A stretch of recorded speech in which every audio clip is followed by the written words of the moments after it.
Good morning.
How are we doing out there? Feeling good? Yes, the key. I have the key. When will I use it? I'm enjoying just chilling this morning, just relaxed. You know, feels good.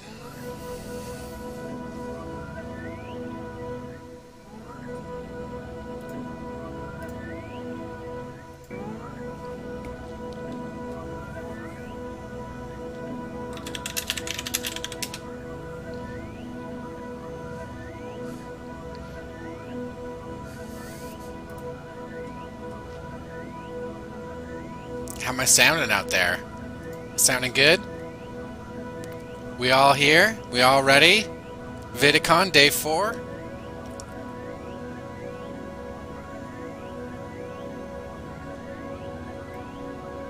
Alright, here I come with the key. Good morning. Good morning. Woo! We went late last night. We went late. We had a great time. Hold on, let's draw down the key a little bit. There we go. In my wild, wonderful universe here. We went late. We watched Robot Jocks. Shout out to Lord Jewel Zool. We had a crazy jam session. I was rocking the old modular. You're actually listening to a Morphogene reel right now. And played some beats, and we had Jake once again at the helm, creating the crazy cavorting chaos of mixing multiple video artists together. We had Sega Genesis that had just been circuit bent live, so that was fun. Lasers, God, love lasers. So it was a blast, and the lineup yesterday, oh my goodness, so good, so good. We've got people tuning in from all over. This morning I saw Amsterdam, I saw Athens, Greece.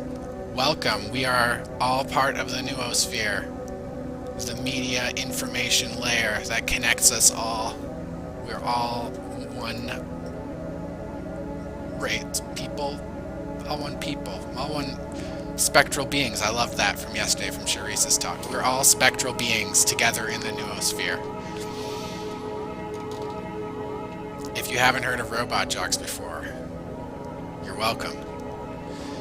So, let's get things kicked off here this morning. We have a fantastic lineup. I'll just roll through the agenda very quick. There is currently a workshop which is full, but you can always message Cyberboy666 if you're interested in joining the KiCad interactive workshop. It's happening right now in Hydritzy. Feel free to check it out. Pretty interesting stuff. I know that there are, some bandwidth restrictions on Hydritzy, so just send him a message before dropping in. Jake is going to talk about all the magic he does behind the scenes, and what exactly the infrastructure was that ran VIDICON. Like I said, this man is a mastermind, and he's done an absolutely incredible job at putting this all together. I've received so many compliments about how this has all gone, and yeah, I'm looking forward to that.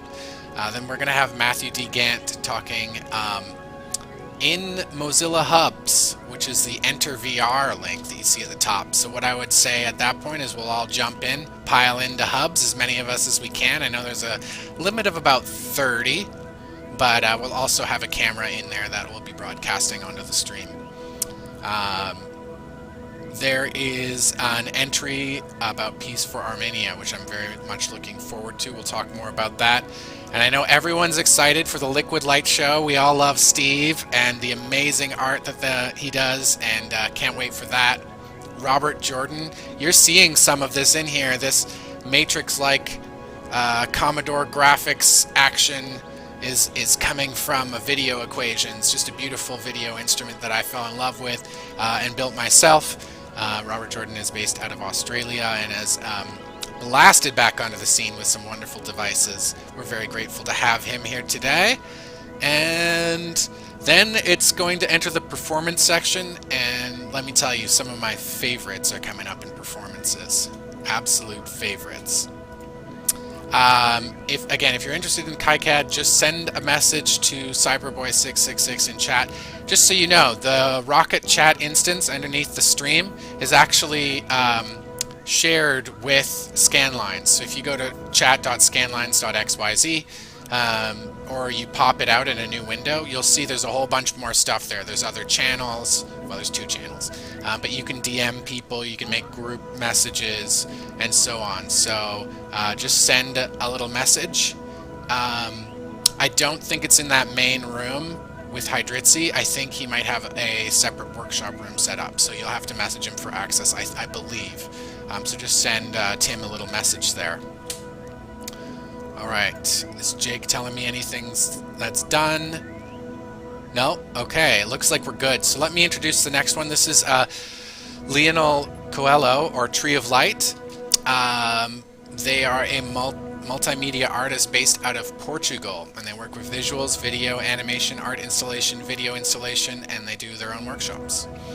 Tree of Light is a project of Leonel Coelho focused on video mapping and VJing for events and festivals, where they've been in 11 countries, more than 100 events since 2012. That's a whirlwind tour there.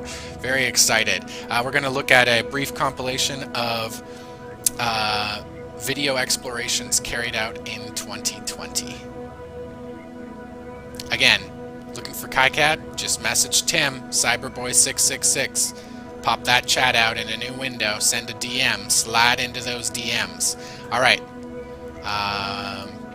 Let me just make sure we're good to go. Yes.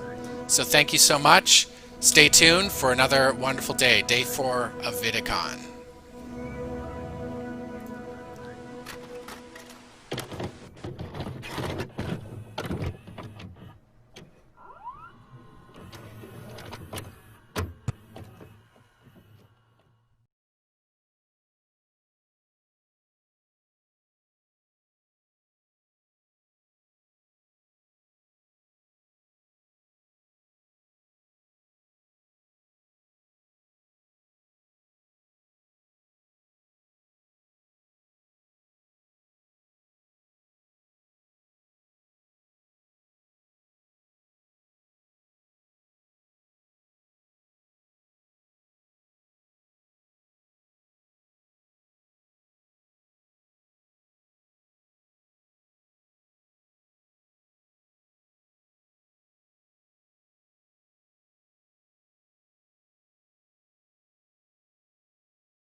Neil, this is Houston. After you've got the core tubes and the solar wind, anything else that you can throw into the box would be acceptable.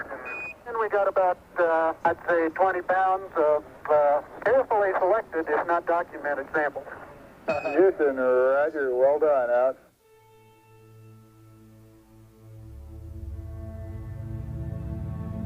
Anything more before I head on up, Bruce? Negative. Head on up the ladder, Buzz.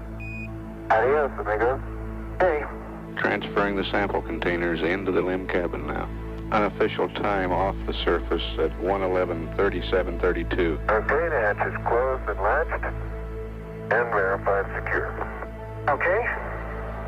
And we'd like to say from all of us down here in Houston, and really from all of us in all the countries and in the entire world, we think that you've done a magnificent job up there today. Over. Thank you very much. It's been a long day. Yes, indeed. Get some rest there and have at it tomorrow.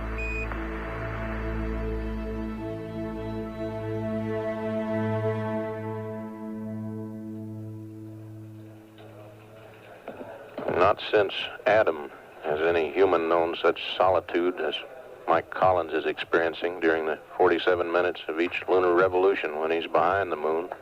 While he waits for his comrades to soar with Eagle from Tranquility Base and rejoin him for the trip back to Earth, Collins, with the help of flight controllers here in Mission Control Center, has kept the command module systems going pocket up, pocket up, pocket up. Columbia. Good morning from Houston. How's the black team today? All primed and ready to go? You betcha there, Mike. Going to keep you a little busy here. As soon as we get the state vector in, we'd like you to go ahead and do a P-52, option 3, and then when you come on around the other side there, we'll give you some landmark tracking information on the 130. All right, fine, understand. Thank you. Tranquility Base, Houston. How is the resting standing up there? Did you get a chance to curl up on the engine can? Roger. Neil has rigged himself a really good hammock with weight tether, and he's been lying on the admin engine cover, and I curled up on the floor. Over.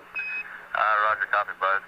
Our science support room here in Mission Control Center reports receiving continuous data from the passive seismic experiment placed on the lunar surface last night by the Apollo 11 crew, recorded the astronauts' footsteps on the moon, and will probably receive its strongest signal when the ascent engine ignites and starts Eagle on its way into lunar orbit and rendezvous with Columbia.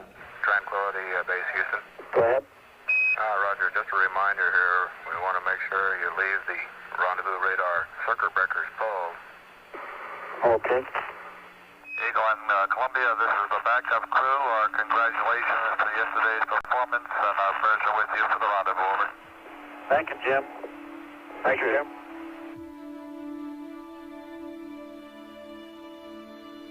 Almost 5,000 pounds of propellant will be run through the ascent engine on the ascent burn, which will place Eagle back into lunar orbit. And following that, the rendezvous sequence completed with the docking at 128 hours approximately. Flight Operations Director Chris Kraft commented that some 500 million people around the world were helping push Eagle off the moon and back into orbit. Flight Director Glenn Lunny is polling the various positions here in the control room on their readiness. Fido status. Got it all, Flight. Guidance. Waiting for guidance steering in 2 minutes. Yeah. Where go, Flight? Outcome. Go, Flight. Surgeon. Go, flight. We see it. Flight looks good. Tranquility Base, Houston. Roger, go ahead. Roger, Eagle's looking real fine to us down here, and you're cleared for takeoff. Roger, understand. We're number 1 on the runway.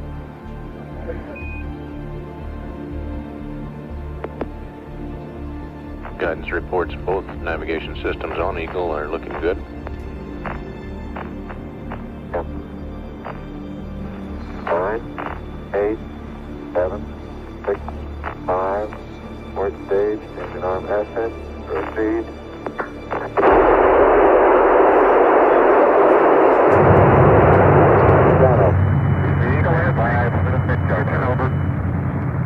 Very smooth. Balance up long.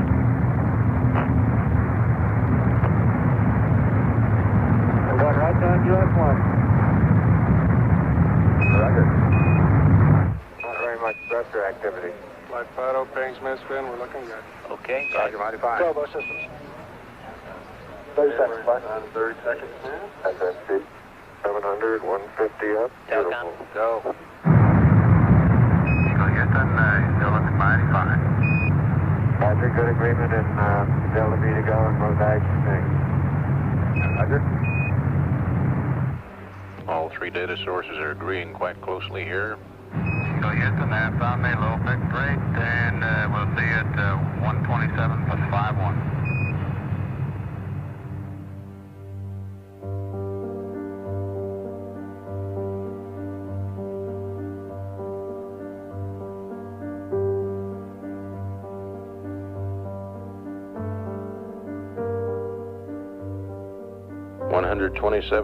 Hours, 39 minutes, 39.2 seconds.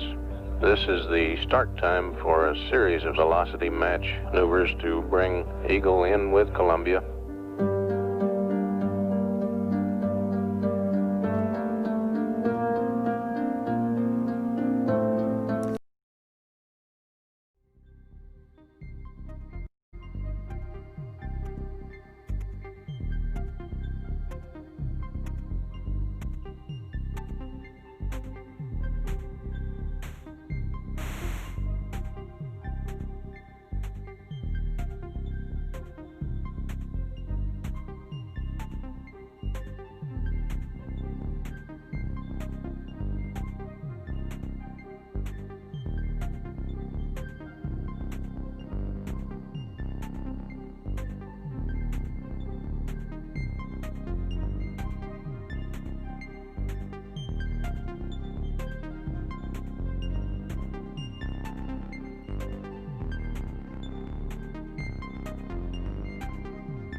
Wow, that was awesome.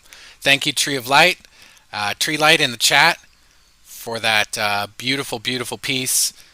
So much awesome interactivity, and you can tell you have honed your craft over the years since touring and so forth. Really beautiful stuff. All right, who's ready to have fun? You ready to have some fun? This is a user interactive portion. So I'm going to need everyone who is there watching on different platforms or whatever, go back to stream.vidicon.org, and I'm going to need you to log in to virtual reality with me. We're going to have fun. This is Matthew Gantz. Matthew Gantz talk here. Let me just pull it up. Apologies, we were just getting the sound working. So, sonic virtuality, spatial sound, virtual music, and composition for quarantine. This is a participatory lecture, so everyone needs to get into virtual reality. You can start doing that now. Hit that Enter VR button. Basically what we're going to be doing is it's going to be a talk about providing tools and techniques for composing electronic and spatial sound in a variety of settings, including multi-channel, ambisonic, binaural rendering for virtual reality. Also, we will investigate experimental approaches to working with sound in immersive environments, including Mozilla Hubs, which is where the virtual reality is, OSC branching, Max MSP, and Ableton Live. Conceptual and creative contacts will be examined in parallel, from early analog quadraphonic compositions to the use of spatial audio and immersive media, as well as historic precedents for virtual ensembles. Finally, we will investigate new possibilities for music in online environments post-COVID lockdown, moving away from the limits of Zoom and Twitch into the site-specific possibilities of web VR and similar. The workshop will end with the creation of a collaborative sonic installation, leveraging the spatial capabilities of the Hub/Hoops environment. And then, of course, Q&A and all that fun stuff. So this is really fun. If you haven't tried Hubs, definitely log into this because it is a blast. So let me show you here. I'm just going to kind of go over to the desktop. Hey, there I am. Delayed. Again. Multiple levels of delay.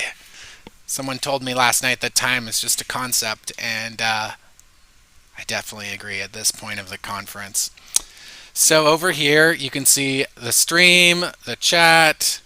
If you scroll up to the top, there's this Enter VR button. So click that button, and it will launch Mozilla Hubs.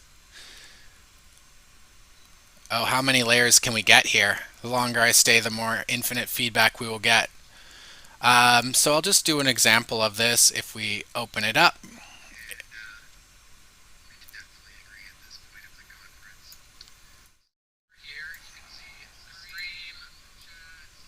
Oh no.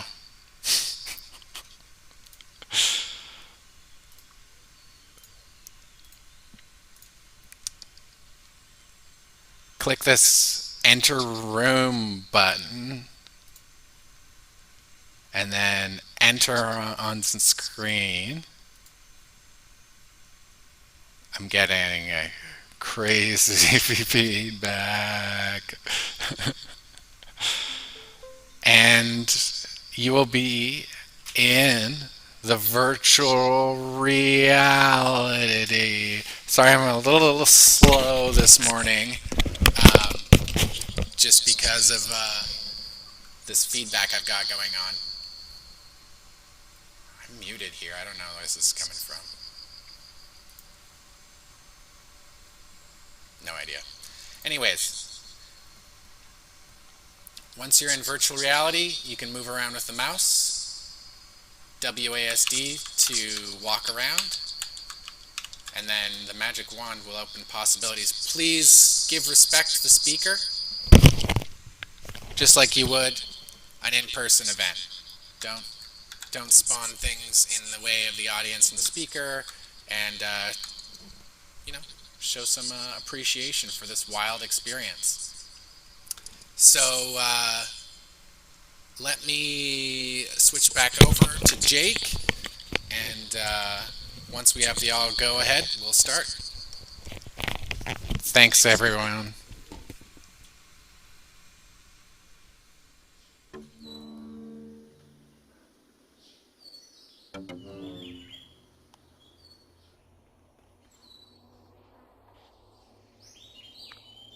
Whew.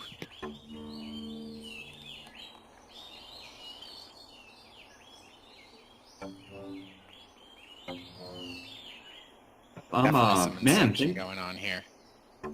Oh yeah, embrace entropy, embrace virtual reality.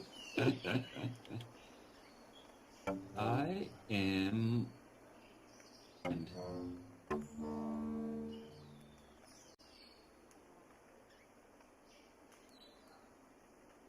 Can everyone hear me okay? Hello, hello. Cool. Yeah, man, thank you all for coming. Again, thank you, Ed, Jake, for having me, and the kit of 2020 virtual events.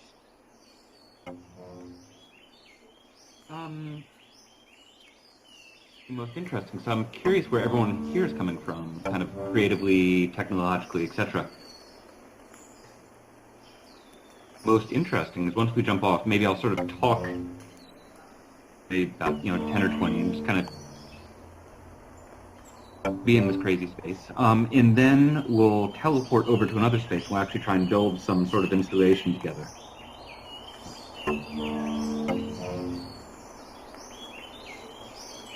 Right.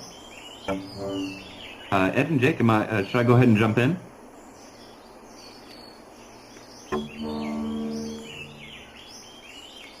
Oh.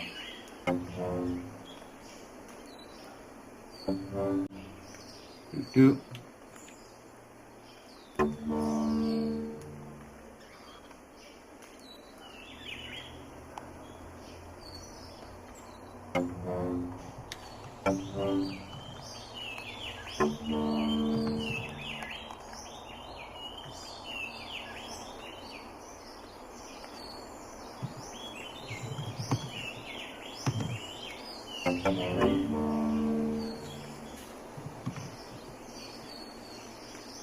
Nope, not yet. Check, check. 1, 2, 1, 2.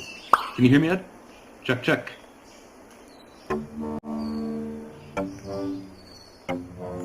Cool. Can I just get a few yeses? Everyone can hear me okay? 1, 2. Cool. All right, well, let's jump in. Thank you all so much for coming out. Thank you for... great call. That's a good thing. So like Blue Build said, I was hearing... for some reason. You might just even try rejoining. Yeah, that'll do it. And for everyone else that's hearing kind of the birds two out, what you can do... Screen share. If everyone sees that little hamburger menu at the top left,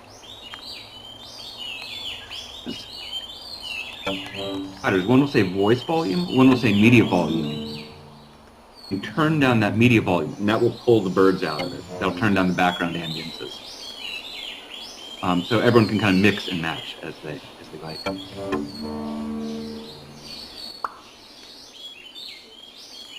All right, we got voice. Love it. Okay, let's kick off. So thanks for coming to the space. This is a scare quote virtual DIY venue I've been running called hoops.net. And it's been kind of a site of talks, of conferences, of performance, and kind of just to figure out sort of what the hell we're doing. Space. And yeah, you know, it's funny. Actually, I would love just both to make sure I can hear you, and maybe just so I know kind of how to slant this by the chat, or feel free to speak through the mic. Who here is like a composer or a sound person or a music person?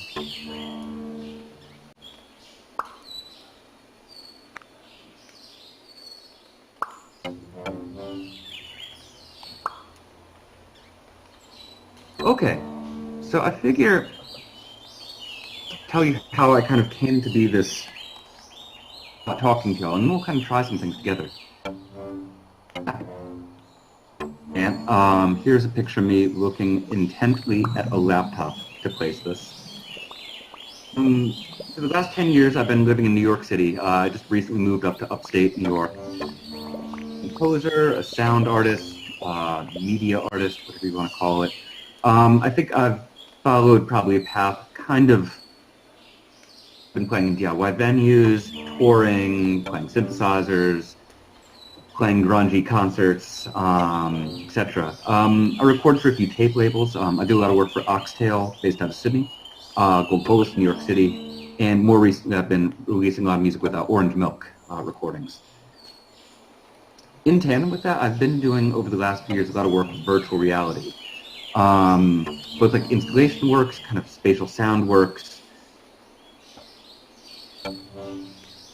Also kind of in tandem with that, I don't know if anyone here is a New Yorker, but I've been doing a lot of organization work through a nonprofit called Harvest Works in Lower Manhattan. Harvest Works is kind of a place that, by public access experimental studio, and has since, with our help, kind of morphed into a public access VR studio. But one of the things that's kind of of access to technology, whether it's virtual reality, whether it's like spatial sound, whether it's any of these things, and sort of who to this, and who's kind of defining what these futures are. So maybe sort of the abbreviated version of this. I just want to show you a few pieces I've done, and then kind of talk about where we are, and then kind of what we can do with it. And I want to hear what everyone else is thinking too. Stuff coming up. Really, really fortunate with Morton Subotnick, who I met, some of you might know. But if you've ever seen one of the Buco synthesizers or one of those kind of crazy telephone booth-looking ones, he was really involved. Yeah. So yeah, constant I'm not worthy moment. I got hooked up with him at Finney, Brooklyn when I was living there. And you know, I learned a lot aesthetically, compositionally, musically from him. But one of the things that I think is pertinent to where we are now is that he was very tight with the media theorist Marshall McLuhan. And I'm sure some of us know him. If everyone's ever heard that kind of, the medium is the message, kind of one-liner, that was Marshall McLuhan. just one-liner where he says about kind of emerging technology. He says that we look at the present through a rear-view mirror, we march backwards into the future. That, you know, to kind of not to prescribe too much, is that when we're confronted with new technology, new environments, yeah, we tend to map the metaphors of what we already know rather than what could be genuinely new, right? So the car isn't a car. The car is a horseless carriage, right? The synthesizer isn't a new compositional system. It's an electric organ that makes science fiction sounds. There's kind of like an ideological and kind of a conceptual component, not just making cool stuff with technology, but, you know, how we really imagine what it's for. When I started getting into virtual reality around 2016, I remember I was working for Mort, and we went down to Moogfest. And this is right when you had the HTC Vive and the Oculus and all these things were coming out. My first tastes of virtual reality was there's these different booths, and they had this, so I'm going to show you a picture. And it was amazing because I think it was the least imaginative VR experience I've ever seen. So you put on the goggles, it's like lovingly rendered, and you can go look at the virtual snow, you can see the virtual couch, and then you sit down and you watch television. So you watch 2D television in a 3D environment, you know, completely be interesting about the medium. Back to this whole Marshall McLuhan thing, like, all right, what are the metaphors? Is VR something actually new, or is it just, you know, a shinier version of the most boring aspects of what came before? My own work, that's been something I've been thinking a lot about, you know, just both how to make things, but really like telling us about what this could be. 2016, my background is in music. I'm not a computer coder. I'm not really big technological by any means. And it was interesting. So when I started learning this, I started learning Unity. I started learning Unreal. You know, these various kind of game engines. You know, I was coming at this as an outsider. All technology. Principally, you can make anything with this technology. It's made for you. So this is a screenshot actually from one of the tutorials in Unity, and I imagine some of us know Unity, but it's a scarecrow game engine. You use it to make video games, to make virtual reality experiences. But this is a screenshot from a tutorial that teaches you how to make menus. How to select things on the menu by shooting it with a gun, you know. So already, you know, you can come. You don't have to know anything about this. You can already shoot guns in VR. Talks about violence in video games. That's I think kind of a moot point. Is that even in these theoretically open systems, doors that have been opened and kind of pushes the user, it kind of steers you towards these things. I think it's the same thing in kind of programs like Ableton, right, where theoretically you can make anything as long as you know what the BPM is, as long as you know what the key signature is, as long as you know you're dealing with MIDI and it's all notes. And of course, there's a lot of creative ways to get beyond that. But I think what's interesting, decisions get sort of made for us kind of implicitly on the lower level, and that kind of filters out into these kind of cultural questions. These kind of get spawned. Person, he calls that, he's got this phrase he calls lock-in. You know, it's this idea that sometimes these design decisions are made from an early iteration of a technology, and they kind of get locked in conceptually and handed down to the point where we take it for granted. Work with virtual reality, with HTC Vives, with you know, game engines. So because A, I wasn't really an insider to technology, and B, because I kind of had this other angle into this kind of compositional environments, I found myself being very terrible at it, and B, you know, really having to draw from a lot of these kind of prefabs, a lot of these existing things that sort of would push me. So for example, you know, I didn't really have a background in 3D modeling, so I'd have to rely on various object libraries. And, you know, as you might expect, you notice if you go on these things like Sketchfab or TurboSquid or any of these repositories, you know, you can download tons of guns, tons of spaceships, tons of like corny 3D models, but, you know, very little kind of imaginative other things, you know, so it already steers you towards things. I started thinking about this as kind of like an anthropology of incompetence, of my own incompetence. So I started going and making these kind of sculptural assemblages in VR. This is a screenshot of one of the first pieces I made. I would just go on these models, and I would just search keyword art, keyword technology. And whatever's free, I would kind of put it in the scene, and I would make these sculptures. So, this one you get kind of retro tech, you get a bunch of like floppy disks and MacBooks and Google Glasses and drone strikes, and then this kind of problematic, African sculpture.fbx1, So it kind of became this sort of idea of the sculpture that was both something, hopefully, that was aesthetically satisfying, but also, something that could kind of like culturally hold a mirror up to like what these emerging contexts were. And I can talk a bit more about that if that's interesting to anyone, but and I'll talk about this a little later, was that these kind of virtual environments, you could play sounds in a spatial engine. So suddenly, not only were we dealing with these questions of the materials, but we were dealing with what are the affordances of sight. Rather than just, putting a 2D TV and watching TV in VR, this question of like, all right, now we can have an immersive sculpture. Various sounds can emanate from these objects. In some ways, although I was saying, maybe this technology is not so democratic, able to make surround sound media installations without needing access to a giant gallery with 20 projectors or 30 speakers, what have you, it becomes much easier. In a little bit, I think I want us to all sort of try this together, in hubs. It felt like it was this exciting, these two lines of one, what are sort of the metaphors of this technology, and two, what are the creative affordances that we couldn't do otherwise?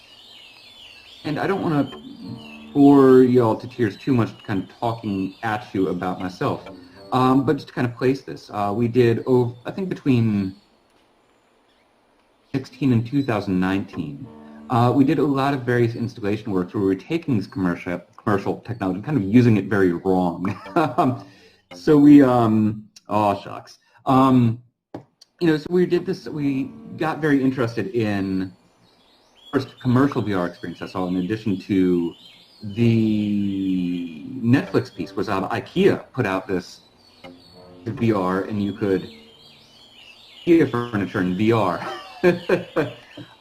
So me and Lindsay Dury, she's based in Berlin now, but she's previously in New York City. She's a dance scholar and choreographer and performer. We started thinking about this idea of like, how can we do kind of like a situationist, international style determinant of this? How can we take this technology and how can we use this as a site? So we decided we were actually going to do this dance piece. We're going to do a virtual dance piece inside the commercial IKEA app. And these questions of like, what are the gestures? What are the embodied gestures of shopping for things? A banal, sort of dystopian kind of thing you can imagine. Yeah. So we kind of, we wrote IKEA. IKEA was not really fond of the idea. They did not sponsor this. But eventually we were able to get a grant to go out to Portland, where Matthew, and maybe some of y'all know Matthew Henderson Next Church out in Portland. But they had just gotten an Andy Warhol grant, and they'd gotten an HTC Vive, and they'd gotten a perception neuron motion tracking. And so we went out and we did in the same way that, a dancer might do, kind of build a movement vocabulary. We went, and they went in the headset. We put them, I'm sorry, these slides are a little small, but Z and Gabe Bukalis, this dancer, they went, they shopped for IKEA, and we actually captured their emotions, and we started building up this banal gestures into something we could kind of build out. Funny thing is, I can full screen it. Sorry, this is with regards to the F11. I can full screen it, but the problem is then I can't see y'all. But we can, let's do this. Sorry, this is going to be a little less aesthetically satisfying, but we can make this at least a little bigger. So what we ended up doing was we did these various movement studies, and the piece kind of languished because we really weren't able to get much funding for it, unsurprisingly. But later in 2019, we were very fortunate. Lindsay and myself were residents at Pioneer Works out in Red Hook, Brooklyn. We were able to sort of take this and take those movement studies and actually abstract that. This stripped away the IKEA kind of idea, but it was a performance piece. It was a virtual performance piece. The audience wasn't in VR. They were essentially watching someone. And there was this interesting kind of power dynamic between sort of going to this thing where, there's a shiny toy, but the audience isn't really seeing it. You're just kind of watching someone play with the shiny toy. So there's this kind of like double purpose question of A, what are the social relations of placing this disembodied luxury object in the space? And B, how can we sort of re-aestheticize these things that are traditionally outside of the frame of it?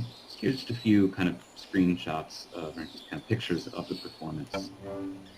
We were developing it, this idea of kind of this piece my Duren put together called A Study in Choreography for Camera. And y'all can check notes. I believe it was 48. But it was this really, really amazing work she did, where it was essentially a video piece. But it was this idea of her working with dancers, the camera itself being a choreographic body. So it's this mediating object where you're actually composing for a non-human body, where you're actually composing the content, you're composing the form. Doing this piece, what we were doing was essentially, Lindsay, you can see over on the left, these virtual environments that we built for her to move. They became sort of these cues for her to move. So in a way, she was actually the virtual camera person, the visuals for this kind of disembodied electronics show. So you got this kind of layering of in the same way I think we're getting this layering inside of Hoops, inside of the stream, inside of VIDICON. These questions, these questions of like what the site is and kind of what thing do you hold steady is what is the content, what is the mediation. And I can later on, I can throw a link to a little bit of documentation in the chat. But the other fun thing, I think maybe we can talk about this, maybe we can actually all kind of play with this together in a little bit, is kind of on the back end. The folks at Pioneer Works were really, really wonderful to work with and actually kind of helped us create this kind of madhouse system where we were taking Unity and we were sending OSC via Max MSP to Ableton and then sending various OSC from Ableton back into Unity. So various movement was controlling the sound that I was distributing throughout 4 channels, and various kind of sound that I was performing would then change things in the virtual environment, which would prompt Lindsay to move in various ways, which would change the visuals, etc. So kind of going back, even, going back to that Morton Subotnick, Don Buchla idea, that idea of the modular synth where anything can be mapped to anything. I'm really excited about, virtual reality as this way of not just making these like game logics, these either or, the boss comes out and you fight the boss and then you get, 20 points and you get a new whatever. But this idea of mapping parameters, the same way you might do with Touch Designer, you might do with video synthesis, with audio synthesis. This idea of like environment, but it is a very sense of composition. Later on, we did some works where we actually took this material and we actually slotted this. Beautifully said. Yeah, this whole kind of like feedback looping, this idea of like connecting the sites, I think we're very excited about. And later on, we did a version of this piece actually where we did an installation where we were able to get 2 headsets. I was very grateful to do that. We were able to do that through a residency at SVA Visible Futures Lab in Chelsea, Manhattan, and then later up at Rensselaer Polytechnic here in Troy, where we actually took, there's various kind of cues and various would come in. So 2 people would do this piece at the same time. But unbeknownst to them, these 2 simulations had actually been synchronized, causing them to actually move physically from this actual embodied dance. So they don't realize that they're actually kind of doing this Merce Cunningham-style dance with each other. So they actually become the performers for the other people waiting to see the VR.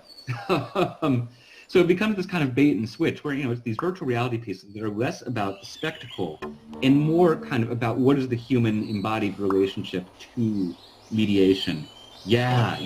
And I really want to extend that more. I feel like all of these have been like very run and gun, where I'm still, it's kind of the transition to hopping on the soapbox moment, and I will in a little. But, this question again of, I've been very, very fortunate to kind of get access to this stuff, but it's been always very, very slapdash. So, it feels like if we can get access to headsets, like, great, we'll do it. Otherwise, we'll do something stripped down. But I feel like it's always these, kind of conceptual concerns, but then also us responding to, the logistics of just, equitable access. What can we do? And in parallel with this, I've been performing, I've been doing a lot of, kind of concert touring and stuff. down that rabbit hole. I think maybe what I want to do is actually pivot away from that now and then towards this kind of space where we're at now, and probably I think what we're all what we're all in lockdowns, in this kind of both kind of post-COVID world and this kind of world where I think we're now at this inflection point where I think related reasons, for a lot of kind of technological data privacy reasons, we're all kind of experiencing the hangover of social media, combined with the fact that we're now having to spend much more time online. I think we're in this kind of place now where, as artists, as creative, as folks, maybe working with technology, maybe working with education, maybe just working with kind of conceptualizing, sort of scare quote, where we're at. We're really, I think, at this reckoning, very urgent point of like, what are we doing? What is this kind of new online world going to look like? And I've been finding, not that I feel like I have any answers, but just to kind of say where I've sort of came from with this. When kind of COVID came down, I found myself a lot of tours, canceling a lot of, shows, etc. Probably the same with you all. I mean, even with this conference, I think we all saw this kind of move to streaming. Whether it's people playing concerts on Twitch, whether it's like the Experimental Sound Studio in Chicago doing these concerts, the quarantine concerts, any number of things. Going back to, once more, going back to that Marshall McLuhan, the medium is the messenger, this idea of like, are we conceptualizing the new through the lens of the old? Interested in. Well, what else can it be? Yes, it is a very nice stopgap to be able to watch someone play a noise set, in their living room. And I think there's a lot of really lovely things about, kind of how that's brought together an international community. But still, it's kind of ultimately us, a scare quote, simulation of what we'd expect in real life, rather than sort of meeting the medium on its own terms. Right as this late March, early April, someone got me aware of Mozilla Hubs, this platform. And I imagine some of us already know this. For those of us that don't, Mozilla Hubs is a open source built on the WebVR protocol, built on A-Frame, which is an abstraction of the 3JS JavaScript library, which lets you do 3D objects in the browser. And I imagine probably a lot of you are way, way the fuck smarter about this than I am. Like, I'm, very much a cave person. But I think that speaks volumes actually to the platform where I, as a cave person, can actually create these experiences, saying where we can experience it in a VR headset, on the computer, on a smartphone, and we can all inhabit the shared space together in this very kind of accessible, very easy way. And I think what's exciting about this, well, we have a lot of these opportunities to do things we could do in real life, but there's a lot of things we can only do.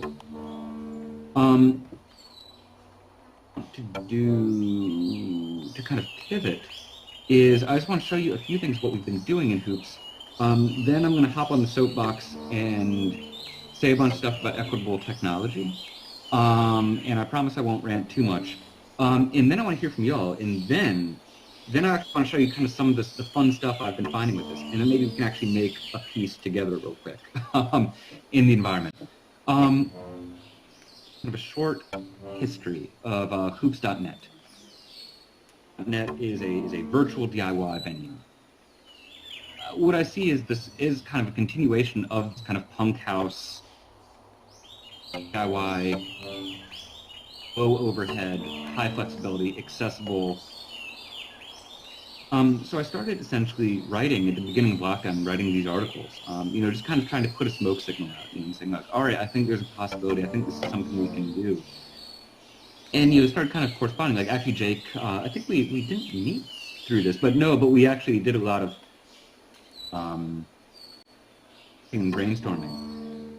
One of the things that was really exciting about this idea of inhabiting a 3D space that's very accessible is we can get away from just, here's a live stream of me playing guitar through my webcam, but we can get into spatial sound installation. We can get into like parts and creating fucking like Bauhaus style dance operas for these weird Lego things. We can make sound walks in the style of like Janet Carter for these immersive environments. Too dumb to do this, but I like getting into like interaction with virtual instruments, getting into sound sculptures, getting into these questions of like what is site specific to the internet. Over the last few months, I've been kind of in some ways both the the curator, the sound guy, and the janitor. So it's been a little slapdash, but we've been. So this is just a screenshot from one of the first shows we did with Louisa Murr, who is a friend from New York City. She did this amazing piece where she came up, but she essentially put it in front of her window. Hear the birds from her Brooklyn apartment streaming into the virtual space, and she played the theremin on top of it and matched the birds, and it was just Elia in Denmark. She did this performance where when you actually enter this space, you can go into this in a Oculus Quest or various VR headsets, and if you have one, hands. So her avatar came in. She's a classically trained vocalist. She sang these Mozart arias and did the expressive gestures with her with her avatar hands. It was unbelievably compelling. That our friend Martina Menegan made, and her partner Alexander Martinez did a show. One of the things I think was nice about that, beyond it just being a satisfying concert, virtual venues, not only is it cheaper than brick and mortar real estate, but what's cool is you can click a button and you can change what the venue is like every night. So you can have these kind of collaborations between kind of virtual architecture, between video installation, between performance, all of these very low overhead. And conceptually, like Paulina Oliveros had her a big Second Life head. Research and learning a lot more Oliveros was doing after she got out of that kind of San Francisco Tate Music Center, and when she was getting into Second Life and teaching at Mills. And if it's of interest to anyone, she ran a virtual ensemble in Second Life called the Avatar, which is a hell of a name. And they're still, she's passed, but the orchestra is actually still active. So I feel like there is kind of this nice alternate history of what this can be and where it's going. The last little bit of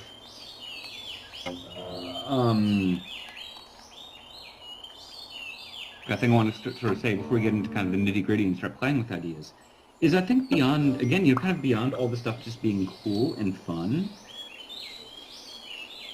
over 100 speakers.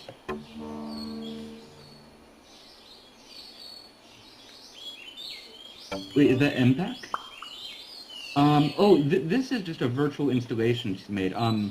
One thing well, actually I don't have a slide. I've been, actually when I relocated up, but actually when I relocated upstate, I actually just joined a doctorate program up at Rensselaer Polytechnic Institute in Troy, where they have this research center called MPAC, which is an acronym for the Experimental Media and Performing Arts Center, where they do have these crazy 100-speaker, amazing. The thing is, like, skeptical about academia is, like, you see all these kind of nerds in the ivory tower, and they're doing this, and it's this question of, like, all right, well, this is fun and all, but, who is this for? What is this in dialogue with? Is this just some egg-headed, fucking, like, tech fetish and a flexathon? And that's cool, but, if it's not accessible, if it's not in dialogue with anything vital, I think it's kind of a moot point. So I think that kind of goes back, you're right. I think it kind of goes back to this question of, like, and who is really deciding what this future is going to look like, especially now that we're in this kind of post-COVID environment, right?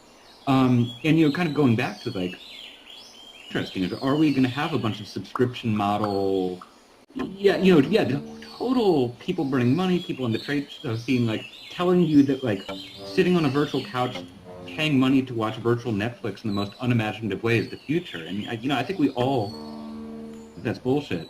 But the question is, like, how do these things scale up, right? I think one of the nice things about the experimental arts is it's not just, making cool doodads, but it's a type of community building.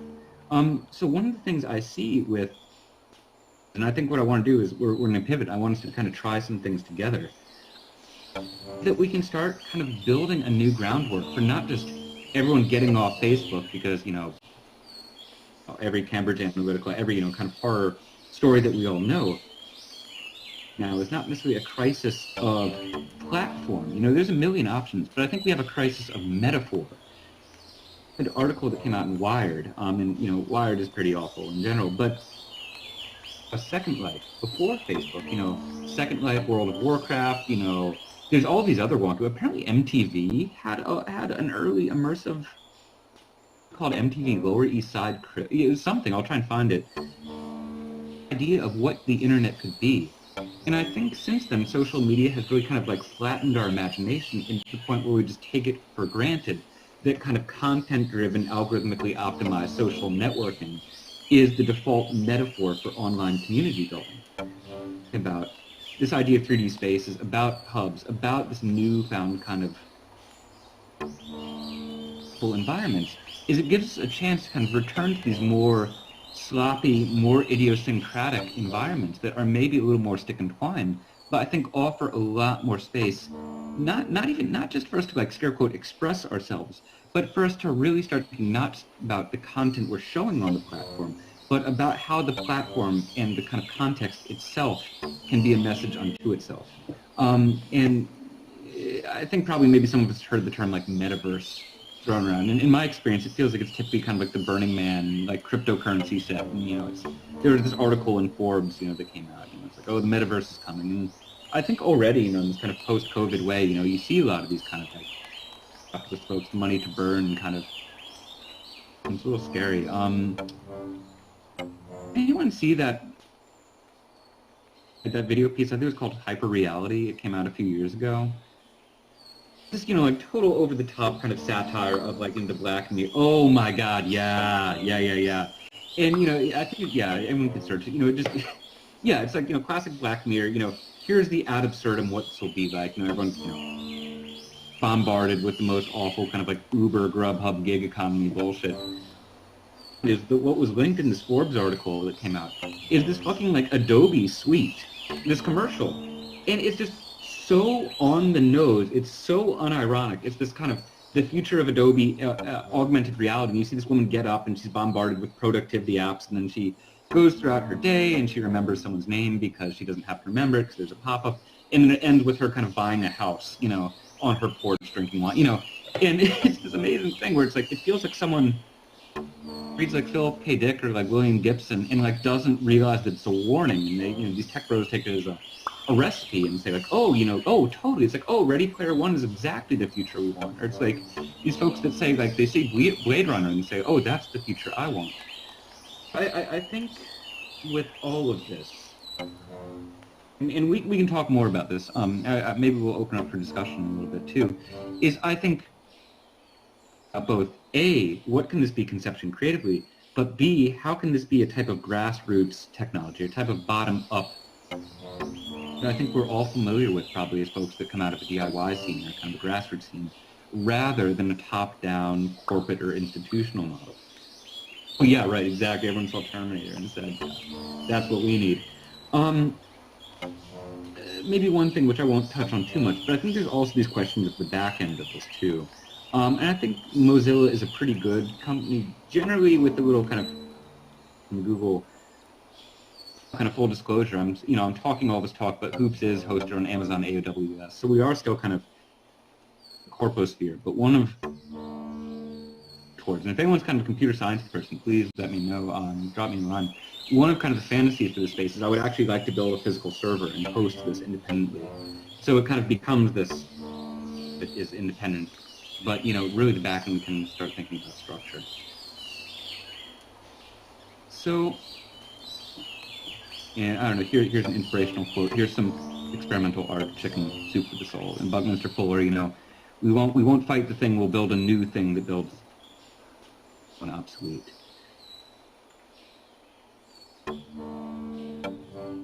That is a really, really, manic whirlwind kind of ramble through a lot of the things I've been doing and thinking about. What I'd like to do, maybe, is take a second, take a breather, and maybe hear from a few of y'all if there's any questions or thoughts or concerns, or... And so maybe we can do about like 5 or 10 minutes of that. Feeling it, everyone's not burnt out. What I'd actually like to do is I'm going to want to teleport us actually to a different environment. And then I want to show you some things that I've learned about kind of working with media in the space. And if we're feeling brave, we can actually build an environment sound and media environment together, so we'll make some sort of sculpture. Before we do that, I'd love to hear from anyone, anyone has any questions, concerns, jokes, comments, etc. All shucks. Can you hear me all right? Yeah. Cool. I was wondering what you were doing with Morton Subotnick. Yeah. So I really lucked out. So I school at CUNY Brooklyn College in Flatbush in South Brooklyn. And amazingly, he, he spends his time at this point. He's between upstate and the city. But I had the opportunity to study composition with him actually for about a year.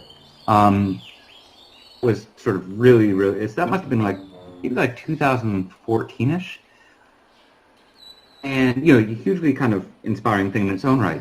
But after I graduated, and this is just total serendipity, I'm just incredibly grateful for it. I ran into him in the city, we got a coffee, and it turned out that actually he was historically been really great about kind of, in this kind of old world, blacksmith's apprentice type thing. Has usually kept a studio assistant. So he actually hired me, and I worked as his studio assistant for 2 years, from I think probably 16 to 18. So I built a lot of Maximus P patches in the studio.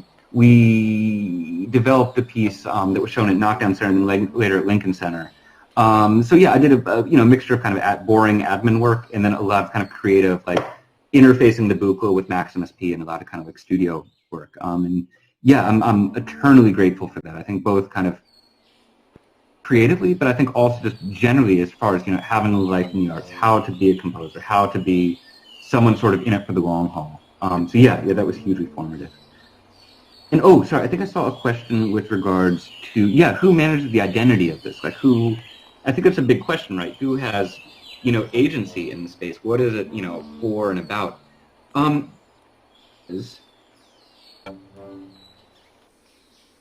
Is all open source. So when you log in, by default, they will let you kind of host these things for free. And then you can also sort of make a fork of the GitHub repo and host it independently on, Amazon AWS, on DigitalOcean, on, anything else. So what Hoops is, question. So they will, if you do theirs, it will be free. And I guess they just cover it. If you do a fork and put it on your own, that's nice because essentially what you can do is, you can have your own URL, but you can also dive into the code and make modifications.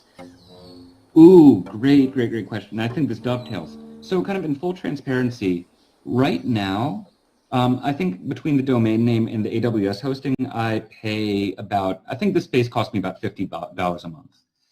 I pay out of pocket, which is manageable. And, if we sort of scare quote scale up, maybe they'll do something. But yeah, with regards to manage this idea of freedom versus cost. Typically for a lot of shows, what we've done is kind of just pass the hat via Venmo for performers.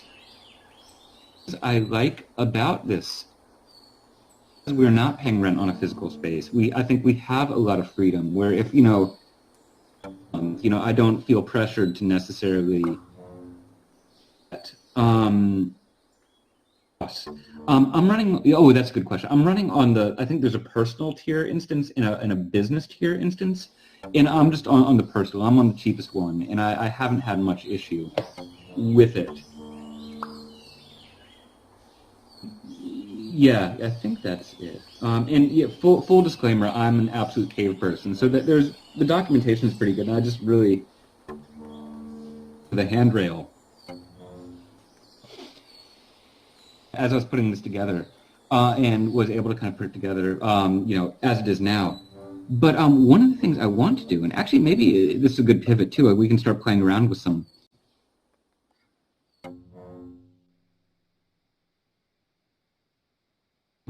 There's a lot of affordances, because it's open source, for hacking in your own kind of custom code, like your own custom components. Like maybe you want to make a new feature. And if you're code savvy, which I'm not, unfortunately, but you can do that and splice that into your fork on your hosted version. So I think one of the things that's exciting about this is that even out of the box, it feels very full-featured. There's a lot of fun stuff you can do, but it feels like there's a lot of extendability for kind of these creative use cases, which I'm really excited about.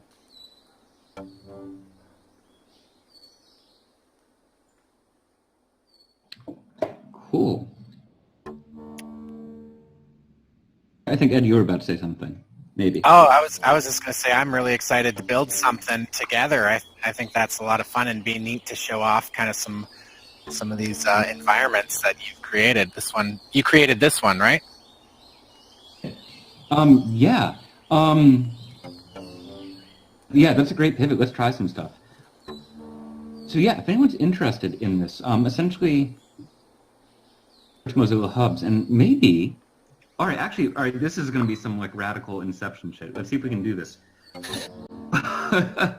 What I'm going to do here is space, and this new space is not going to be particularly sexy. It's going to be a very like stripped down space. But so we can play. But if anyone wants to come back to this, I think I see virtual public park. It's always up. You can always visit here. So if anyone wants to come, come back and play around. There's also a link actually over here to a piece that I built with Claudia Hart. So you can actually click on it, it'll teleport you to another. I wouldn't encourage you to do it yet because it'll take you out of here. But that was another environment we showed at Ars Electronica earlier. Open-ended, there's a tool called Spoke that lets you build these environments. But let's do this. Oh man, this is a great picture. All right, so let me change the screen share. Actually, how's everyone doing? Is everyone feeling good? Like no one's feeling like hyper VR disoriented or anything? So we're about to make kind of like a crazy quantum inception leap into another environment. But I want to kind of prep everyone so we can all kind of put our...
All right, we're back. All right, back again. So a moment of panic there for a second. No problem.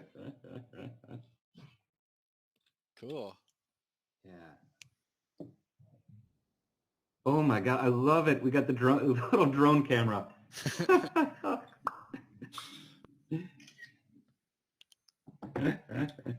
Cool. Yeah. In the dome.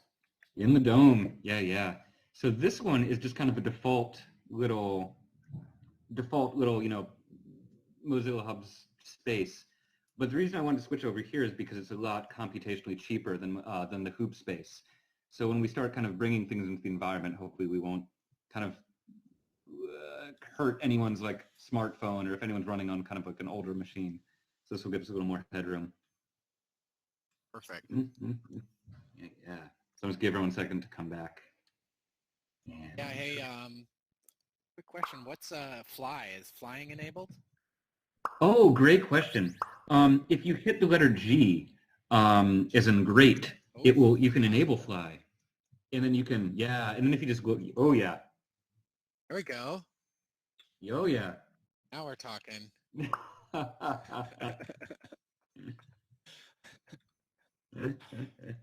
Too much fun. Oh yeah.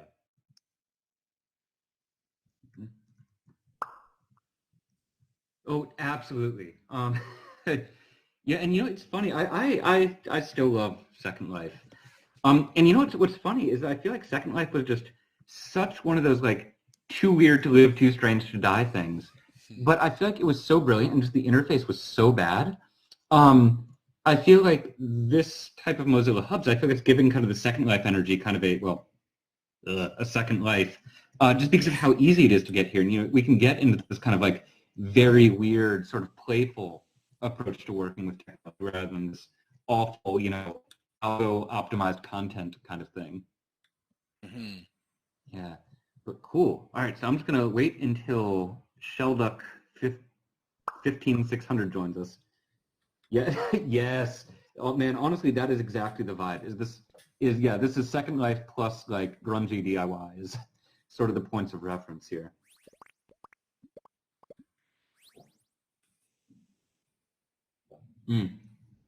Cool. All right, so I think we've got. Wait, let me let Millet and Shelduck join. I think we're at critical mass. Then we can start playing with some stuff. Cool. So, and while we're waiting, I would encourage everyone to just go up into that hamburger menu again at the top left, hit your preferences, and make sure that both your voice volume and your media volume are both at 100, or at least something more than 0. So that way, when we start playing around with things, you'll kind of get something. Cool. Okay, so now the fun part. Once you're inside Spoke, and this is all just like the feature set built into Mozilla Hubs. The cool thing is this is nothing like too esoteric that I've done, but so tonight, tomorrow, y'all can just go to Mozilla Hubs and everyone can do this. This is nothing I have like sort of sole domain over. And I think that's really exciting. But I just wanted to like sort of show you all some stuff that you can do. And I think maybe some of us have found this already. But the cool thing is, up at the top of your screen, you'll notice there's a little picture icon. So you can take pictures of yourself. You can take a virtual selfie, which is fun and cute. But the other thing is if you see that little kind of pink magic wand icon, if you click it, it will actually take you to these tabs. You'll notice there's a tab for Google Poly and one for Sketchfab, which some of us might know are kind of these sort of 3D object libraries. And yeah, and what you can do is you can find an object, you can search for it, and yeah, and everyone try, if you haven't already, try and instantiate an object in the space. And once you've made it, you can click it, you can move it. If you hold down spacebar, I think you can scale it, so you can make it bigger, smaller, or rotate, etc. Yeah. Oh, yeah. Also, you can react to things. If you hit spacebar, you can get all 7 human reactions. The whole breadth of virtual emotion is covered. Which is exciting. But so the other cool thing about this is all well and good. And the other kind of thing to know is as you spawn it, of course, it's kind of more of a computational load for you. So if we all make 1,000 iPhones or 1,000 basketballs, we might crash out the server. But generally, it's pretty generous. So I would say, all right, now someone's reading my mind. So let's all take a second and actually delete some of our objects first. And what you can do is you just hold spacebar over it, and there'll be a trash can. But so let's go and kind of. Oh, it's the VIDICON. All right. So the cool thing about this is you can also embed media objects. And the things I think we're noticing, I think we noticed the VIDICON is not, the stream isn't loading. So sometimes, depending on where your media is hosted, it'll be cranky. But the cool thing about this, I imagine some of us use Freesound. Sometimes YouTube will work, but generally Vimeo is better. But the other cool thing is you can actually instantiate externally hosted media. So we can embed a Twitch stream. We can embed an audio stream. Or what I'm going to do is create, So I just... Out of 3? Yeah, 2 out of 3. 2 out of 3. All right. Yeah, here it is. All right. I think... Oh. My mouth's still burning from earlier, to be honest. Wait, is that... What I wanted to do was bring in a sound from Sound. And what you can do, is if you hit the little pink thing, and then if you choose at the top right, custom URL or file, you can actually click and instantiate a sound. And this should start playing here in a second. Let's see. We should. I'll be hearing a drone in a minute. I'm actually, is anyone hearing that sound? Oh yeah, I can hear it. Okay, nice. I think mine is being cranky right now. Top right, custom URL or file. Yeah.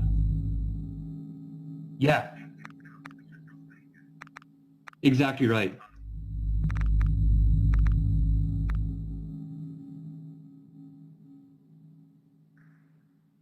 Oh, funny. Wait, I think now I'm hearing myself on the stream. Amazing. I'm hearing myself from 3 minutes ago.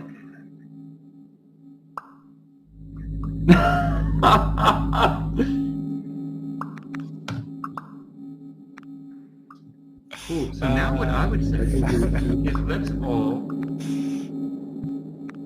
tastefully and it's good. Yeah, I'm having my 3-minute nostalgia. Let's all try and play some media objects, either from Freesound or if you have your own video pieces or something. Let's try and do a media installation. So let's all try and listen to what everyone else is doing and kind of install something in space. Okay.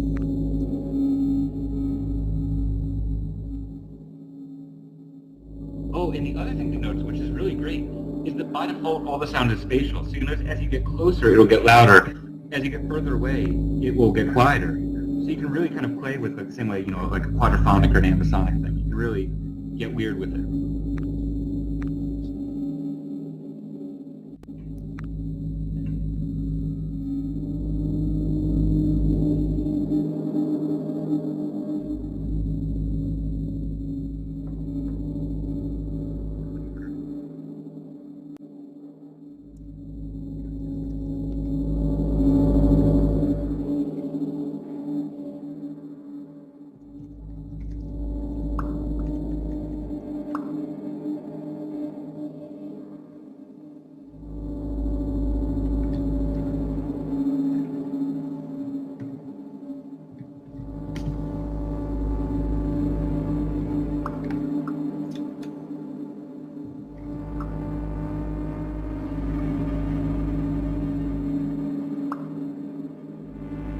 I did want that. Hey, hey.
that was so cool. Just wild, wild, beautiful stuff. Thank you so much, Matthew Gant, for taking us on a tour of these virtual worlds. Very exciting. The area will be open. There's a link in the chat if you want to continue the sound sculpture that's going on right now. Extremely cool stuff. So next up, we got a submission during the event that I was really moved by and I wanted to present. So let me just open this here. And basically this is the AV Piece for Peace in ArtSoc. It's by Capablanca is DJing and providing sound, and then Mihaly Podobini, excuse my language on the name there, but Mihaly's been in chat. And this was made for Peace Through Culture, an initiative urging artists to use their platforms to raise awareness, funds for humanitarian aid, and support for the struggle of the people of Artsakh. I will post a link in the chat with information, but this is in regards to the armed conflict that has flared up in the continuation of war between Armenia and Azerbaijan. Definitely terrible what is going on to the Armenian people. Again, so the idea of this video was to raise awareness and demand recognition for the rights of the people living in the region. We believe in the right of self-determination and demand security for Armenians of Artsakh and the Azerbaijani population of the adjacent territories who were expelled during the war. We condemn the war crimes committed, the imperialist effort of neighboring powers to profit and earn by arms sales. Power to the people. As you know, or may not know, video art has always been at the forefront of social movements and providing awareness for other cultures. And it's so important, especially to look outside of Western culture. I know VIDICON is a North American event, but getting outside of that lens of Western culture is incredibly important as well. There's so much going on in the world, and we owe it to ourselves to support one another and raise each other up.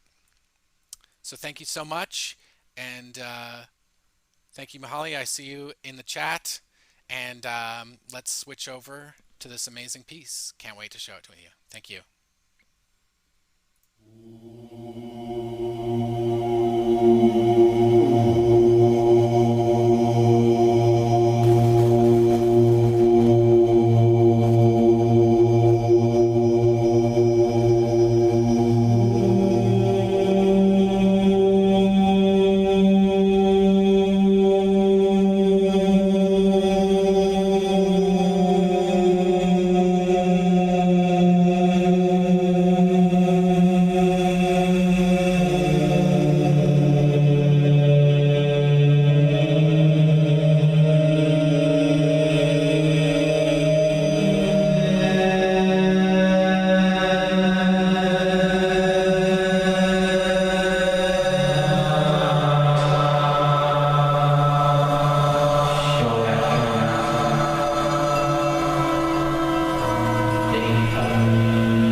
whose history is ended, whose wars have all been fought and lost, whose structures have crumbled, whose literature is unread, whose music is unheard, whose prayers are no longer uttered. Go ahead, destroy this race. Let us say that it is again 1915, there is war in the world. Destroy Armenia. See if you can do it. Send them from their homes into the desert. Let them have neither bread nor water. Burn their houses and their churches. See if they will not live again. See if they will not laugh again. See if the race will not live again when two of them meet in a beer parlor 20 years later and laugh and speak in their tongue. Go ahead. See if you can do anything about it. See if you can stop them from mocking the big ideas of the world. You sons of bitches. A couple of Armenians talking in the world. Go ahead. Try to destroy them.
Whoa, that was powerful. Thank you, Mihaly. A really beautiful piece. And again, as I mentioned, so important to have solidarity with peoples all over the world, especially outside of the West. I think um, the message is really important to spread, and we are there with the people in solidarity.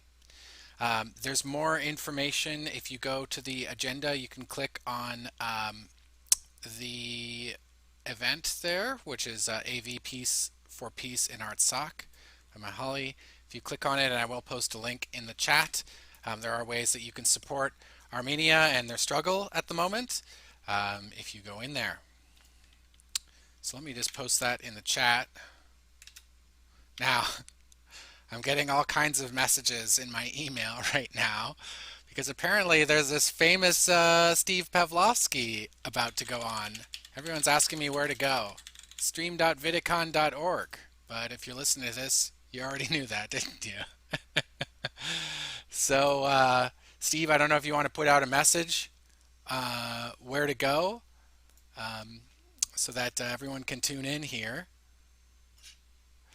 But we've been having a fantastic VidICon so far. At the moment, we're just switching streams over. So we're switching from one stream to another. We just had a little bit of an audio glitch we want to fix here so that we get the best viewing experience for Steve's fantastic liquid light visuals. Many of you know Steve, flooding into the chat room right now, clamoring, Steve, Steve.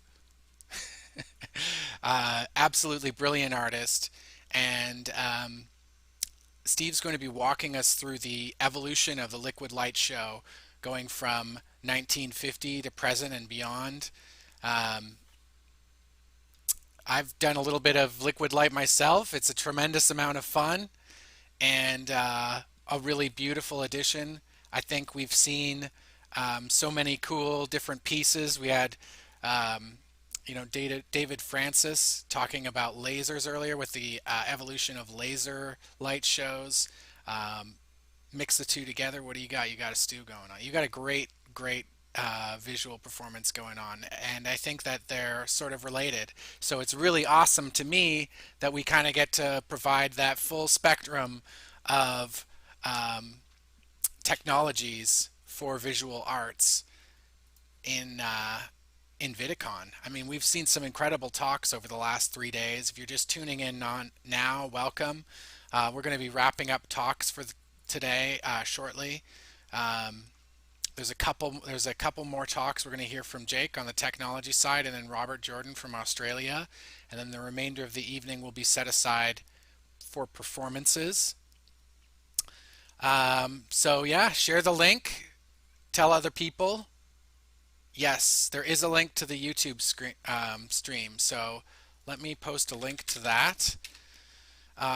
The stream on our page here is in 720p to make it easy for everyone to see it if they're on a phone or not a great computer or a connection.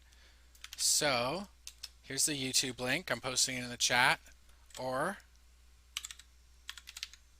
you can go to our Twitch, which I'll also post in the chat, and this will get it 1080p. So a little bit higher quality. I know right now my connection isn't the greatest, so but we are hosting from a restreaming server, so we should be having some great quality from Steve here.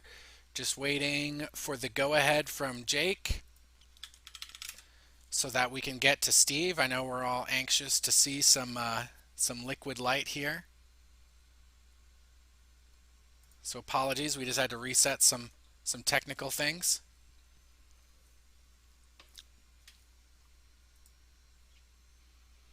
But yeah, we're excited. This has been a wonderful festival so far.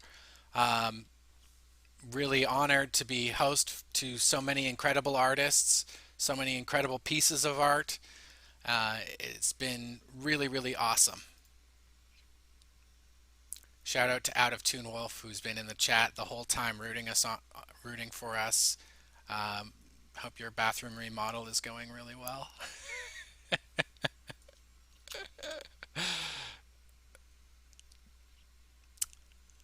All right, let's go to logo for a minute and then we'll load up. So your patience, everybody.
All right, hi everyone. I'm Steve Pavlovsky from Liquid Light Lab. Thank you for tuning in. Today we're going to talk about the evolution of liquid light show technology from the 1950s to present, and also offer some thoughts and ideas for the future.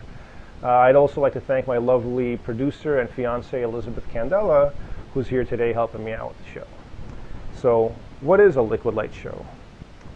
A liquid light show, or liquid projection, is most well known for being a big part of the psychedelic rock and roll shows of the 1960s.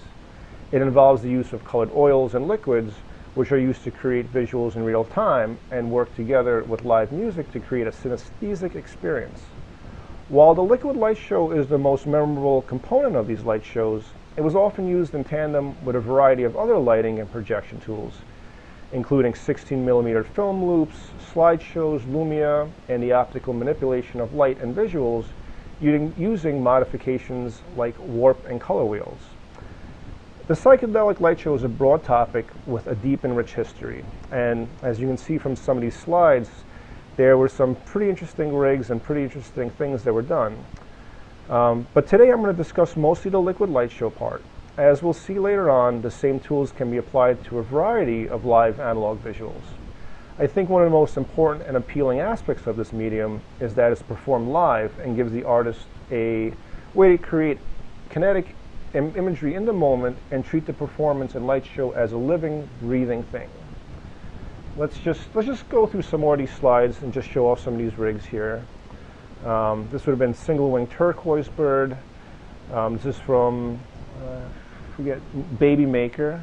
Yep, here they are again. This is the Joshua Light Show from the Fillmore East. This, I believe, is the Joshua Light Show also. And this was a collaboration between Pablo Light Show and a light show on the West Coast. But my focus today will be on the use of the overhead projector in liquid light shows. And there's several ways to do liquid projection, or the wet show as it was known back in the day. And in Europe, the artists used slide projectors, which would put liquids in 2-inch slides, remove the heat filter, and actually boil the slides. Or they would come up with attachments such as splotoscopes or bubblers that would push air along through the slides and create artwork that way. One of the famous artists of that era was Mark Boyle and Jonah Hill, who worked in this medium, and they worked with bands such as Pink Floyd and Soft Machine, and worked over at the UFO Club, which was sort of like the counterculture counterpart in England to us. So in the US, though, the dominant approach to the wet show was using the overhead projector. The overhead projector is basically a slide projector turned on its side with a mirror added. This creates a large flat surface which makes it easy to pull media on and off, and it's especially useful to liquids because gravity can be used to contain and keep liquids in place as opposed to slide projectors where the fluids are constantly being pulled down. So now let's just talk about the use of liquids on an overhead projector and where they came from, and discuss some of the pioneers of the art form and explore how the technology has evolved over time, some of the milestones that were done, and to where we are today. So the first person to have used an overhead projector for liquid projection was a University of California art professor named Seymour Laux, seen here. He worked in the mid-1950s.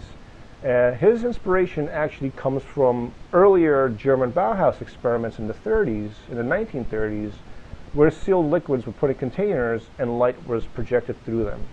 He gave some demonstrations and lectures on his ideas, and one of those lectures was attended by Elias Romero. While Seymour Laux seeded the idea of this medium, it was really Elias who began experimenting with it and developed a few of the techniques, most notably the squish plate. Elias was of the Beat generation, and many of his performances were accompanied by spoken word. He worked in San Francisco in the early 1960s, and one of the venues where Elias performed at was the Tape Music Center, which I'm sure many of the folks working in experimental audiovisual art today might be familiar with.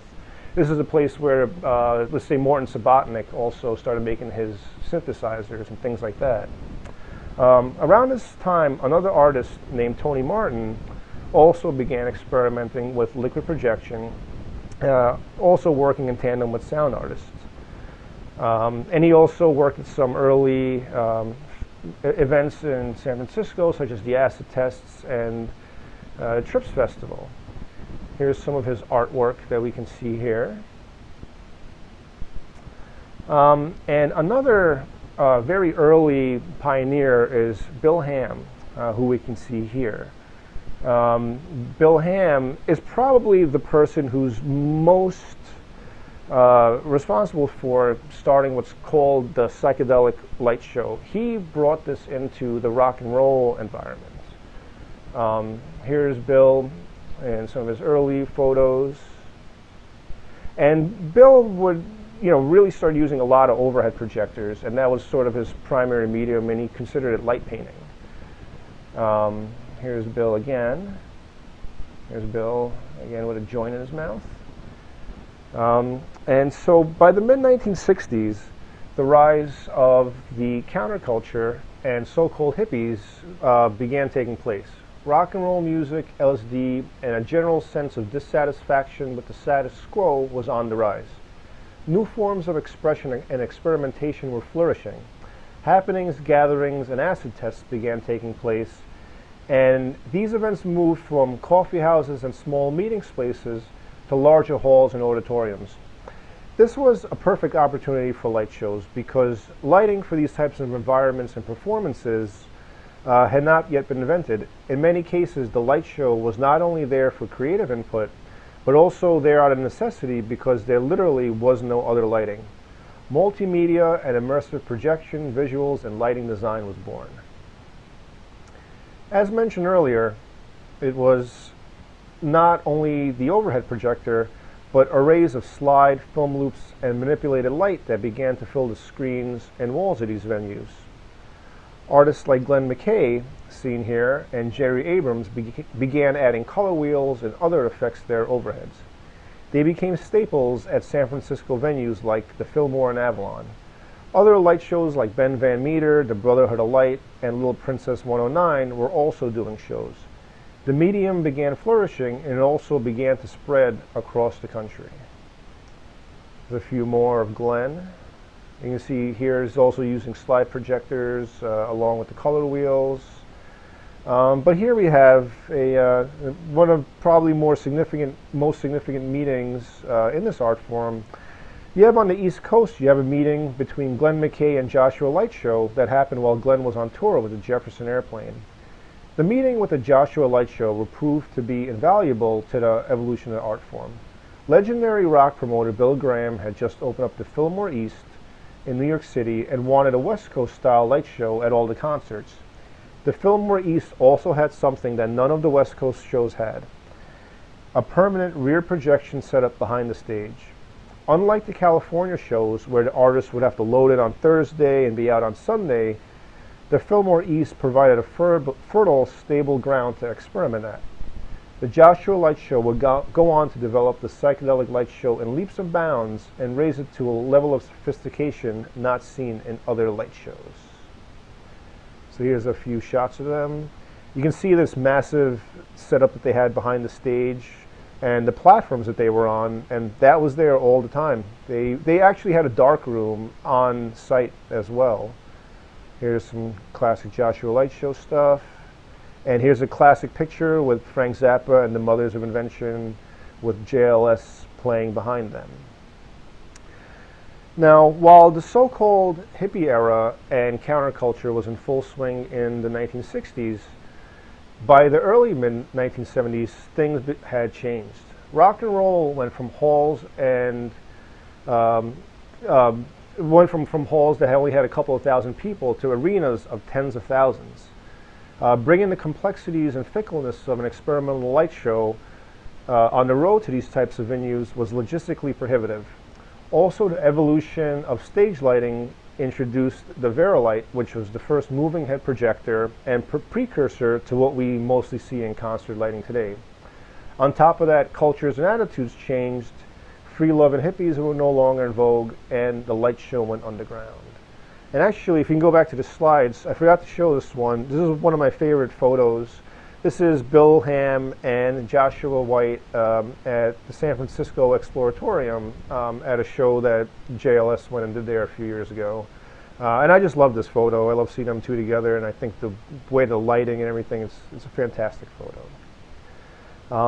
So anyway, so while not as popular and prominent as the light shows were after the 70s, artists like Jerry Abrams and Glenn McKay kept the medium going and introduced it to a new generation of West Coast artists. Folks like Donovan Drummond and Reed Bainels learned from the masters and would continue to do shows through the 80s throughout today. And the Brotherhood of Light would also continue. And while pure analog and overhead projection had a hard time competing with bright concert lighting. There were a few modified projectors made, and I want to take some time with these next slides to talk about some of these. So here we have Chris Zmandermich from the Brotherhood of Light with this crazy, I don't even know what this is. He's got this crazy lens on top of it. He's got a super bright light source underneath it, and this was a modification they did to go into a brighter, and to make the light show brighter. Here we also see a rig from Brotherhood of Light called Baby. Baby named ironically because I think the whole thing weighed several hundred pounds, and this was also a modification, and this rig was actually also featured in the Doors movie in 1991 where Brotherhood of Light did the light show. Here we have Joshua Light Show's so-called big rig, and this has been around since the 1960s, going back to the Fillmore. And this at one point used airplane landing lights, and the lights were so hot that they would actually boil the liquids from beneath. Here's another shot of the big rig. This is actually one of the more recent shows they've done. You can see the digital projector in the back. Here's animatronic running the working on the big rig. Here's another member of Joshua Light Show, but not to be outdone, they're also on the in the United Kingdom. We have the Liquid Light Orchestra, which is Sid Fossil and Peter, and what they did is they modified panny projectors, which are these big theatrical projectors that use big, like 2-foot glass slides to project scenery, for theatrical performances. But you can see what they did here is they turned them on their sides and added all these lenses, and they were able to get some really bright stuff with this. And here's some of the results. This was actually Sun Ra Orchestra performing over in England. So while light shows kind of hit like a dark time, dark ages, whatever you want to call it, in the 80s, by the early 90s, things started to change. Not only did light shows start coming back due to the emerging rave scene, but the introduction of the visual presenter came into play. Using the principles as an overhead projector, you can see here in the slide that you have the same principle. You have a transparency and you have a light source underneath, and it's passing light through something, and instead of a lens, you have a camera at the top. And so you can take this camera now and send it to a video screen or a video mixer, or connect the liquids to other analog devices, including VCRs, other visual presenters, and effects boxes. Now, among the pioneering artists who used the visual presenter were the Brotherhood of Light, who took their show on the road with the Allman Brothers and worked with the band continuously for the next 20 years. Brotherhood of Light is among the most responsible for keeping the Liquid Light Show alive and keeping the San Francisco tradition alive during this time. I mean, they did shows for 20 years all over. I mean, this is really remarkable that they were able to do this, and there have been very few people who've been able to make a career out of doing this type of artwork, and they really went ahead and killed it. Here you can also see some of the other analog devices I'm talking about. You got that. You got the V4 there. You also see that Chaos pad, which I believe was like 2,000 of them made or something like that. You can see the lighting console. And you also see the beginnings of some laptops being used. Here you can see the Panasonic video mixer on the right. This is, I believe, a shot from the Jones Beach Amphitheater, maybe, if I'm correct. But anyway, oh, and I wanted to show this slide here. Up in the top right, you can see the Elmo EV500AF. This shot is from the OJ trial, and the EV500AF is my favorite visual presenter. As we'll see later on in my demonstration, it does some really neat things, and it was a central tool used in this famous debacle of a trial. So let me go and talk just a little bit too about in the 90s and the 2000s, where we saw the beginnings of accessible computer technology and the use of VJ tools for projection. Now, while lacking the live organic feel of liquid analog, shows, the idea of doing live visuals in tandem with live music was still there. The use of pre-recorded clips was possible, as was the ability to manipulate video on the fly. But it was mostly limited inside the computer and lacked physical external inputs. Soon enough, however, the ability to capture video into a computer and the advent of HD video mixers allowed high-resolution cameras to become part of the light show again. In addition to projections, which could now also be sent to video screens and video walls, the addition of using other screens and video walls in addition to projections also changed the dynamics of the game for live visuals. Because an earlier problem with traditional projection tech was that overhead projectors and early digital projectors were just not bright enough to compete with stage lighting. But now with brighter projectors and use of video walls, visuals could cut through.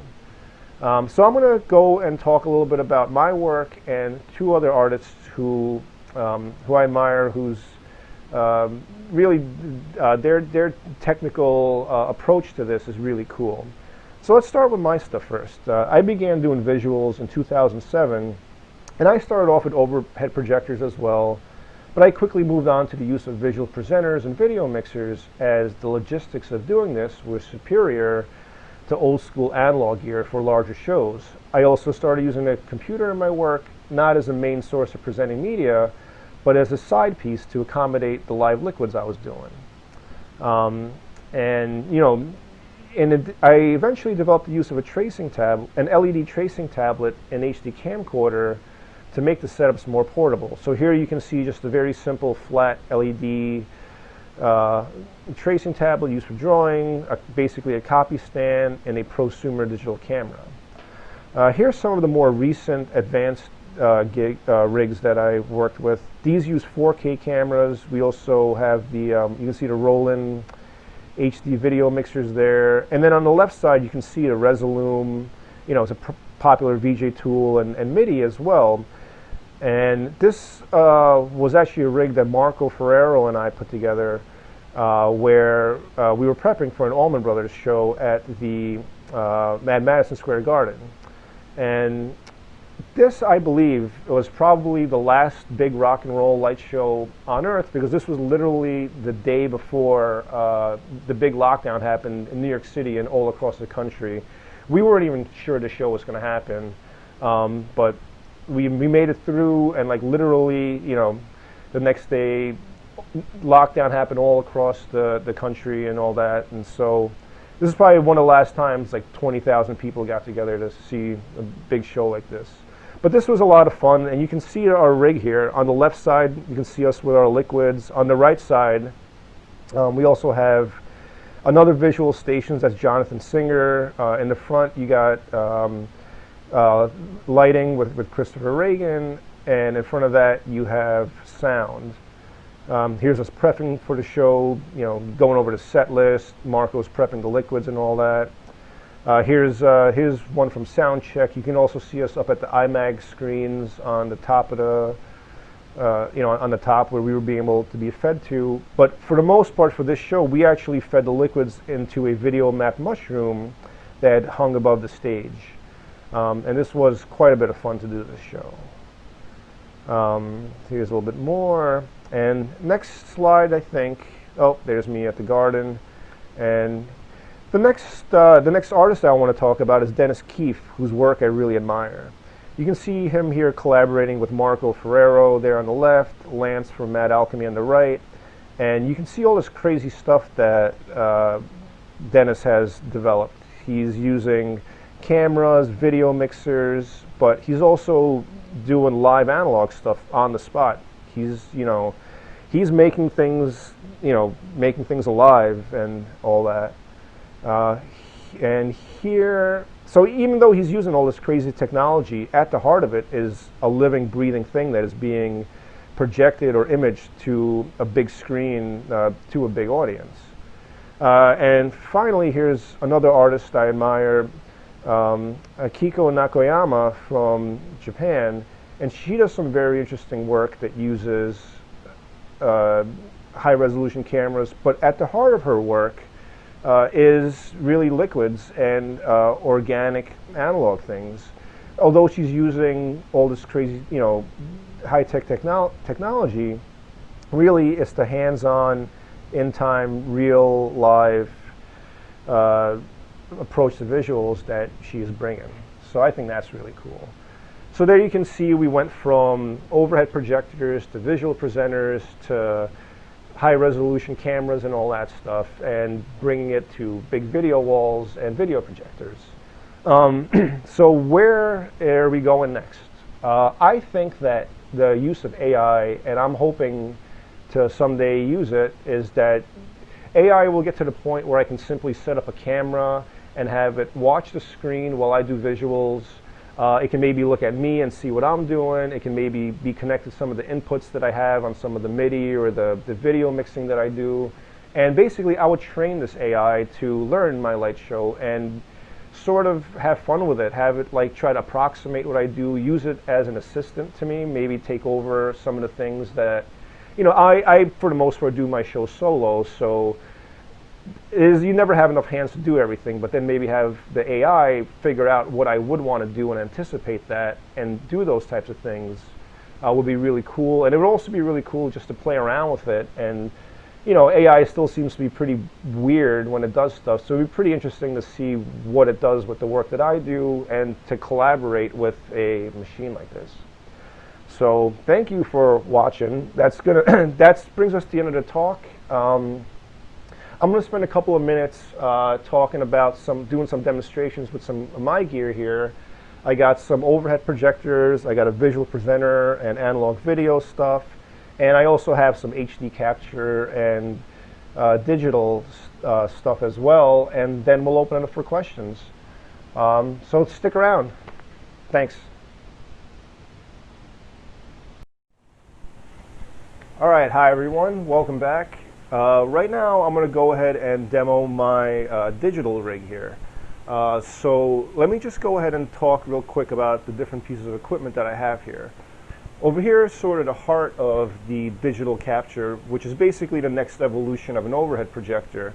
I have a camera, I have a camera stand here or a camera arm, I have a LED tracing tablet, I can change the brightness of it, and I can throw liquids right underneath it. One of the things that I really like about this is that as I put the liquids under it, I can kind of zoom in and zoom out on whatever piece of artwork I like.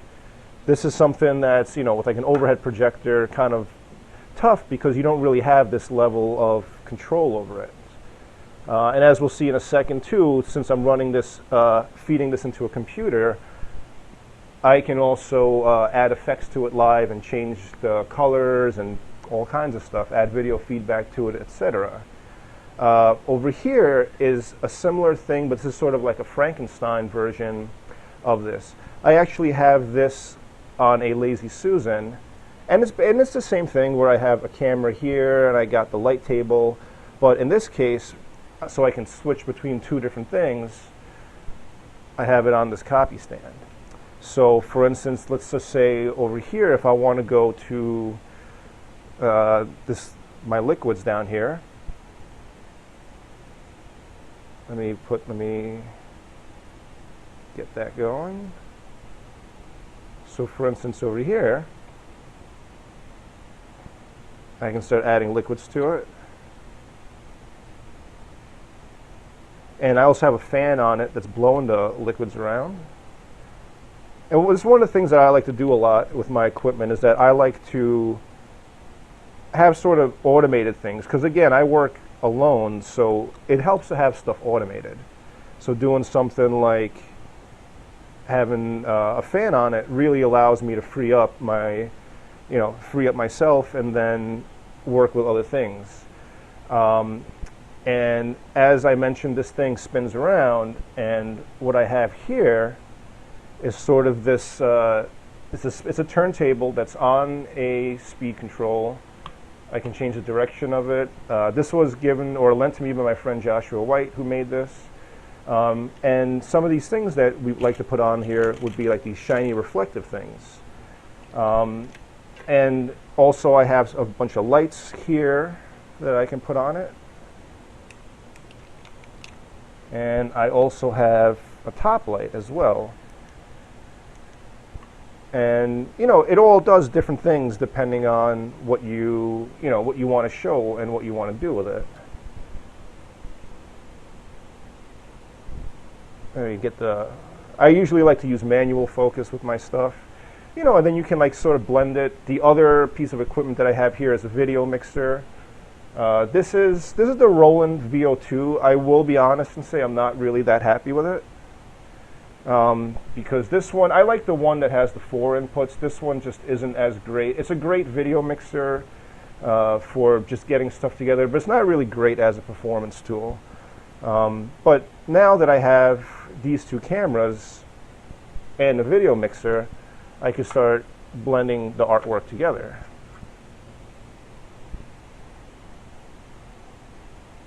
All right, and so, and again, like I said, I can move this, around, and I can mix if I want to. I can mix together those oils over here, and I can mix them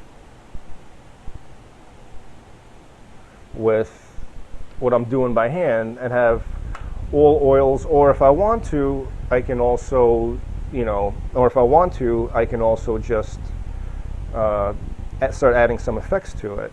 Really quick, something I wanted to show off about this thing that I love. This thing here, also just putting this piece of glass over it, creates a really cool effect where by moving it up, the light gets distorted as it hits the lens here. So you can see I'm doing these really crazy, like, warp effects and stuff like that. So that's something that I do. Now, the other thing about all of this is that my signal flow in this case is actually this right here is being ran to a capture box and then ran into my Resolume. Typically, I actually don't like to rely on the computer as the final output because, as we know, computers tend to glitch out and be weird. So a lot of times I'll have one camera just on the video mixer and then the computer going into it, and maybe another camera captured into the computer. This time here, just because for the purposes of the demo, I changed it up because we're using the video capture cards to go into the computer here. And I know that people often ask about video capture. If you look at the Magwell HDMI card, which is this little bad boy right here, this I find, it's a little expensive. It's about $300. But I know that people often ask this question, and stuff like the Blackmagic Intensity and all that, which is a popular one, I hate it. And if you ever worked with it, you know how finicky it is. That thing is like magical. There's no drivers to be installed. It right away just picks up any resolution that you want and goes. And so finally, let me just go ahead, since I have a computer here, I am running stuff into my computer, and what this does for me is allow me to do backups or sort of have automated stuff that I can do in case, let's say, some of the analog stuff messes up and I'm running into trouble. I have a bunch of video clips going here. And so the program's Resolume. It's pretty popular, and I'm sure a lot of folks have heard of it. And what I can do is I can start adding video clips to it that I have pre-recorded. Usually all my clips are stuff that I've done myself. That's artwork that I've created. I usually don't rely on like a lot of computer effects. So while I am doing pre-recorded clips and all that, I still like to make sure that there's the liquids and the organic elements of it. And as you know, with this program Resolume, you can do some pretty cool things with it, like start changing the colors. You can add some feedback effects to it and all that stuff, and it's really a lot of fun. All right, up next we're going to talk about the visual presenter and how liquids can be integrated with analog video. So over here I have the Elmo EV500 AF. As I mentioned in my talk, this is the one from the OJ trial. And so what it is, again, it's just basically a light table, a camera, and and it gets picked up. we'll worry about this for a second. I'll explain the rest of the equipment where it's running into. But one of the really cool things about this is that this particular model of all the visual presenters I've ever seen is a digital and analog hybrid. While the camera itself is a CCD camera, the circuitry up here turns into analog and then feeds out via an analog signal path the whole way through. What it really has, which is really awesome, it has all these color changing features up here. And it also has stuff like you can zoom in, you can zoom out. It's got a positive and negative effect on it. So if you want to see it over here on the camera, I mean on the TV screen, you know, so we can do like a positive and negative effect on it. And this stuff makes it extremely useful and playable as far as a visual instrument goes. And, you know, so again, you're not limited to just doing like liquids on an overhead projector. You can actually play this thing. You can, you know, strobe the color in time or something. Or you can do some effects by maybe slapping the positive and negative real quick. Or you can spin the plate and like move it in and move it out, etc. The head here also twists as well, which we'll show in a second, works well for another use of this device here. But what I have going on here is I have this going into a V4, which a lot of people, you know, I'm sure are familiar with. It's a very common VJ, old school VJ tool. And going into it, you can put all different kinds of inputs. So for instance, I have like a Radio Shack Archer set up in a feedback loop.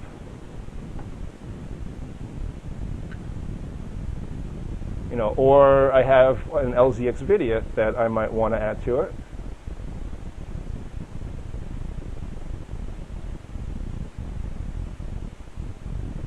Or I also have here, and it's a miracle of work today, I have this modified Nintendo that I made a couple years ago. And let's see if we can get it. Yeah, so what I ended up doing here is I went into the video chip here of this thing. This is actually an old enough technology where the video chips are the big rectangular ones. And I believe there's 16 pins on each side. So this patch bay that I created just ran each of the wires, each of these things over here down to each one of those pins. And sometimes I have it going across, you know, some pots or other things that can control the voltage that's going through it. And I just wanted to show that off today. I got Mario actually going here now. And actually, like I said, it's finicky. It hasn't worked in a while, but I turned it on and it magically worked today. And so basically, what I'm doing is I'm glitching the thing out by doing, you know, by patching different parts of the video chip to itself. And, you know, and then I can basically just go ahead and do my artwork and combine it, and combine liquids with all different kinds of things. There's also different blend modes on here, different types of keying that you can do. So it's a very effective way to do visuals. There's also a lot of fun, you know, doing stuff with this type of, you know, setup to me is in many ways more fun than doing it digitally because it's very hands-on.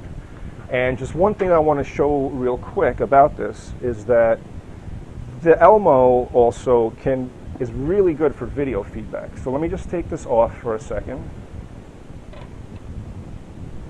And what you can do is you can take a flat panel and you can run that flat panel, you know, hook it up to your V4 or whatever, your video mixer, and this becomes a really, really great way to do video feedback. And again, because of this device, because it has all these physical color changing knobs and all that, it's really cool and really fun, and you know, you can start adding different effects to it, and it's really, really neat. For the longest time, my show was basically this plus another visual presenter, so I would run one with liquids, I would run another one with feedback, and then have other stuff going on with it. But yeah, so that is the analog setup that I was working with. All right, and now I'm going to do a full-on old-school analog setup. I got 3 overhead projectors, and on these I'm going to do 3 different types of liquids, and then I'm also going to add a couple of color wheels and stuff like that to it. So right over here we have the classic squash plate. Now, I'm not going to really get into how to mix the liquids or anything like that. If you go to my website, if you go to my YouTube, I have several tutorials about how to do this stuff. So, you know, that stuff, if you want to, just check out Liquid Light Lab's YouTube, and there's plenty of tutorials about how to actually mix the liquids and all of that. And if you're interested also, I sell glass and dyes and supplies to get started on this. One bit of full disclosure is this plate is, people sometimes ask me how long can you how long can a plate last for? This has probably been sitting around for several months. You know, I just haven't had a chance to clean anything today, but you throw a little bit like alcohol in it, and suddenly it breathes new life into a plate. And suddenly, like you can see, we kind of opened it up, and you know, all these extra things start going, these lobes and stuff start going out of it. And if we check it out on the screen, you can see what I'm talking about.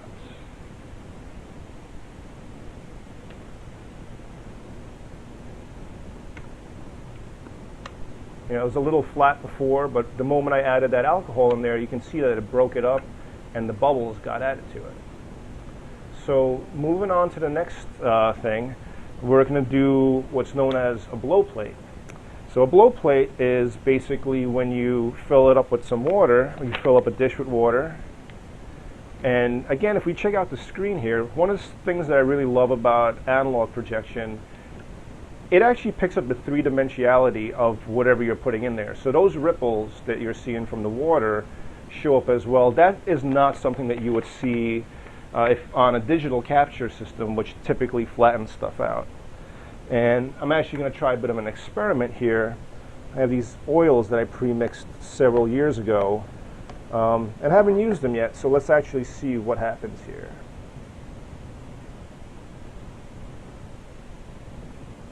And what a blow plate does is you drop different oils inside of the plate, and in a second we'll grab a straw and we'll start blowing them around.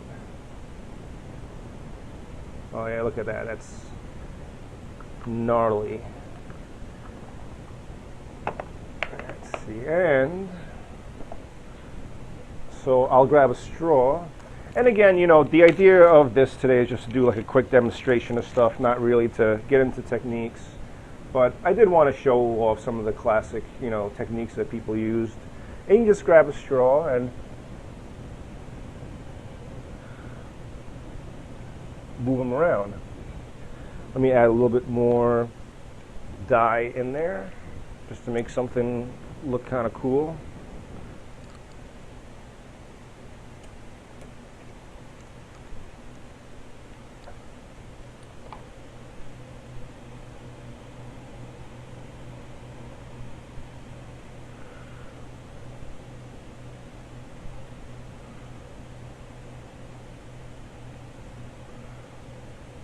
You know, and this is a typical way to do liquids as well, and to blow them around. I also am going to put a fan on this so I can just kind of automate it and let it do its thing.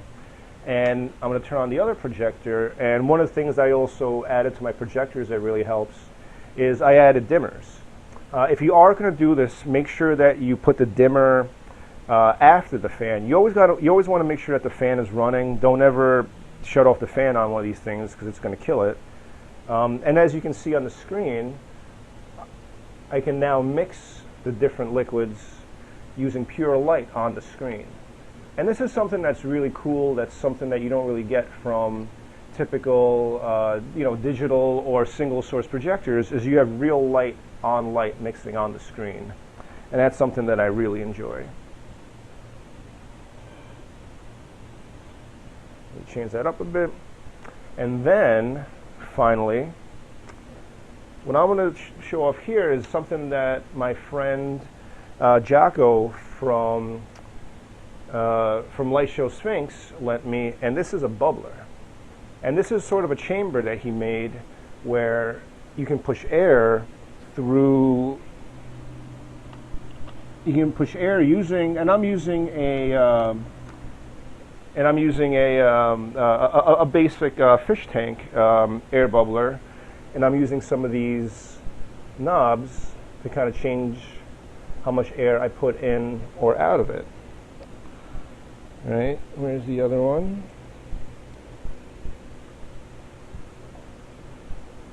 And I do have to say, this is actually something that he designed to be vertical on a slide projector.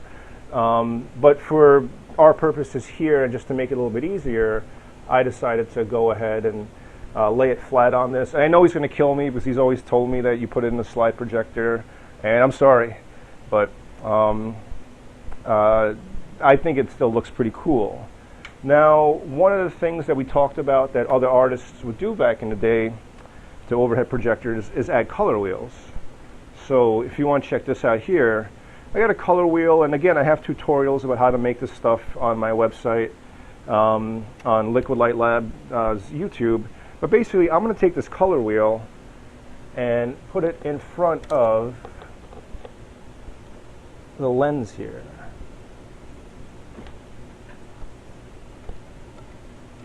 And let's see, this would probably be a little bit easier if I was standing in front of it.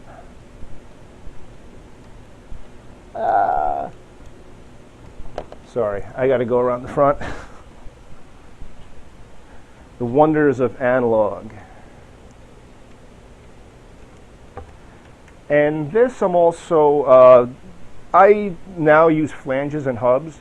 This I actually connected with using BNC connectors, which is something that a guy named Pete Snow invented called the Pete wheel system that the guys in California used to use to be able to interchange their wheels with each other and make it a lot easier. And so now you can see that bubbler that was all white suddenly has this really cool colors sweeping through it. Now I can like mix in, if I want to, my squish plate.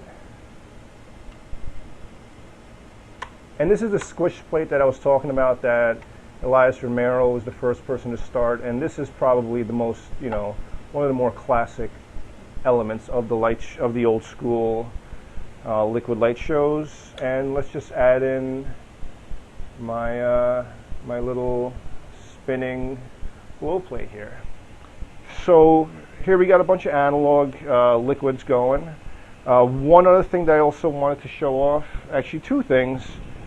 I'm going to put a color wheel as well on this thing, just so we can check it out and see what that looks like.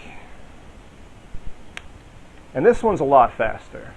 This one's like a slow 20 watt RPM one. This one goes up to like 100.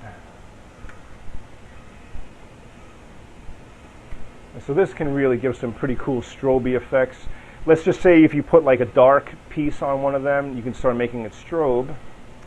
So that's something to try out. And finally, because like I said, a lot of times the light shows weren't just liquids, which do look really cool, and I'm actually very happy with the way this is looking right now. Something else that you can add to this stuff are some transparencies. So here, I'm going to throw on the stage.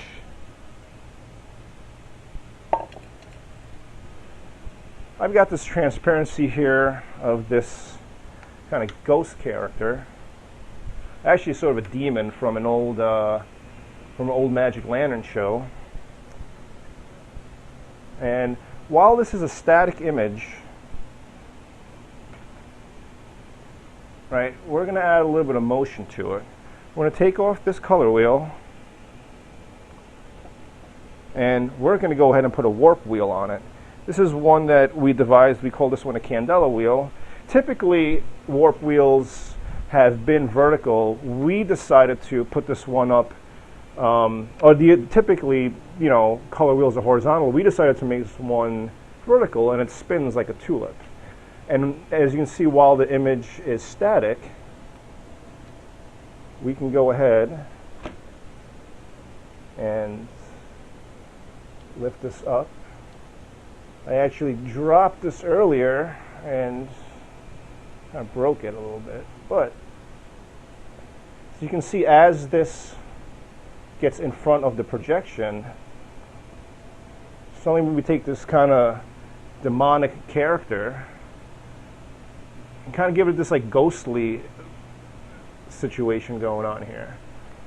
So it's kind of like, you know, and I love warp wheels, and I love how it's not only just, you know, changing the image on the screen and causing images, but you have all this added ambient light around the room going. And so let's just go ahead and we'll, you know, pop on some of the other stuff. And voila.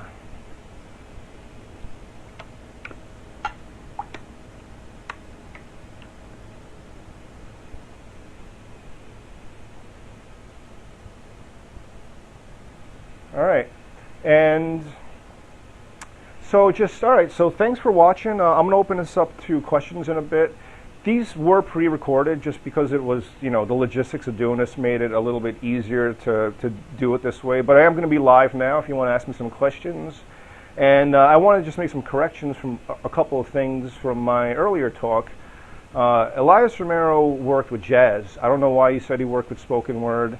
The big collaboration of Pablo Light Show in California was with San Francisco Lightworks. I forgot their names. And then the lady from Joshua Light Show, who I forgot to mention, was Allison Denny. And also Peter from Liquid Light Orchestra. It wasn't just Peter, but it was also Neil Rice from Optikinetics. And Peter Wilson is his name. So I just want to get those names out there because I think it's important for the people in the art form to get the proper recognition. So ask me anything.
All right, I don't know. We might be live, but let's see. Let's see if we're ready to be live yet. I'm on. All right, cool. So I'm on. We're on a little bit of a delay here, so but I am seeing you guys' questions and everything. Thank you so much for the comments and all that stuff. Thank you for watching and taking time out of your Sundays to watch. So let's just go through some of the questions here. Can you describe a universal BNC attachment system and what motors are used? I use what's called a slow-geared motor. If you look it up, usually a DNC motor or DC motor spins pretty fast, so you have to put an extra gear on there to slow it down. The BNC attachments, I wouldn't actually recommend them because they're kind of wonky. I actually switched over to just using a hub and an Allen key to tighten that stuff. Let's see, what else do we got for other questions here? I'd love to know more about how you got into doing this. You said it was 2007. What happened in 2007 that led you to this field of work? That's a great question, thank you. I actually played music and, you know, for a long time before that. I'm a multi-instrumentalist. I can play a few instruments. You know, I was always into like creative stuff, music, graffiti, and, you know, graphic design. And honestly, I really thought I was going to be a musician, but then I started doing the hobby as just, I mean, the light show just as a hobby, and like people really liked it, you know, and my music, I liked it, but not many other people liked the music. So, you know, people really responded to it, so that just kept it going, you know, and I felt that. Steve, do you have a good build guide for a splotoscope or an aquarium bubbler? I don't at the moment.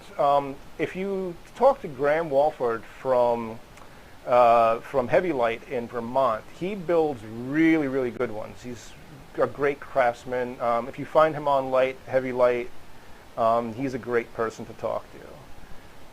Let's see. Can the Nintendo be played during the set? Yes. And we actually did a glitch Nintendo night at a local bar around here and had people play, while, I had a video mixer and stuff set up, and they played normal, and when Mario ate the mushroom, that's when the stuff kicked in. And I actually watched somebody, while the whole thing was glitched out, by memory beat the first level. It was incredible. Like, he couldn't even see the game. So that was pretty sweet. Do you think the analog Liquid Live visual is going up? Are there more people coming up and more people doing Liquid Light shows? Is it trendy? Could be the new hype?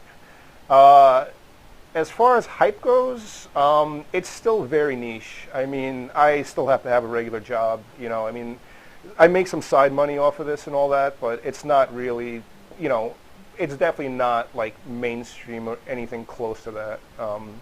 You do it for the love. Have you heard of Heavy Water Light Show? Absolutely. Heavy Water is wonderful, and they actually did the really sick album cover art on the Santana 3 cover.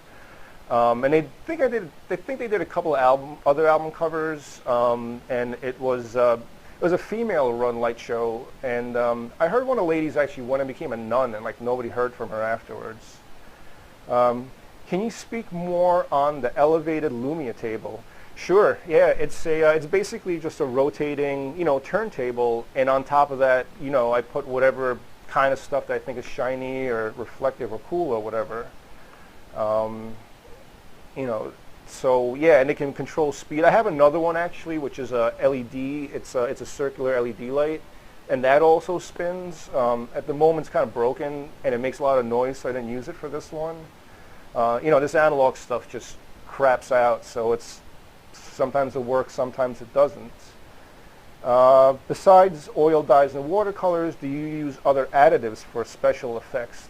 Yeah, sure. I'm not going to give away all the secrets, but glycerin, rubbing alcohol are some good ones to use. Putting air into something is also pretty effective. So that's stuff that you can do. Do you happen to know how many lumens those 60s overhead projectors have? Regular and big rigs. So a regular overhead projector from the 60s was pretty weak. I mean, I'd say 3,000 lumens back then would have been good. The ones that I use, the Duquesne 4003s, those go up to 4,000 lumens. Those are probably the best ones. And those are the limits of what is known as a, what's it called, like an incandescent bulb. But you can get into an HMI bulb, which is like an arc light. And those types of projectors go up to like 7.5 to 10,000 lumens. And an arc light is sort of like, when you see a baseball stadium lights turn on and they take a long time to turn on, that's sort of the kind of light that's inside one of those. Let's see. What kind of digital cameras are those with zoom controls off to the side? These are just prosumer Sonys. They're older Sonys, and you can get them a lot cheaper now. The nice thing about them is the lenses are all interchangeable. So I have several different lenses, and I didn't get to show it during my talk, but I also have these like attachments and stuff that go to it, and you can screw these on underneath. And I just kind of got into Sony cameras, and over time built up the lenses and have all these attachments, so I stuck with the Sony. Mentos and Pepsi. Yeah, you can do Mentos and Pepsi. Let's see, what else do we have? Are you going to have more of the glass sets for sale sometime? Yes, actually. We are building it up now. Basically, one of the problems was that we would just get backed up on stuff. My friend Chris helps me package all this stuff and everything. We end up getting so many orders, and people have to start waiting now for a month to get them. And for us, it's stressful. It's not fair to the customers. So we're actually trying to, get a stock first and then ship it out. So there's none of that. So those should be up next week. I think he's working on it this weekend. What else do we got? And let's see. Do you have much experience creating heat slides? What are the pros and cons of that strategy? Who are some big hitters in that style? Well, as mentioned earlier, Mark Boyle, who did like the Pink Floyd and Soft Machine back in the day, did a lot of heat slides as well. I'm not super big. I haven't done a lot of heat slides, but what I actually did was I filmed it instead of taking like a regular, like a slide and putting it in a slide projector. I actually built a rig once where I just put some liquids and stuff inside of a glass thing and raised it. And I took like a heat gun, like for a construction industrial grade heat gun, and heated up the liquids that way. And I boiled them and I filled them with the camera. And I actually have that in my Resolume rig. What kind of digital cameras are those with the zoom on the side? We already answered that. I also want to explore microscopy. Yeah, microscope stuff is very cool. I've used some USB microscopes. Mine only went to like 100 times magnification, which isn't very good. Not super familiar with how things look down there, but I think you probably want to get to like 1,000 times if you're going to really look at something cool and see stuff that you can't see with, the naked eye or a spyglass. Do you have a favorite color? Yeah, the rainbow. I love like all the colors together. That's literally my favorite color, is just a whole spectrum of them all at once. I love seeing that. Can digital cameras turn off during a presentation because of overheating? Yeah, cameras can overheat for sure. Yep. Let's see. What else do we have? Who are the two current artists you showcased in your talk? Yes, thank you. That was Dennis Keefe, who was the guy who did all that crazy stuff. We call it the Medusa. He calls it the Medusa. He's been around since the 60s, and he actually also built if you ever seen like a Mad Alchemy show, he's the one who built all that digital stuff. So he retrofitted his overhead projectors and put, digital cameras in the top, and then he put LEDs in there. So he's the guy responsible for that. And the other artist is Akiko Nakayama, and she does some incredible avant-garde work in Japan. I've reached out to collaborate with her, but we obviously live tens of thousands of miles away from each other, so maybe someday. Let's see, what else do we got here? Who were your mentors? I learned a lot from myself, but a couple years ago I became real good friends with Joshua White of Joshua Light Show, and definitely consider him a mentor and just like a friend, and I like to call him a consigliere. So he's definitely been real big on it. Also, there was a guy, who passed away. What the hell am I forgetting his name now? Yeah, sorry. I'm spacing out. I get nervous in names. But yeah, sorry, Bob Lewis. He actually, when he passed away, left me like literally a full minivan of light show stuff. And he's been doing light shows for a long time. And he ended up giving me a lot of stuff, and that I've used in my work and all that stuff. So he's also been a big inspiration. And mentors like, acid and nature. So that's kind of things that I've learned from. What kind of digital projectors do you use? Look powerful. Yeah, the one behind me is like a 10,000 lumen one. I got another 10K, and so one of the things that I do actually, for a day job is I work in AV. I'm an audiovisual engineer. Because of music and learning light shows and stuff, I eventually got into just learning how to do it, and I've been doing that actually for a long time.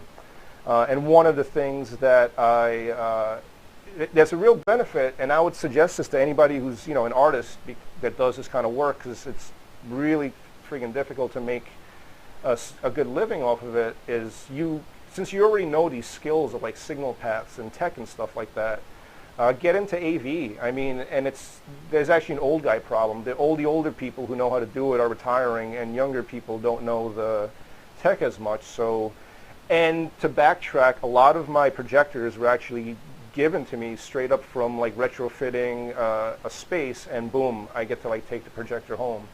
And I got a 12K lumen projector that I project in a room that's like 12 by 12. So, yeah. I don't know how much more time we have here. I'm going to keep going until the moderators, I guess, you know, cut me off, or until you guys get bored of me talking. Oh, this is a good question. Do you use polarized wheels and polarized effects on 35 millimeter slides? I've never actually used them, but I have a collection, which I got from Bob Lewis after he passed, of, you know, 35 millimeter Codalit slides that are opposites to each other. And when you put the polarization over it, they'll, you know, sort of strobe and whatever. And actually Neil Rice from Optokinetics, who's a friend of mine, he's taught me a lot about this kind of technology as well. Let's see. Got time for a few more questions. Let's see. We can go up. Can you recommend any vendors for tools you use like Lumia parts? Great question, and you have to make it all yourself. There's pretty much nobody who makes this kind of stuff. So it's just all, you have to manufacture it yourself. So that's, you know, that's something there. What's it called? My producer is giving me signals. Oh, yeah, and which is fun, and it's fun making it. We actually made the Candela wheel together, which I named after my future wife, who's here. Let's see, what else do we got? What kind of brand a slide projector is good for a show? You know, I've used just like Kodaks, Kodak carousels, but yeah, if you try using one of these in a show or art installation, I mean, they jam up. They're tough to use. There are, you know, you can also use like, you know, metal slide projectors. Actually, I got one here, the Aldis Tudor. So let's see. This is like a classic, I don't know if you can see it, but this is like a classic, yeah, projector here. That one's really cool. And one thing actually, because you guys mentioned something about, you know, heat slides, don't try to boil slides in a carousel because it's plastic. You've got to have a metal slide projector to do it because you'll, you know, burn something. Let's see.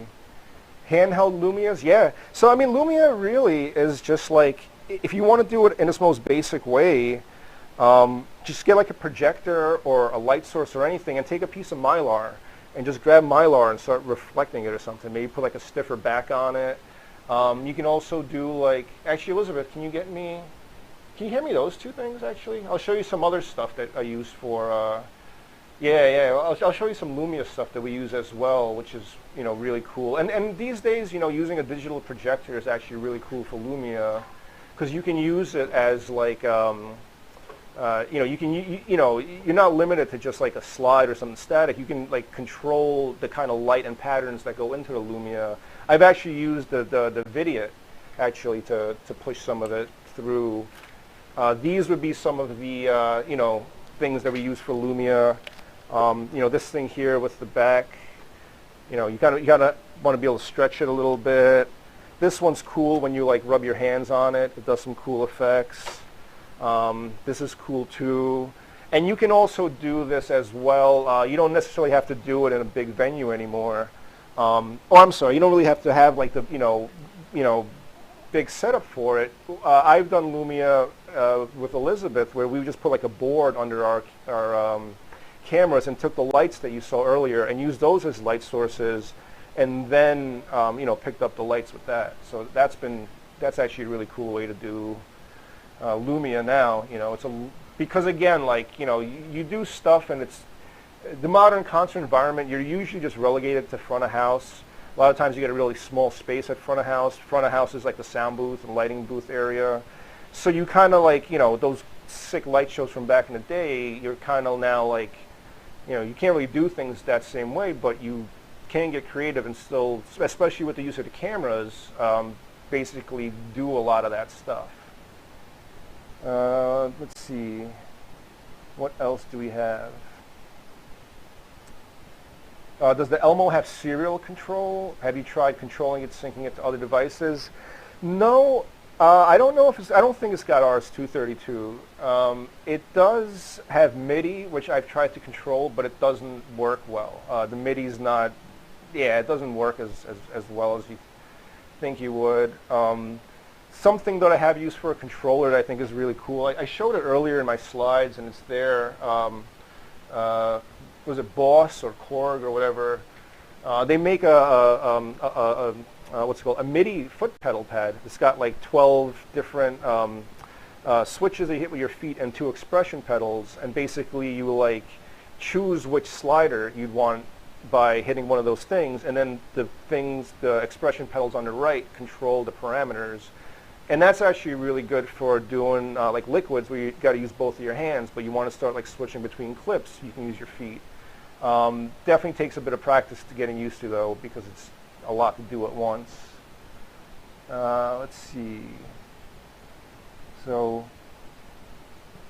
Steve, maybe need a monthly show. Sure, I'm actually thinking, you know, about possibly doing like I don't know, maybe like a Patreon or something like that, or something. Just do this regularly. What kind of water inks colors do you use? Dr. Martin's pH Synchromatic watercolors. Those are the best. Dr. Martin makes other watercolors, but the Synchromatic ones have less like sediment in them. For camera-based stuff, you can kind of get away with, you can get away with your colors being a bit like, cloudier or sedimenty. But if you're going to project it analog, that stuff will show up. So Dr. Martin's are the Synchromatic transparent are the cleanest ones. Let's see, what else we got here? I think it's Liquid Light Lab, isn't it? Yeah, it's Liquid Light Lab. Thank you for the comments and all that stuff. Let's see.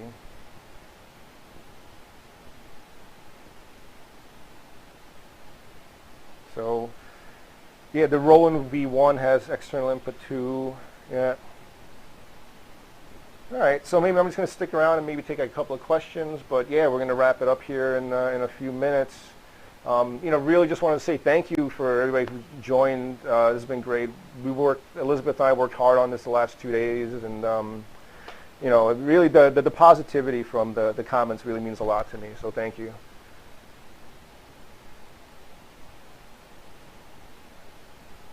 Let's see, what do we got? Yeah.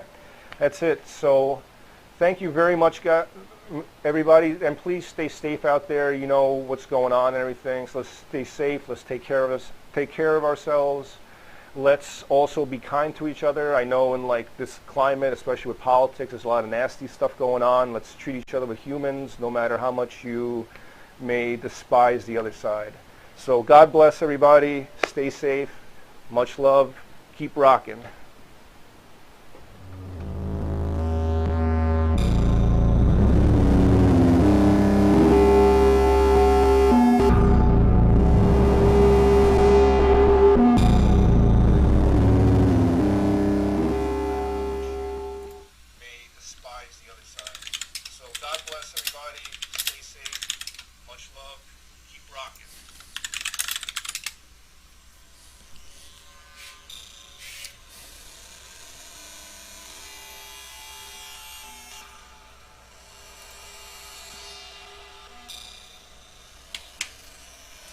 All right, awesome.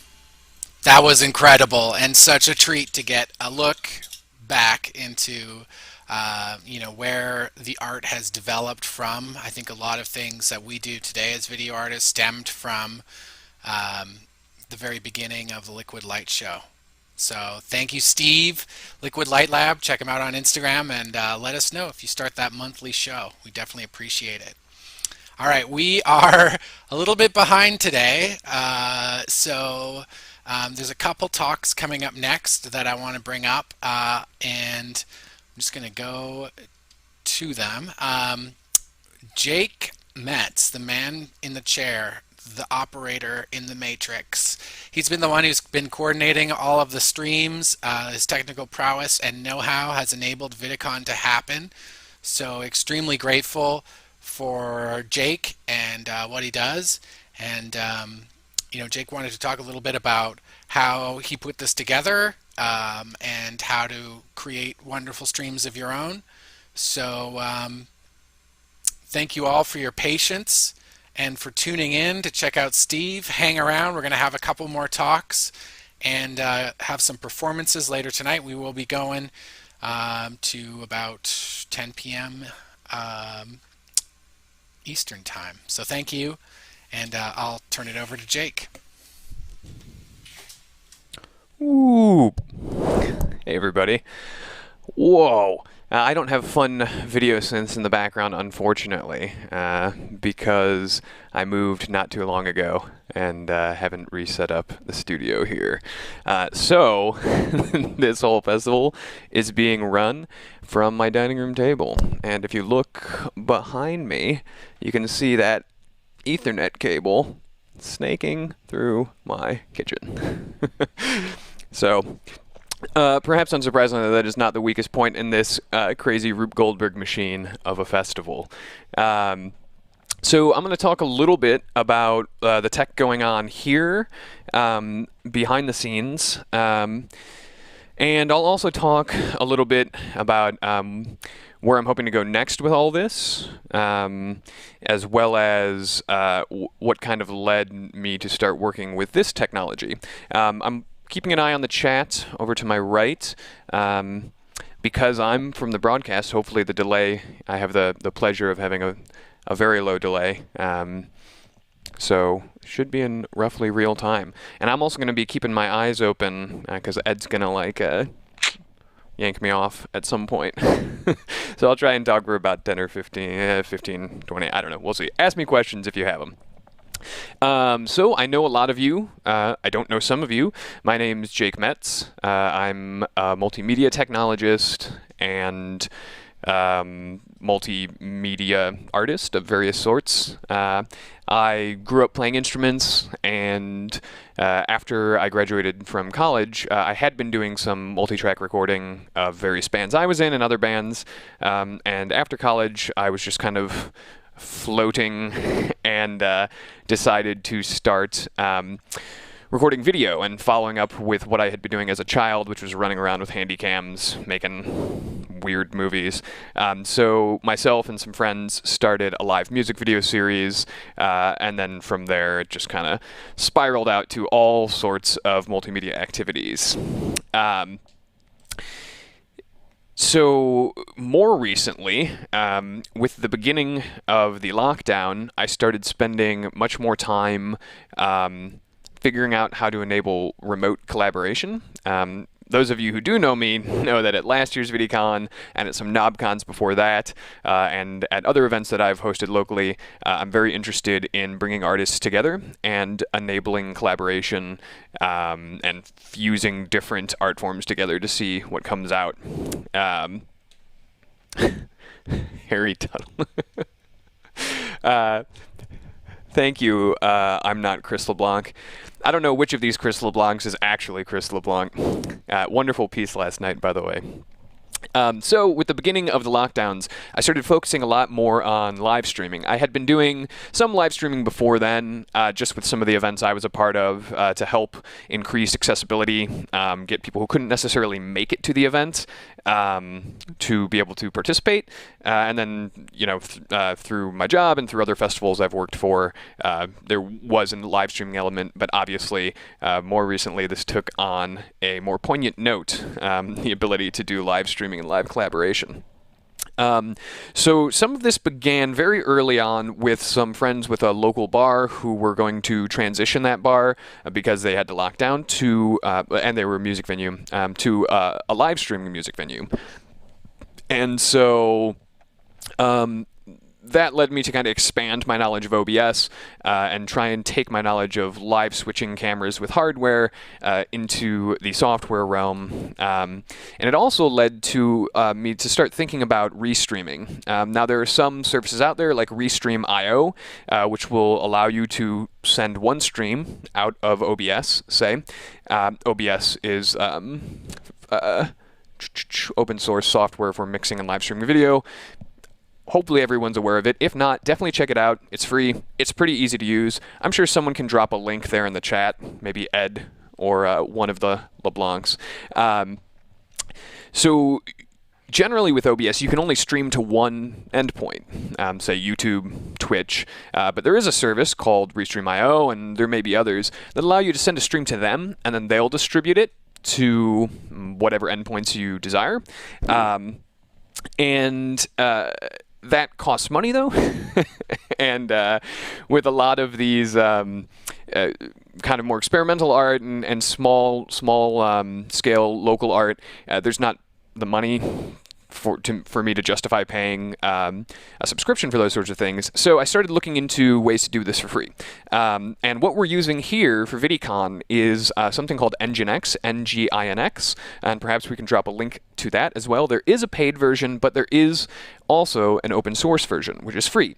This is software that's been around for quite a while. I think since the 90s or early 2000s, and it's a web serving software. A lot of times people use it for websites, HTTP. But you can also use a protocol called RTMP, Real-Time Media Protocol, or Real-Time Transfer Media Protocol. This was developed by Adobe, again, back in the 90s. But it's a great way to send media between a client and a server.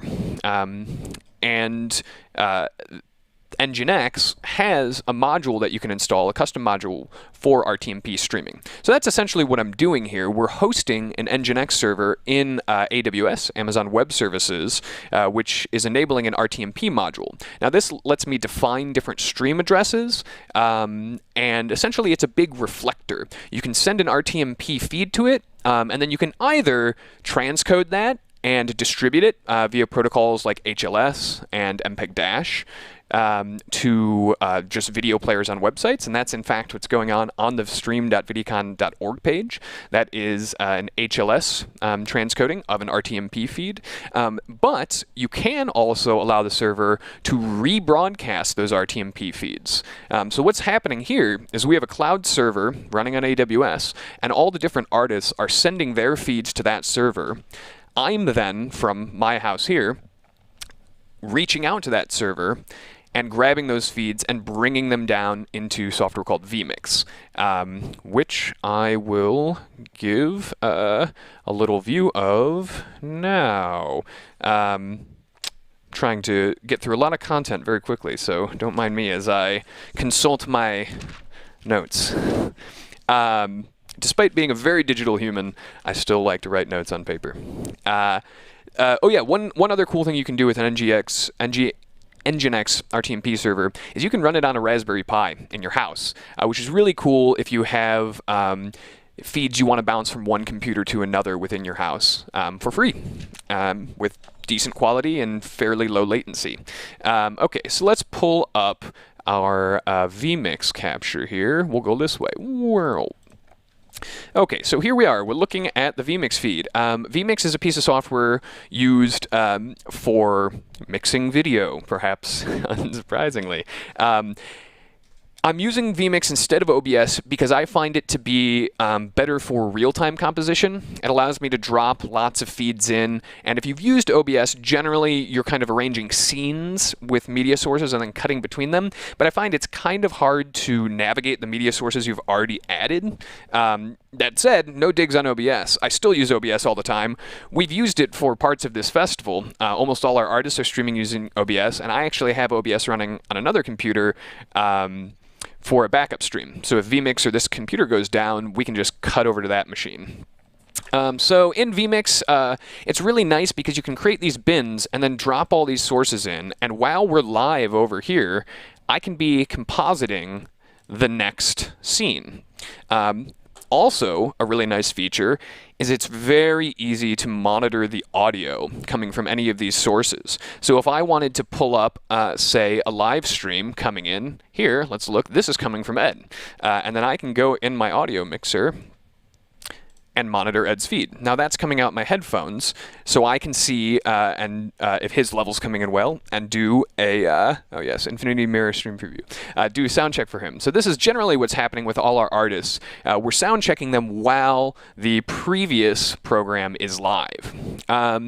So in here, I've got live streams, we've got pre-recorded content, we've got titles and overlays that we can add, as well as footage from the prior year. Hey, there's Ed. Logos. And then here's some local capture. A fun thing you can do is I'm actually also, let's see if this works, well, I'm actually not going to do this. That has shown itself to cause some issues when I try and go to my video output settings. So we'll stay out of there. But suffice it to say, I can use an NDI output. NDI is a network streaming protocol. And then I can bring that back in, and we can add wacky feedback. Everybody loves wacky feedback. Kind of a neat thing about vMix is you can actually add variable frame delays here to that feedback. So I've been having lots of fun with that. You can also position all sorts of footage in different ways. As we see, I'm now positioning my picture-in-picture here. So this is how I've mixed various sources when we've got multi-artist collaborations going on. Another really neat thing about vMix is you can also add all sorts of cool triggers. So I could set, if I have these overlays on, I could set it so that when Ed's video comes in, it turns all those off. And so there's a lot of really nice automation that vMix offers. So we can take a quick look as well at the AWS infrastructure over here. Maybe it has stopped working. Oh, there we are. Okay. So here I am not. There we go. So the Nginx RTMP model is actually very simple. Once you get it installed and up and running, I'm running it on Windows Server. I just started this because I really liked the graphical user interface. I liked being able to monitor my performance with a nice GUI. But generally, my other RTMP servers are running on Linux. So basically, we have these different applications, and all we do is we add this address, and then you can give someone an IP with that address, and they'll be able to stream via the RTMP protocol to this. In AWS, I can also monitor the network in and out. When we were testing this, I created an infinite network loop, and here we go. There we go. I was not showing the actual screen. I'm sure you could see it in there, but not very well.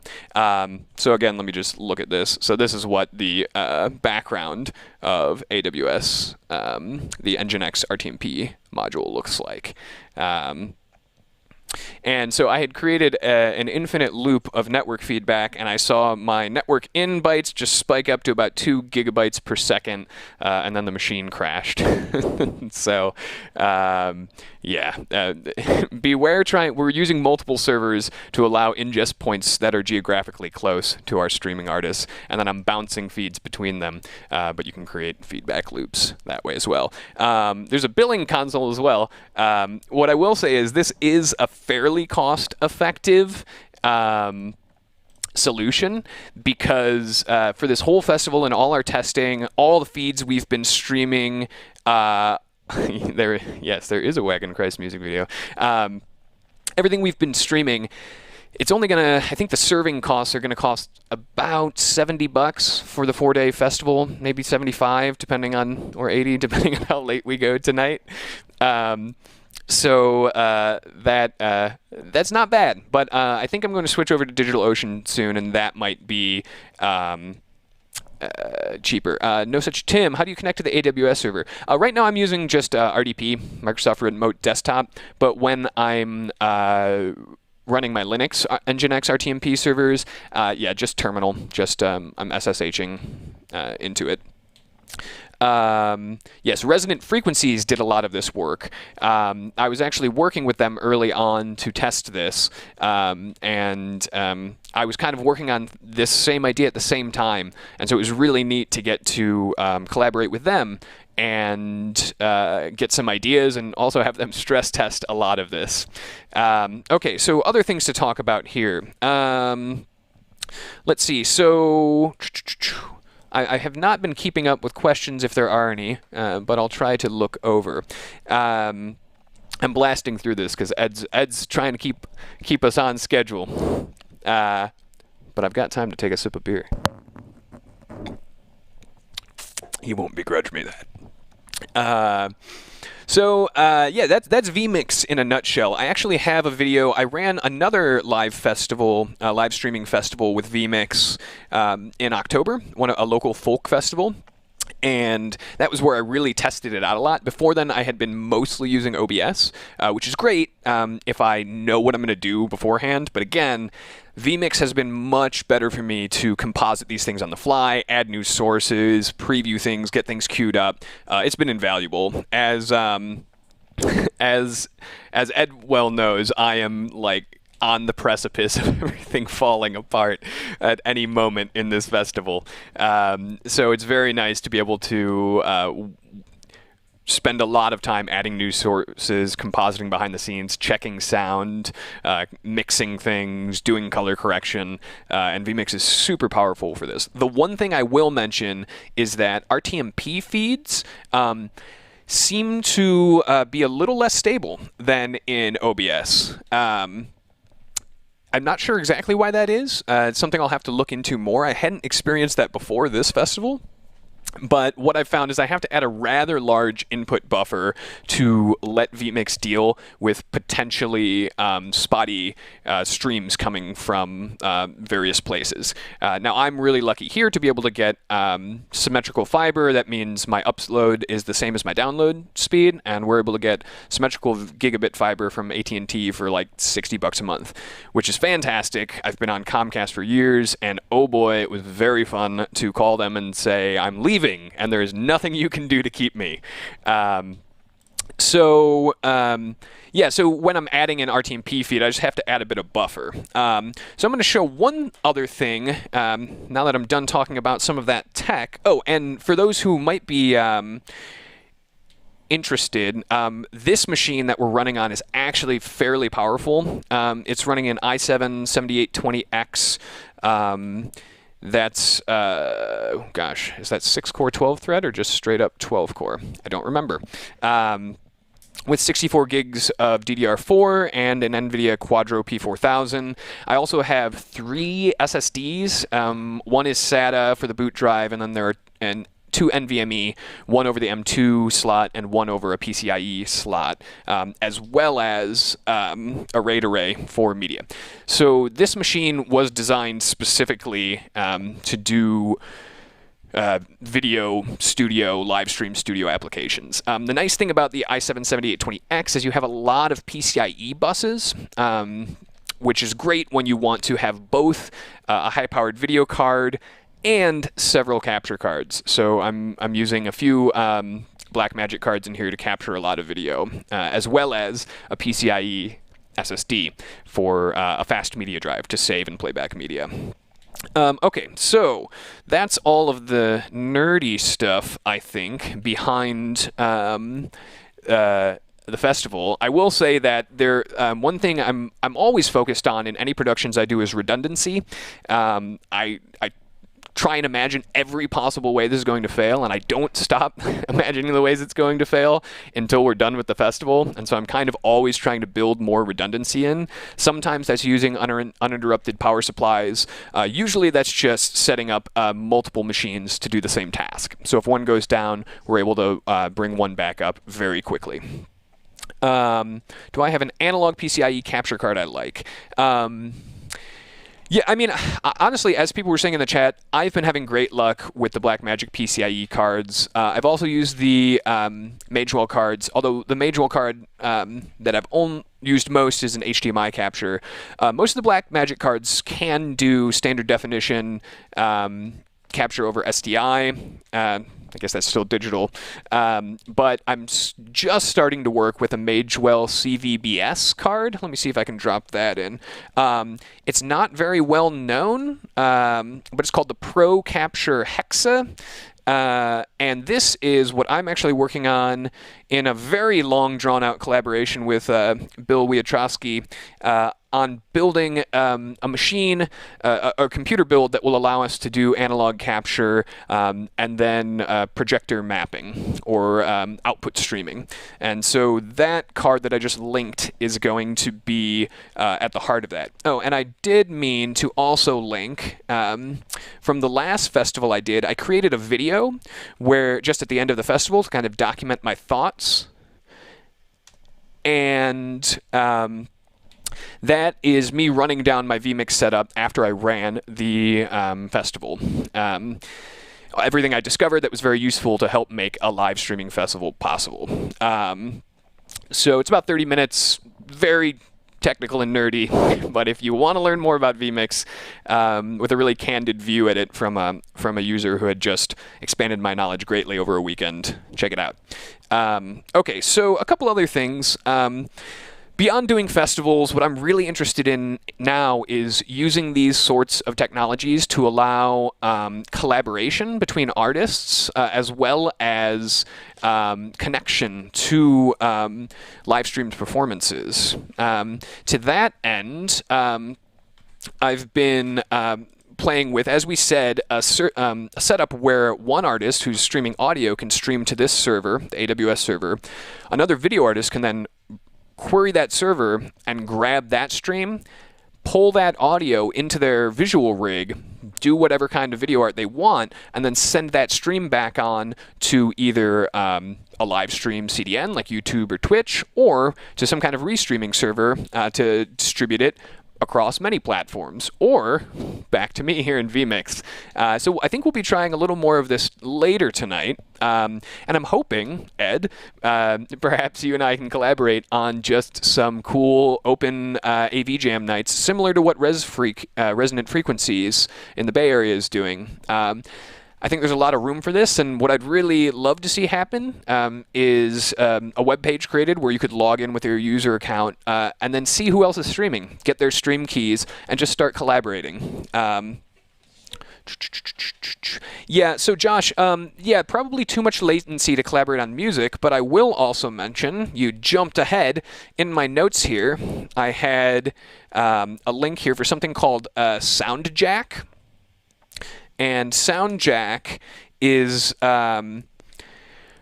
really trying to pioneer doing super low latency audio collaboration. And I've been testing it some, and it's pretty good. I've been able to get around 30 milliseconds of latency between me here in the middle of Illinois and Virginia, which is pretty wild.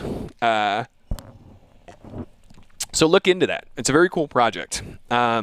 There are other technologies such as Jack Trip. Yep, Ninjam is very cool. That kind of deals with latency by just offsetting you by a fixed tempo. So you're all playing to the same clock, but you're delayed from one another, essentially. Really cool for ambient freeform jamming. Not super useful for something more structured where you're trying to play the same score. But it's a fun time nonetheless. So let's see. Other things that I've been working with. I've been using this restreaming server, actually, to take a GoPro Max, the GoPro 7, and GoPro 8, and presumably GoPro 9 will let you stream to a custom RTMP server. And so I'm going to try and start that up now. Let's see what happens. Come along with me. We'll see what happens and try and pull this in. So I should be able to bring this stream in. Stream. I think I went here. Let's just do this, and we will say GoPro 1. And I should be able to pull this feed in. So I was working with bringing mobile feeds in via hotspots. See if oh, there we go. And I'll show a brief example of that. and then probably wrap up. So here you can see I've got a feed coming in. Let's cross zoom this over. So I've got a feed coming in from this GoPro. Whoops, that's not what I wanted. I've got a feed coming in from this GoPro. Let's do this instead. There we go. So I have a feed coming in from this GoPro that I can wear on my head with a Wi-Fi hotspot, or mobile hotspot on 4G. Looking forward to 5G. And then I can go live and run around and broadcast some things. So I was doing tests with this earlier in the year, and it's something I'm going to continue. So I'll just show a brief view of that. Let's do this. Here we go. A brief view of that. Let's go cube. So here, let's just fast forward through this video. Woo, woo. All right. And so what I was doing here is, so here I actually was sending this feed through the live streaming, restreaming server, AWS, and then that was going to my laptop, and I'm processing it here with Touch Designer, with just a very simple edge extract. And I also then added some music over the top with OBS, and I was using webhooks application for OBS to send controls from my phone while I was out in the field to OBS. So that's really neat. I'll try and find a link for that later. I'd like to also mention there's something called Larix Broadcast, which lets you send an RTMP feed from your phone. It works with Android. Not sure about iPhone, iOS. So this is a fun project, and it's one that I hope to spend some more time on.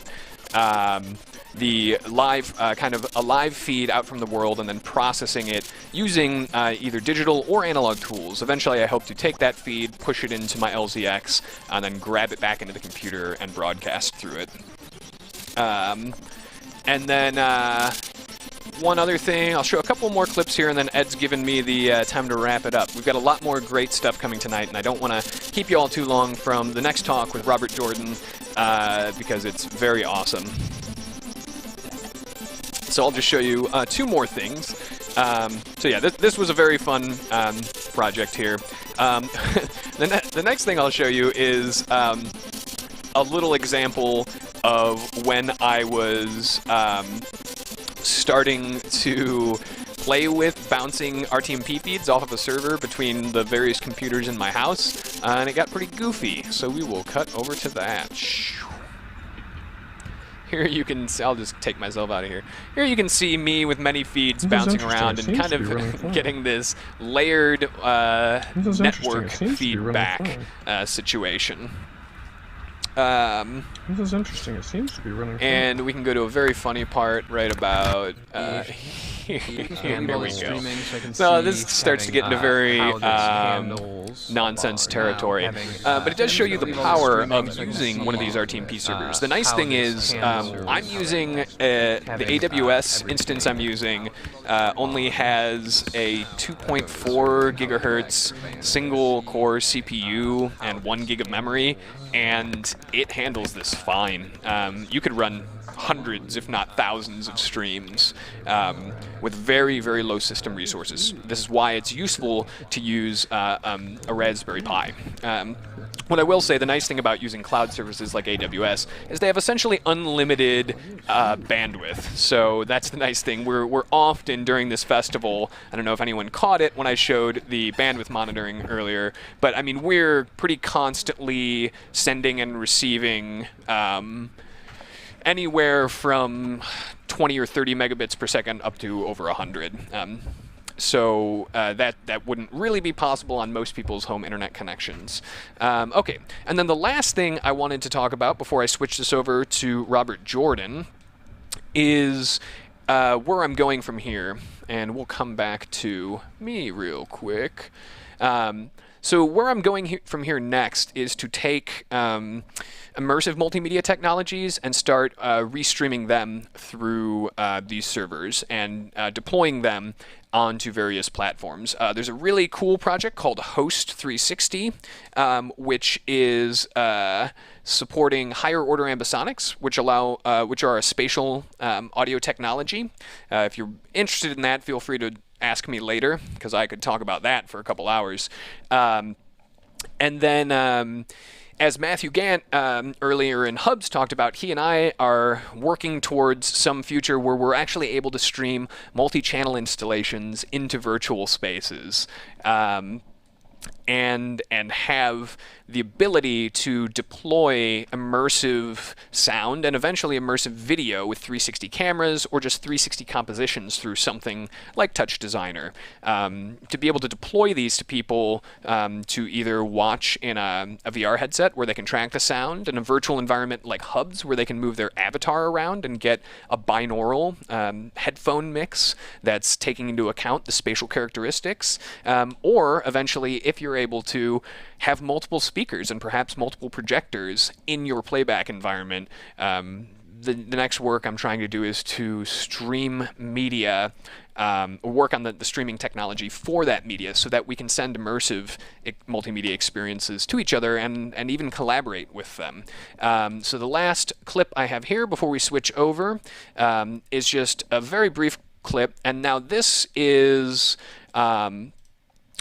it's flat video, but what I've done is I've taken a spatial audio microphone and I had it out in a thunderstorm, and I was taking that and kind of rendering it down to what's called a binaural representation. So there's some encoding happening that lets you get a sense of space. So if you're wearing headphones, this is a cool time to listen. But my first tentative steps with this was to take the video from the GoPro and then send it to my computer, as well as send the audio from this spatial mic to the computer, mix them together, and then rebroadcast that. So I'll cut over a little part here, then I'll come back and say goodbye and bring Robert Jordan in.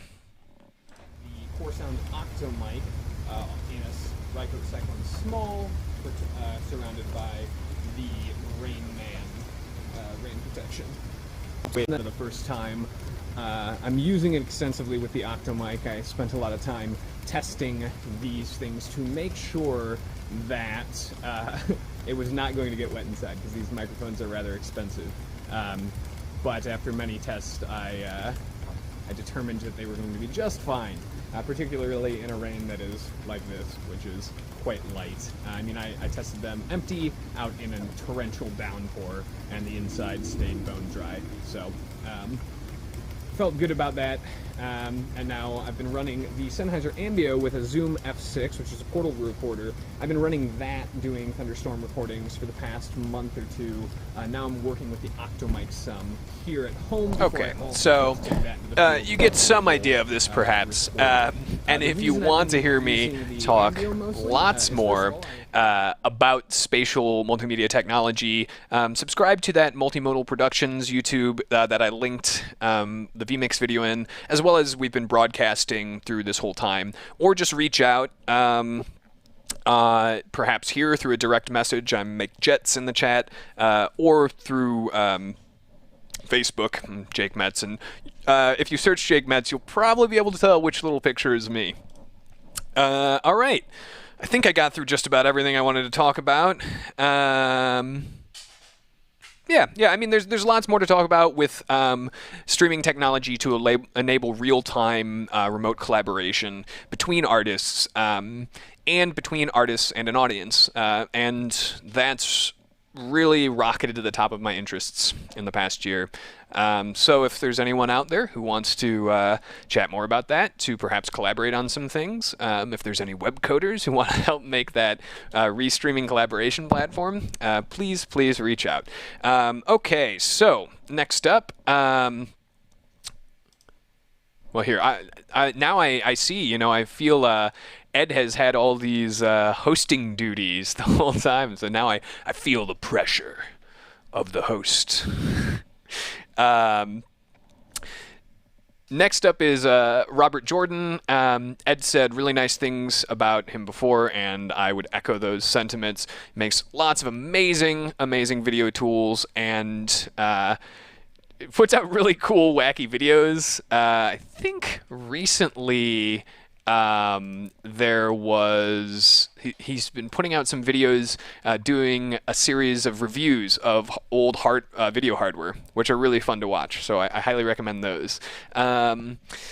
Cool. And before I cut over to him, I just want to say thank you all for participating in VIDICON. I know it was a bummer for lots of us who had such an amazing time in Phoenix last year to have to postpone our plans for VIDICON 2020, but big props, cheers to Ed for pursuing and pulling us through and gathering all of these wonderful people to share their art and their knowledge.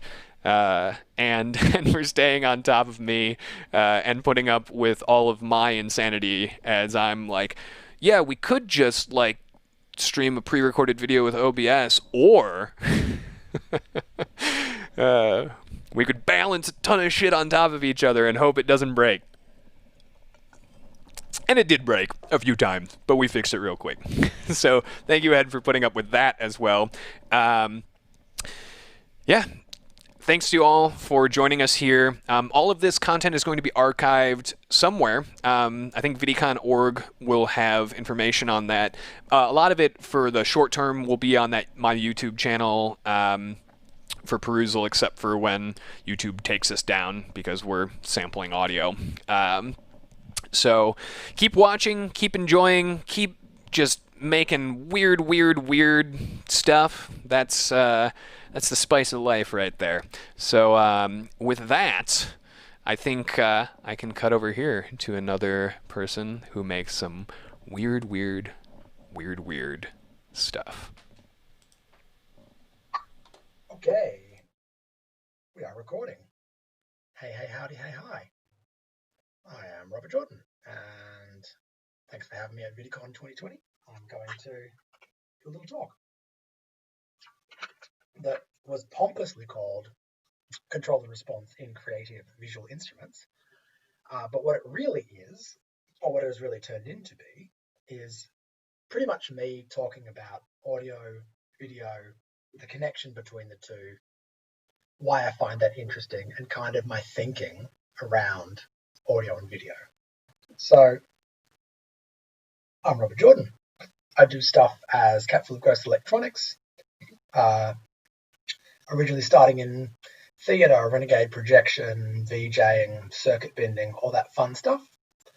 Very much got into making my own audio video synthesizers, audio video tools that I've been selling for a little while under the Capful of Ghosts name. And I'm particularly interested in making creative tools for people to use. There's something really interesting and satisfying for me, being able to take an idea or take a method and build a product and give it to someone and see the cool exploratory stuff that they do with it. Gorgeous George the Wonder Cat, who in real life is back here, just behind me, licking himself, is my constant feline engineering companion. He has had a paw in pretty much everything I've done, though he is mostly silent in his contributions. What I wanted to chat about was my thought process around audio, video, and the connection between the two, and the kind of thinking I've been doing lately about interesting ways that those can combine. So I think there's an entire world of cool, interesting, creative connections between audio and video, and not just the obvious ones. I think there are also many sort of barriers to the less obvious ways of connecting audio and video. And there have been some really interesting artworks and devices created to explore those. But again, there are barriers. And I want to talk to people about this. These are like my thoughts and my ideas and kind of like where my brain is at and the discoveries that I have been doing and thinking about. But people like you, people out there who are doing cool stuff with video, there will be sections you know so much more than I do. There will be sections where you have differing opinions, where you disagree with what I'm saying. So obviously don't take what I say as like the gospel truth. It's my thinking, and I want to have a conversation with people about this. I want other people to come in and help inform how I think about this, change my mind. I want to like flesh out my thinking around this. And so I want to quickly put us all on the same page. I don't know what people's backgrounds are. I don't want to assume anything. We're talking about visual and sonic information coming together. What is visual information? Typically people think it's what we see with our eyes. It's facial expressions and body language in a like live video context, the kind of work that is happening as part of VIDICON. It's images and movies typically. Some synthesized, some not, and they're taking place inside the visible spectrum.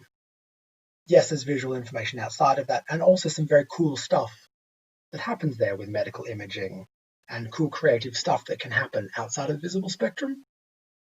But for the most part, the kind of stuff I'm thinking about, it's visual, and it's perceived by a human. It's designed for a human. That's why I have the left and right visual field here. When you create visual artwork that's designed for people, it will then be perceived by them. And that has to factor into your design and your thinking. And visuals have many, many qualities beyond this, but line, shape, color, form, texture, space, composition, we have all these things that we can manipulate, these qualities that we can manipulate. And once you add the dimension of time, once you make a video from an image, you are then able to have them flow and change and ebb over time. You are able to have abrupt, swift changes, smooth flows. You're able to introduce and play with the quality of visuals. And what was true of visual is also true of sonic. There's a real physical phenomenon. There's vibrations, and they carry meaningful information, speech, music, environmental noise, that we perceive. And they have qualities, volume, pitch, texture, and tone. There are obviously many more, if you are familiar with the work of Curtis Rhodes, which I'll talk about a bit at the end. There are many, many different interesting aspects of sound, qualities that can be manipulated. And once you introduce the factor of time, melody, movement, rhythm, flow, you can, like with visual information, change them abruptly, change them smoothly. You can manipulate this information over time. So I think most audio and video work fits along this flow from left to right. I mean, please disagree with me. I'm very keen to know. But I think that it's a matter of some mediums, some works of art do the whole process, like making a film, and they do the whole process simultaneously. A scene is happening, it is captured, it is transmitted or stored, manipulated, color graded, presented, and then perceived by an audience. And then the same thing happens with the audio. I understand that that's not always the case. I understand that some things are just like generated or manipulated and then presented and then perceived.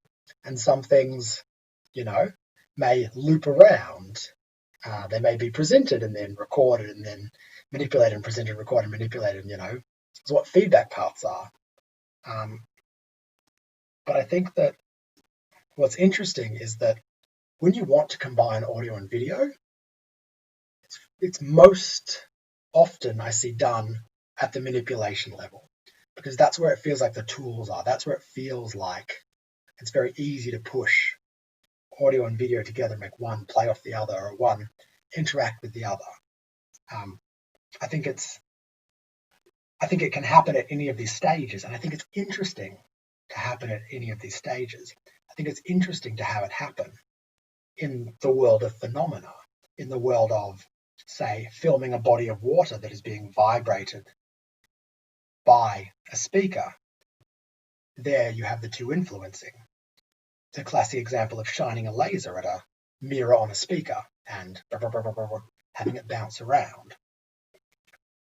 Combining it at the capturing stage, I think is interesting but quite difficult, because obviously the sensor in a camera and the sensor of a microphone are very different.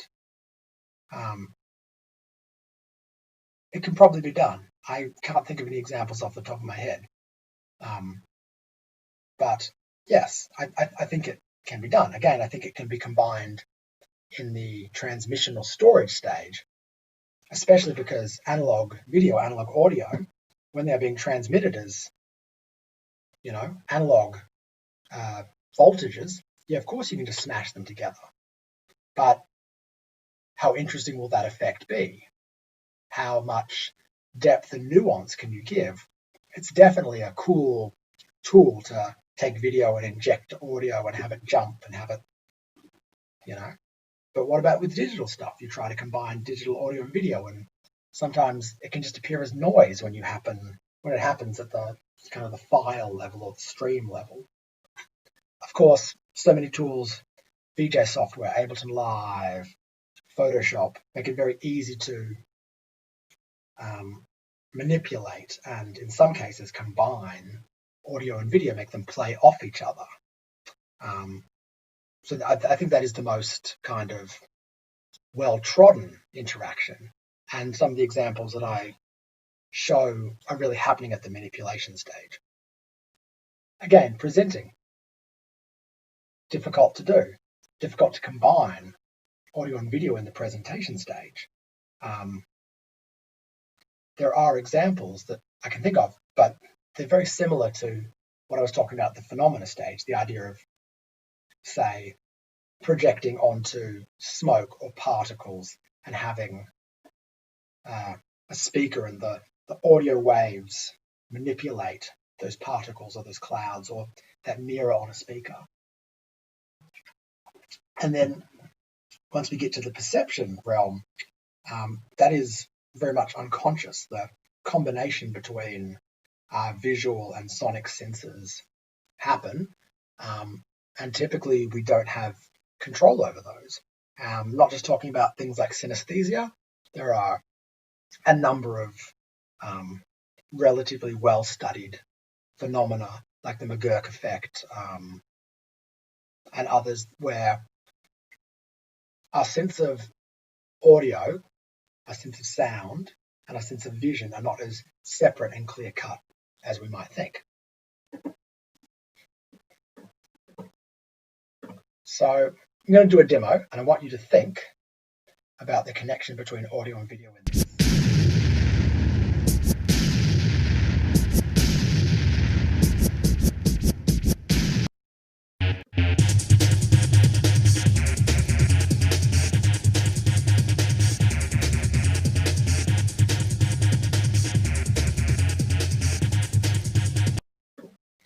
Okay, so very quick, you can watch the whole thing on YouTube if you really want. Nice try. So what was controlling what in that clip we just saw?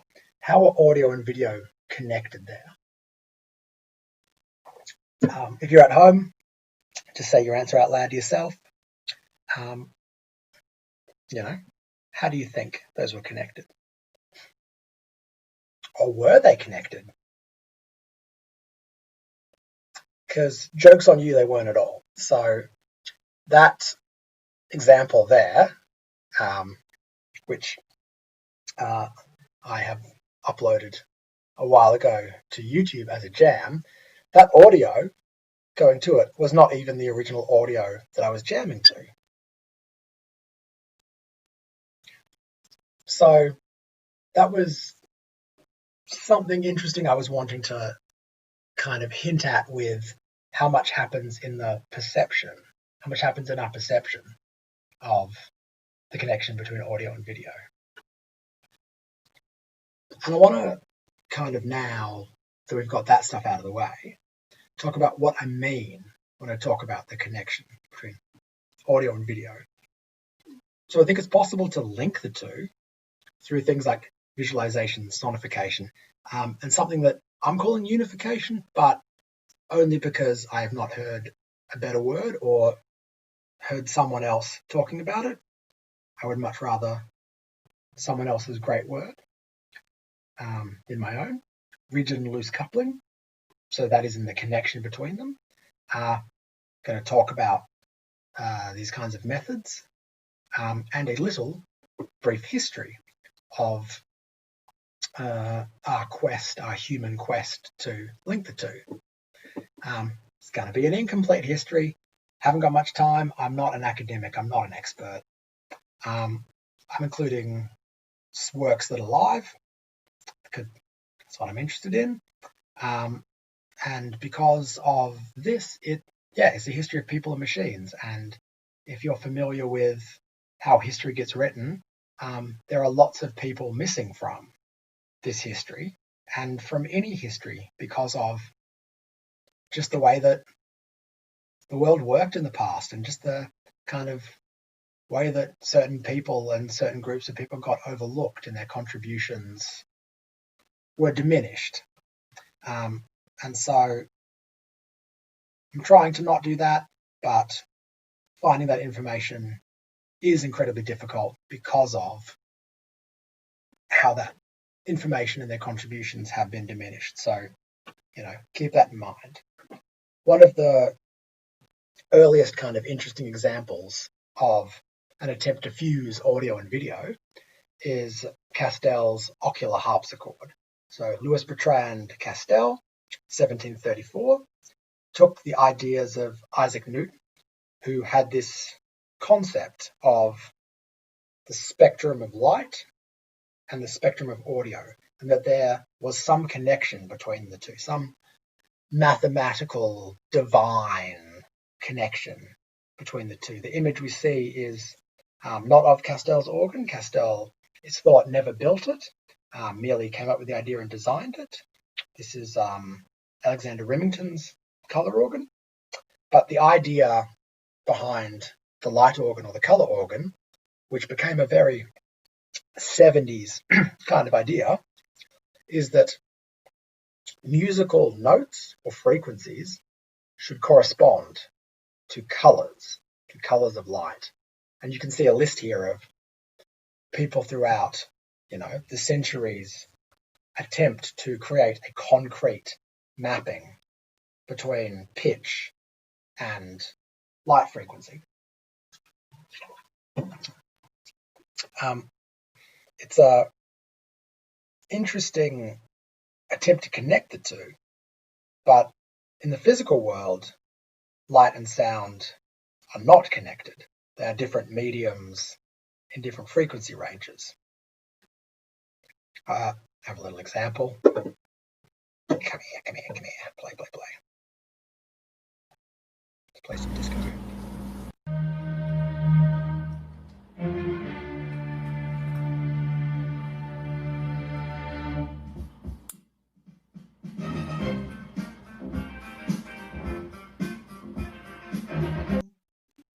Boo.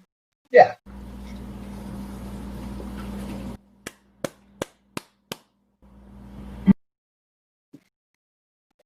So there we saw, in that case, it was essentially volume and frequency playing together to light up some 70s disco lights. Second kind of, I don't think that is a particularly interesting connection, but make of that what you will. I think it could be, but I don't think there's enough of an inherent connection between audio and video to really do it for me there. Ernest Chladni, 1787, the whole kind of field of cymatics, a plate. He originally played it with a bow, and the frequency that resonated caused bits of dust to align themselves with the null points, so the points that are vibrating the least, or the kind of null points in the waveform.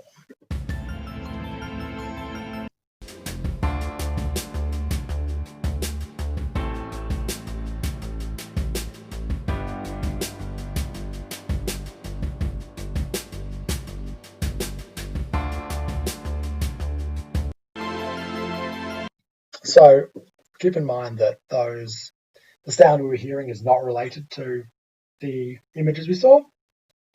those images are coming from pure sine wave tones that are being played into the plate, in this case, with a speaker. So you get these interesting, complex visuals, but the actual sound accompanying them is just and the ability for it to change over time is a little difficult because we do need to move these particles over time. And complex waveforms like drums kind of just explode the dust off the plate.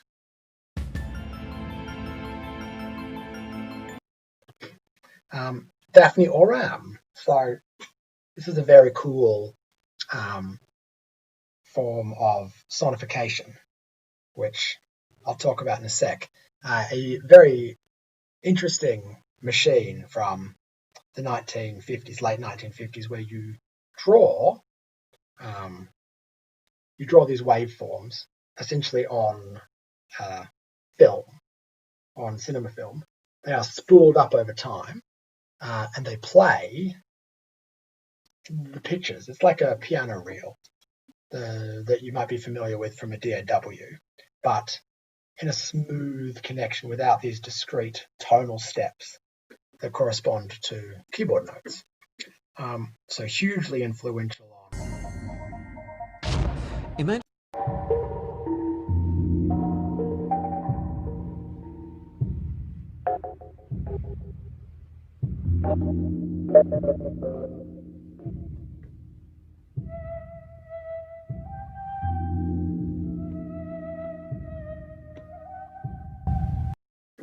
So very influential on the state of electronic music, a very cool concept that has flowed onto some interesting pieces of software where you are now able to, draw gestures or waveforms or draw MIDI and have them, create stuff.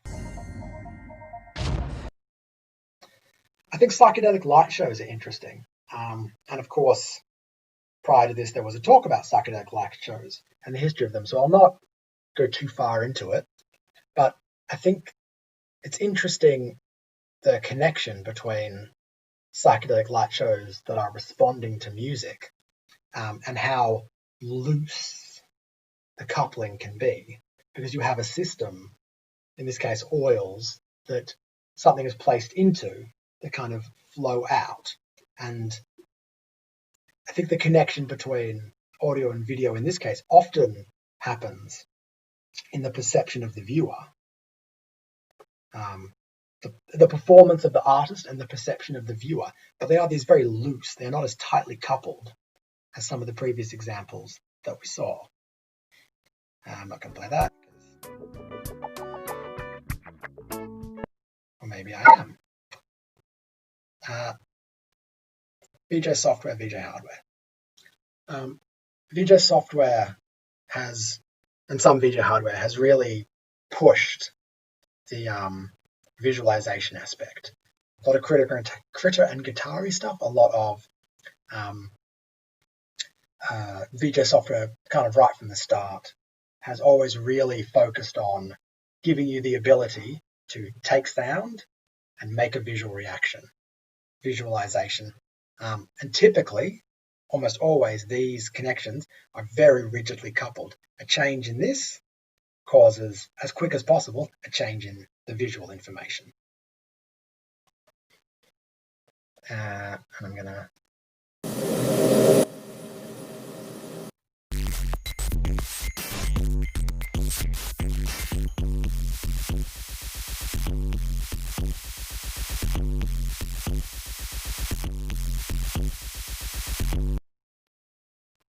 So there we have an incredibly rigid coupling, the kind of rigid coupling that typically comes from VJ software and VJ hardware. That juddery quick. And the complexity of audio, especially when it is a song or a track that has multiple layers and beats and stuff, has a whole bunch of frequency and information that has been able to be pulled apart and turned into this reactive stuff. Just wants to play it.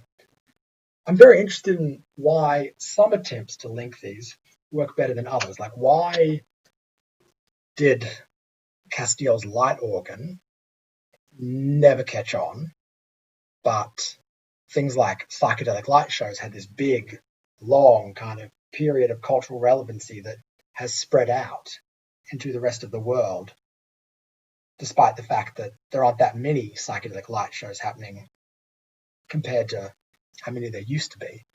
Why when we try to cross these domains, does it sometimes work and sometimes doesn't? I think it has a bit to do with where you can combine those domains. So, like when we're talking about this flow of making video and this flow of making audio, I think it's more difficult to cross the domains in some places than in others.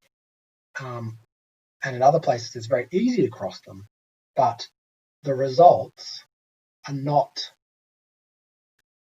meaningful or very perceivable to the humans who are going to ingest this.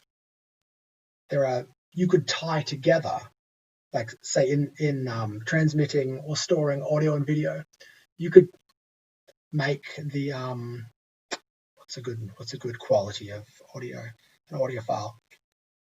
You could make the sampling frequency affect the brightness of an image, but that's a single level. Like, just because there is information there doesn't mean you're going to get an interesting or cool outcome.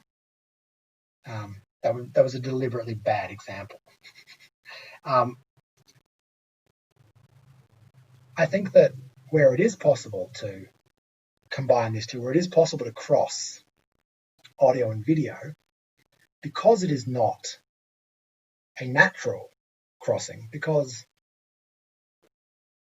the physical audio and video cannot come together in the real world very naturally, we have this problem where when we transform one into the other or make one influence the other, it has to be an artistic process. It has to be conscious. And that bad example I gave before was very bad, but it is kind of indicative of not every connection between audio and video is interesting to a viewer. I think there are a bunch of ways that you link audio and video. I'm talking about it now in the kind of manipulation stage, because that's the one that I'm most familiar with. That's the one that I think is easiest to talk about. And we've got ways of meaningfully connecting audio and video so that a viewer and a listener will perceive their connection and will get a meaningful perception of their connection.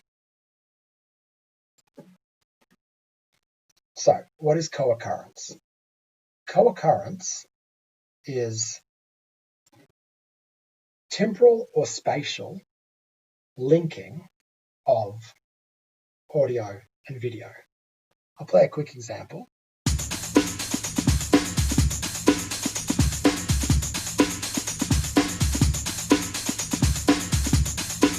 So there we saw a change in video on the beat.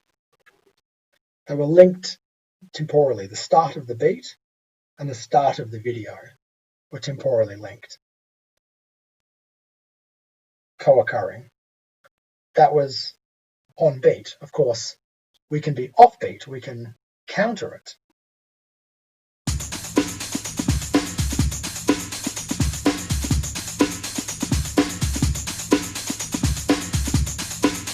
And just like in music, now it feels as though there is an offbeat kind of pulsing thing happening. It's deliberately quite jarring in this video I've made to kind of emphasize it.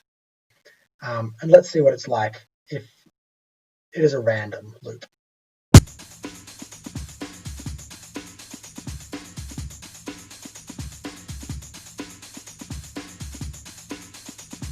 So that's kind of jarring and uneasy. It's not very obvious that the things are connected. It feels like maybe they should be. Is that because we just watched 2 other videos? Could be.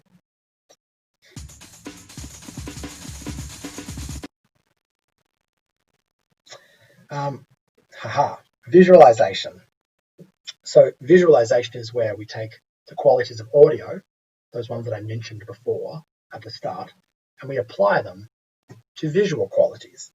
And this is interesting, what is most perceivable and what is the most kind of common and interesting. Typically it is volume and amplitude at frequencies that are applied to some kind of quality. So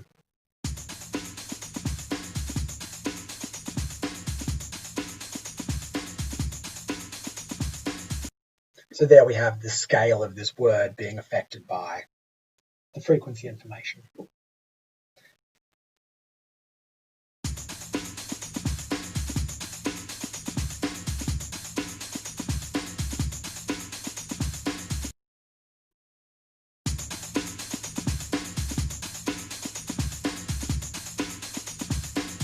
That's a form of visualization most people will be familiar with, the waveform and the frequency spectrum.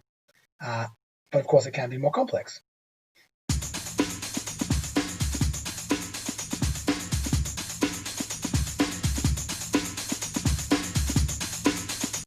So there we have multiple frequencies influencing different effects around the word beats.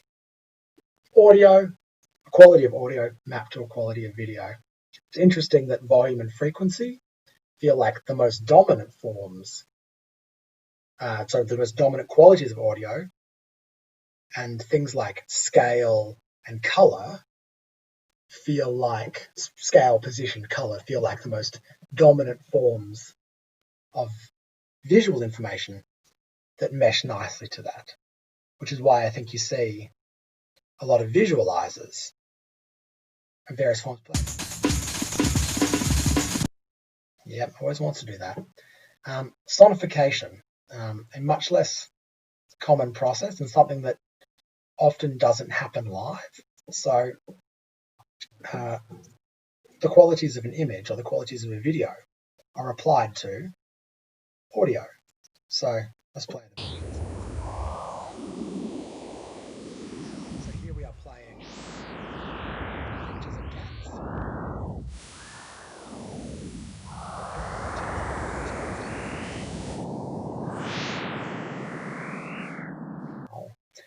And from that, we get something quite interesting. And yet in the original context, we wouldn't have really seen the images that were being sonified. Alternatively, I got a website to take this picture of Gorgeous George the Wonder Cat and turn it into audio.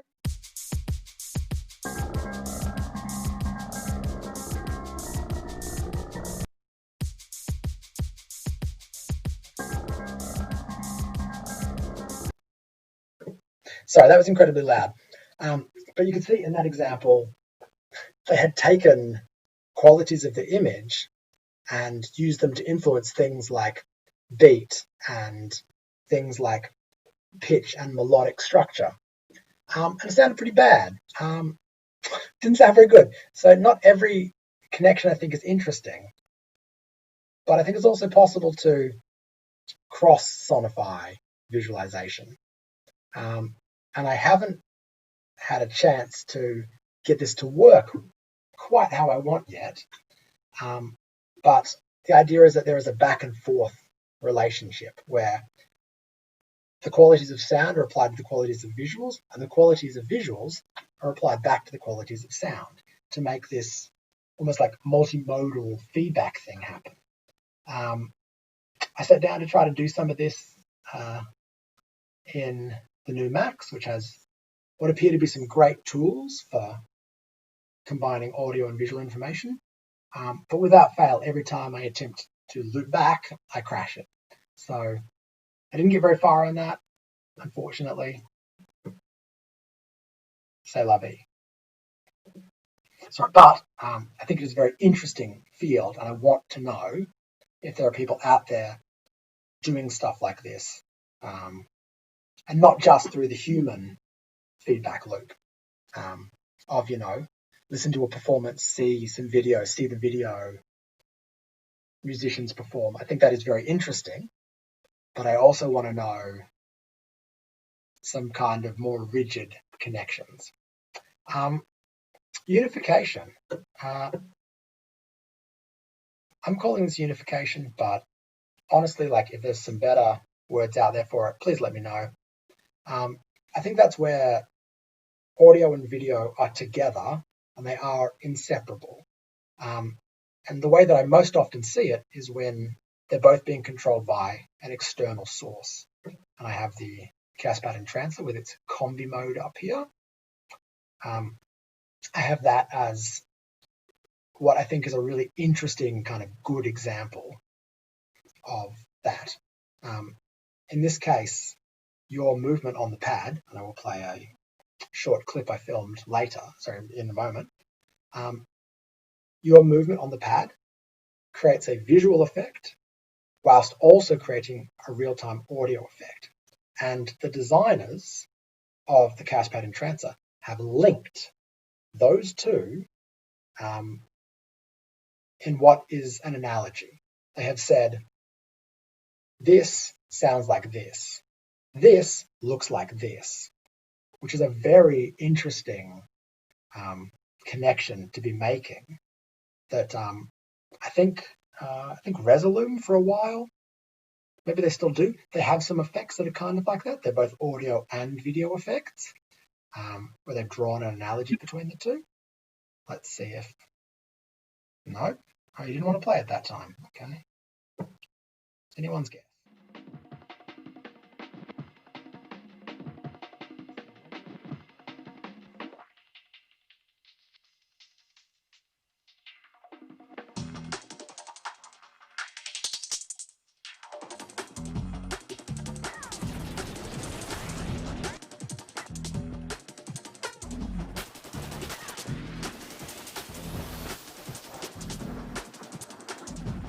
Is all this pleasant or unpleasant?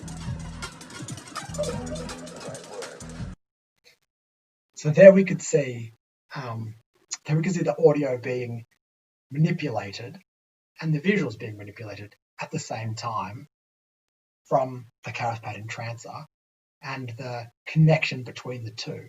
This interesting idea that, this visual effect sounds like this audio effect, that they make sense together. And some of the connections are totally unusable and very bizarre, but some of them feel like they make quite a lot of sense, which is very interesting. It's a very interesting kind of...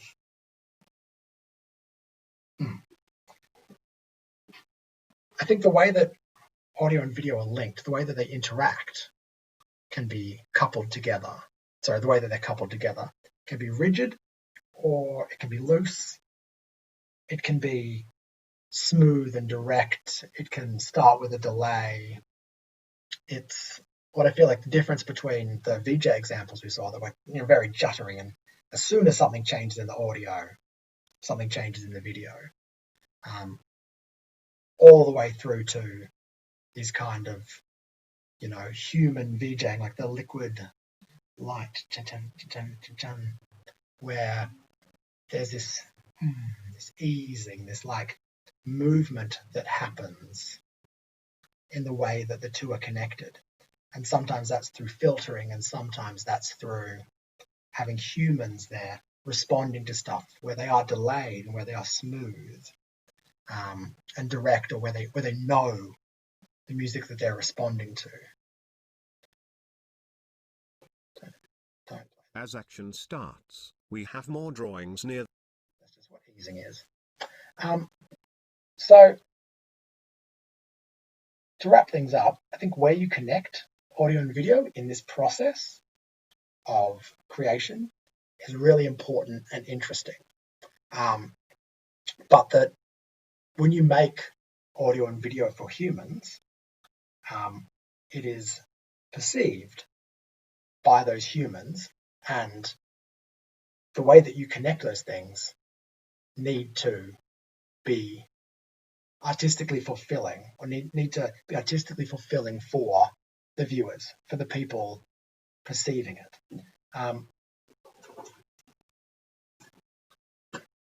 Books I'm in the process of getting through that are very, well, I have read this one in the past, that are related, or audiovisuology, of course, about the connection between the two, and Musical Forces by Steve Larson, that is a lot more about the psychology of how we connect audio and video together. But I want people to reach out to me if you find this interesting, or if you think that this is something that you are working in, or that you know people who are working in, who have come up with cool methods and ideas that I have not thought of and that I have yet to kind of put together. I want to know. I want you to tell me. I think that's about it. I'm getting a bit thirsty. But how will you connect to me? Well, down the bottom of the stream, I've got some details. I'm also obviously on Instagram and YouTube here. And there I am making, most often I am making videos about cool old gear that is poorly documented. So hit me up. Yeah, I really would love to chat to people about how they are doing this, the kind of tools and methods that they have or that they have come across, because I want to see these kind of interactions expanded for myself, for other people. I want to see it be more possible to kind of draw audio and video together in cool, interesting ways that at the moment I think there are a few sort of roadblocks that stand in the way of. So that's me. There's going to be a live jam after this, so thanks for having me. Till next time.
Hear the sound on the other side of town.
thought is pleasant or unpleasant? Variety is the right word. What is pleasant or unpleasant? Doing anything pleasant or unpleasant, it's too beautiful. It's having you thinking. And can't you feel it? Everything is so beautiful and lovely and alive. You shouldn't say anything about anything not being alive.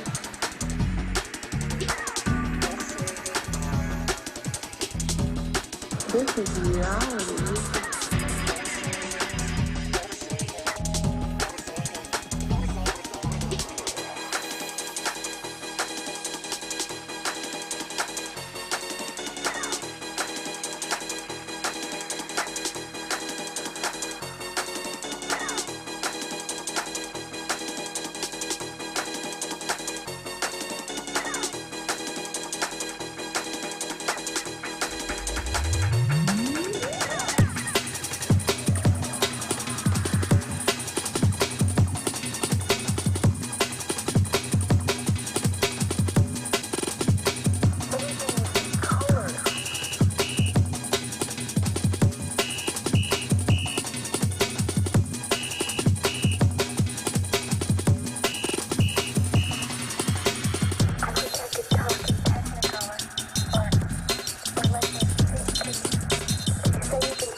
Oh, fantastic set at the end there. We had the junglists in the chat going wild.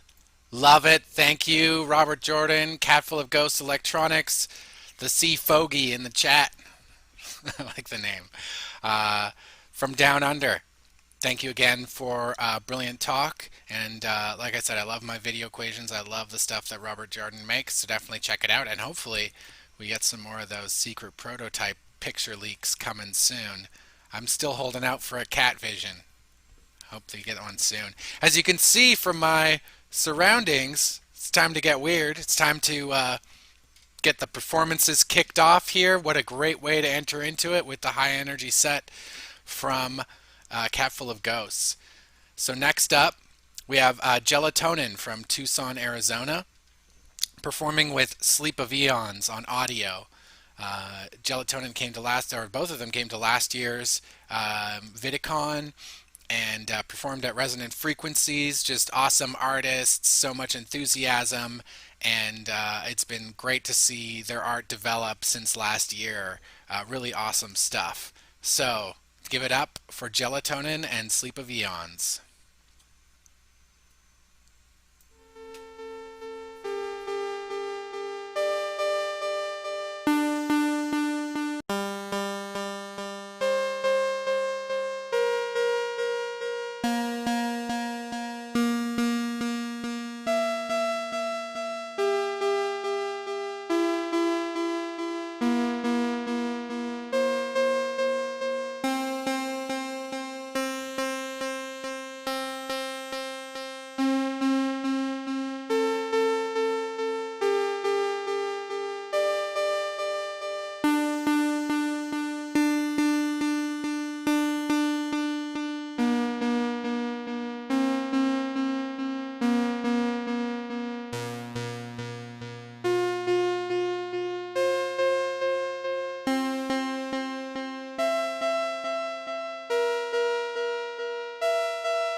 All right, that was awesome.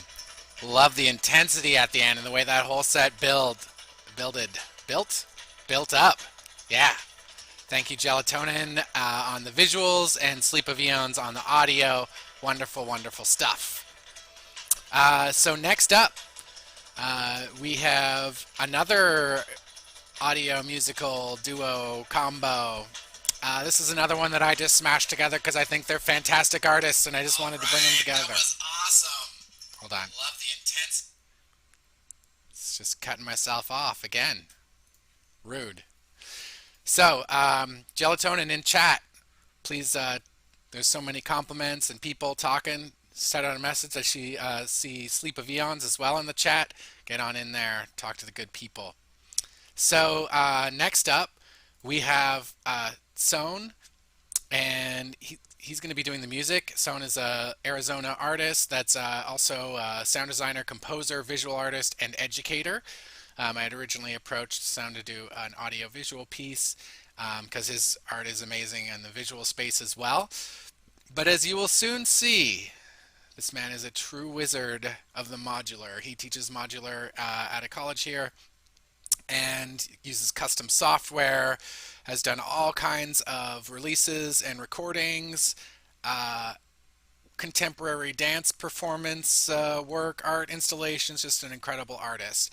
And I paired Sohn with Shauna Lee, who is VIDICON 2019 alumni, Minneapolis video artist who creates live visual art using LZX and all kinds of fun tools. Shauna has done some amazing art pieces. Let's put it in her words. Navigating into another dimension, she navigates the space and controls waves of color and glowing geometric shapes with these tools. Get ready for a hypnotic journey. I am so excited for these two. Let's do it. Roll clip.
They tried to make me go to rehab.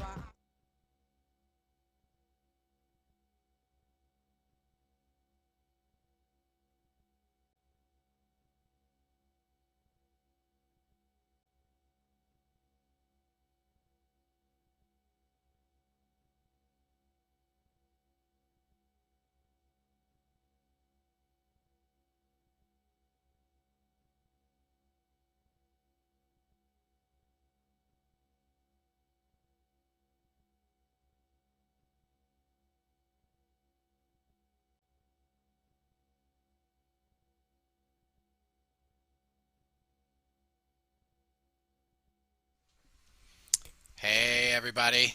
Wow. Awesome set once again. Thank you, Shauna Lee and Sohn, for a beautiful combination there. Shauna was doing the visuals live over Sohn's pre-recorded set, which was just super cool to see. The responsiveness and wow, the connection, tying back to what Robert Jordan was saying about the different ways that artists, hey everybody, what, can connect with creating the connection between sound and video. And I loved the colors and the movement and the audio reactivity in that piece. Super cool. So it reminded me of something funny. You see the background right now. I have lots of pink and green, just like Shauna's awesome video had lots of pink and green. And I think pink and green is really interesting because it comes up so much in video art. It's really present in video art. And I don't know, maybe we have some video circuit wizards in the comments in the chat that can elaborate on why this is, but it just seems to be something that pops up all the time. And I had a graphic designer friend who was like, what's with all these video artists in this pink and green? And I was like, no, you don't understand. It's cool. Like, we don't need to follow the rules here, bud. We make our own rules. We bleed the lines, the analog, the digital. We decide to make things with old hardware. We circuit bend things. We throw computers in. We use our iPhones. It doesn't matter. We got our own thing. This is our space to create whatever we want and to experiment and explore however we want. This is why I do this. VIDICON. Yes, pink and green is the ultimate cyberpunk, says Sci-Fi Mascara. Love it. Absolutely. Illegal colors. Well, no one's making laws on this yet, so I don't think it's illegal. We're just a little chaotic, is all, which I love and appreciate. Excuse me. So next up, we have an awesome piece. So this is a live set again, a collaboration. I'm not sure on the balance of how the audio and the video. I'm assuming it's both doing the audio and the video. We have Paloma Cop and Andre J, who are in New York and are scan lines aficionados and residencies and just amazing people. So shout out to the Scanlines crew. Thank you so much once again for providing us a platform for this amazing streaming space, for your assistance with all the technical things, and for helping us with the aesthetic and just making an amazing space. I think like getting the space just right has been so key to the success of this year's VidCon, and really grateful for that. Paloma is an incredible artist. I've been following for quite a long time, and extremely grateful to have her here. Just got an amazing book, which she released on Kickstarter, and she has really gone beyond the boundaries of exploring different materials and contexts and mediums in such an innovative way that is really trend-setting, for lack of a better word. Andre J is doing the same thing with Code. Amazing, beautiful instruments. If you haven't seen these on Etsy yet, check them out. Wave Pool. I got some Wave Pool right now, making those beautiful blotches and sweeps. Spectral Mesh, absolutely incredible. Beautiful instruments, all made with Raspberry Pis. available on the Etsy page, and just super, super cool open source software, incredible stuff. So I love these two people very dearly and the things that they create. So give it up in the chat for Andre and Paloma Cop. Thank you.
Thank you very much.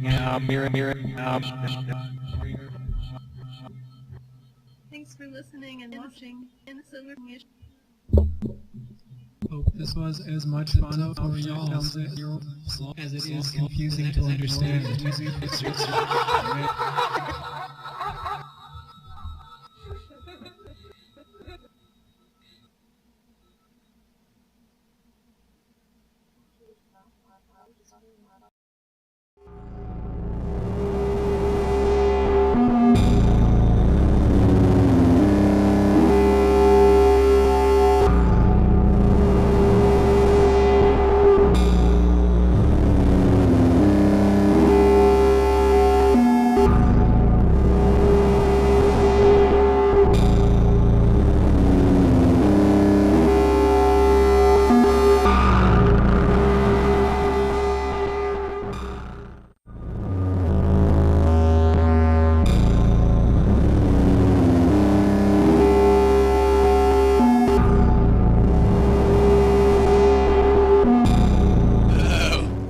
Love the outro. You hear the audio getting chopped up and you realize how messed up that audio's been the whole time. That was so cool.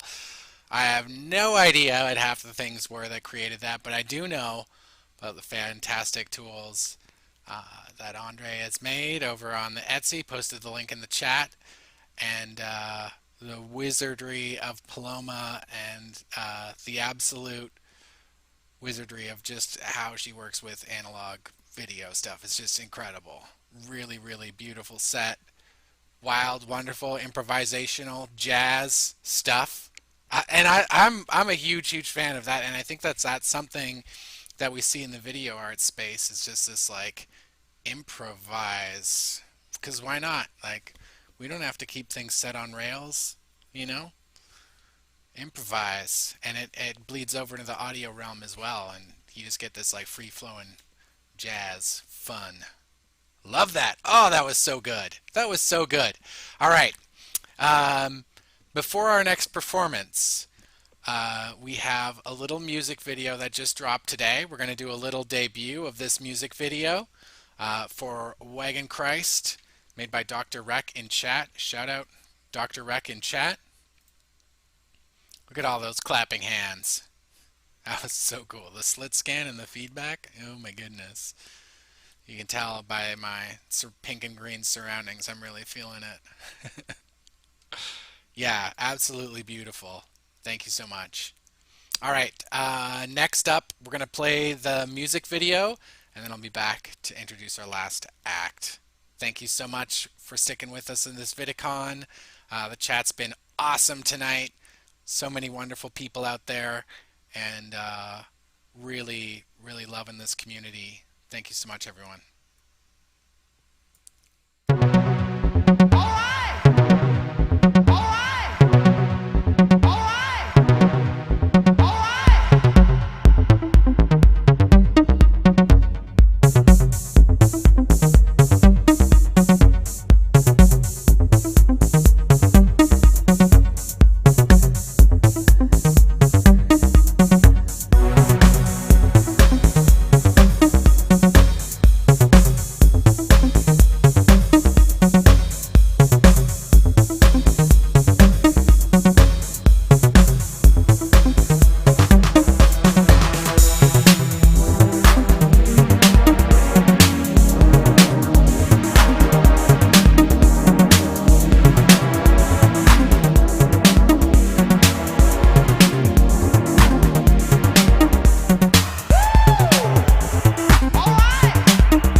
Yeah?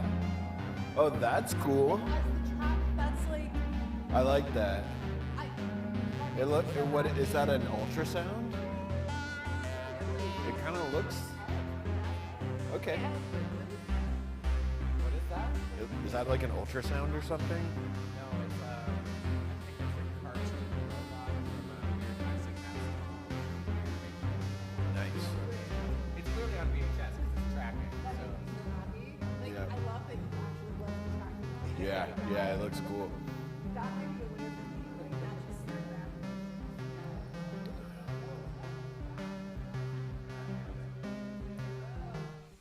bad. All right, that was awesome.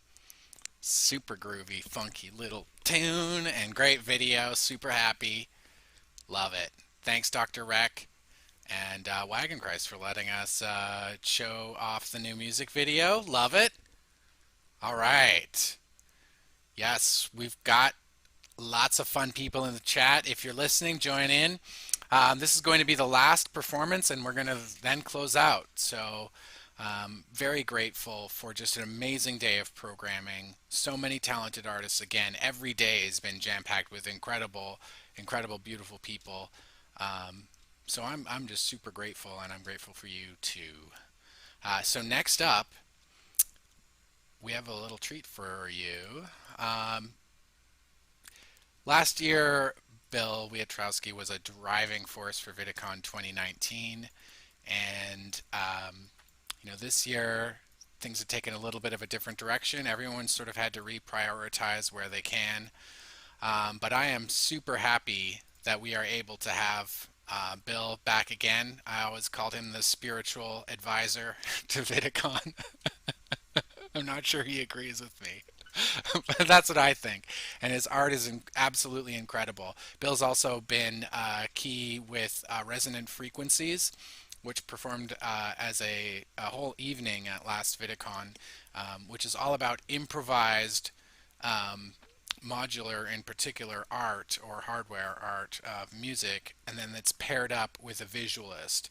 And I really love that model. It's been worked incredibly well. They did some virtual ones as well, as Jake talked about in his earlier technical kind of session. And I think it's really beautiful. There's something so fantastic about improvisation with this art, with visual, with musical, and together. It's really neat. I've been doing that whole week and 4 days, pairing up different artists where I can, and it's worked out really fun. Like Shauna and Sohn earlier today, or Gibbs and Professional Lightwave. Really awesome. We can't go for another 12 hours though. We do have to get back to work, and it's been an amazing weekend. Bill, I paired up, Dirty Bill as he's known on Instagram, master of the Vixid, creator of the color palette. No, I'm just kidding. But I've paired Bill up with a really wonderful modular ambient artist out of Milwaukee, Xyxes, who's really got just a beautiful ambient, atmospheric aesthetic. I just really love the music that she makes, and I'm really excited to share with you all. Let me spell that out in the chat. It's XEXYZ, sort of like scanlines.xyz. And I think it's just going to be the perfect thing to round out VIDICON and end on a wonderful note here.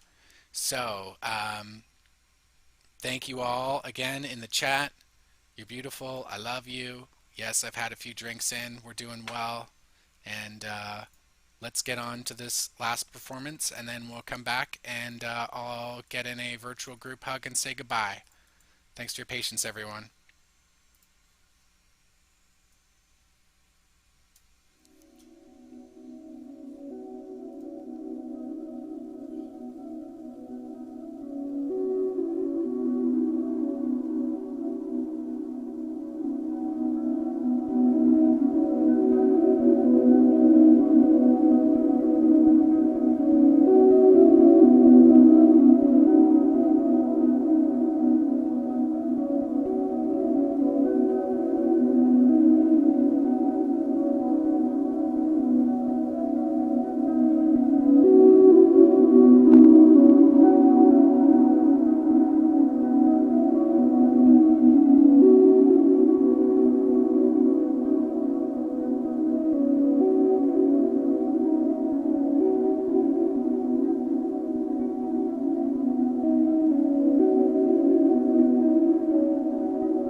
was the dark so dazzling.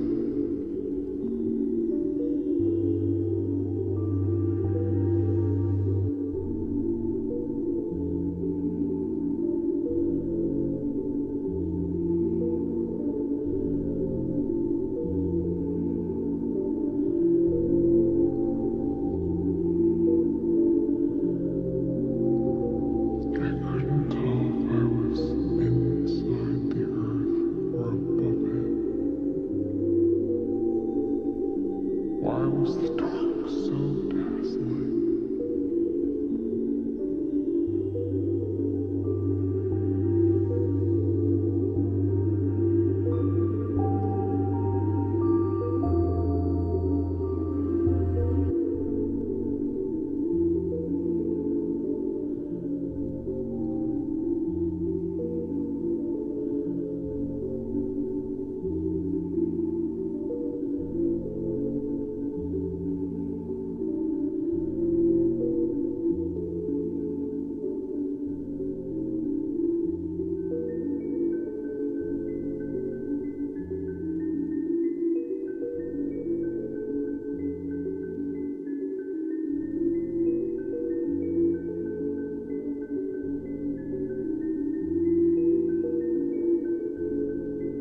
and sleep, and animal existence. I need air. I need the empty fields around me, and my legs pounding along roads, and sleep, and animal existence.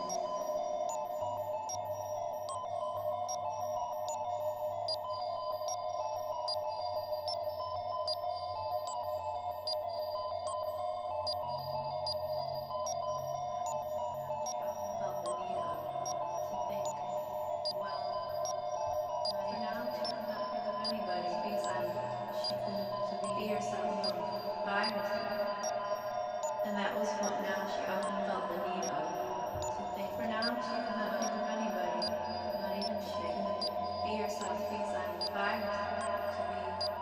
And that was what now she often felt the need of, to think. Well, for now, she could not think of anybody. She could be silent, be herself, to be by herself, alone. And that was what now she often felt the need of, to think. Well, for now, she could not think of anybody. She could be silent, be herself, to be by herself alone. And that was what now she often felt the need of, to think. Well, for now, she could not think of anybody. She could be silent, be herself, to be by herself alone. And that was what now she often felt to think. Well, not even to think. To be silent, to be alone.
was absolutely beautiful. Thank you so much, Bill Wietrowski, aka Dirty Bill, aka Spiritual Advisor to VIDICON, for the visuals. Thank you to Xyxes, aka Sheila Teruti, for the beautiful, soothing, ambient tones. And the combination was absolutely wonderful. I felt like I was traveling around the solar system, looking at alien life forms, crystal caves, exploring gas giants and asteroid belts.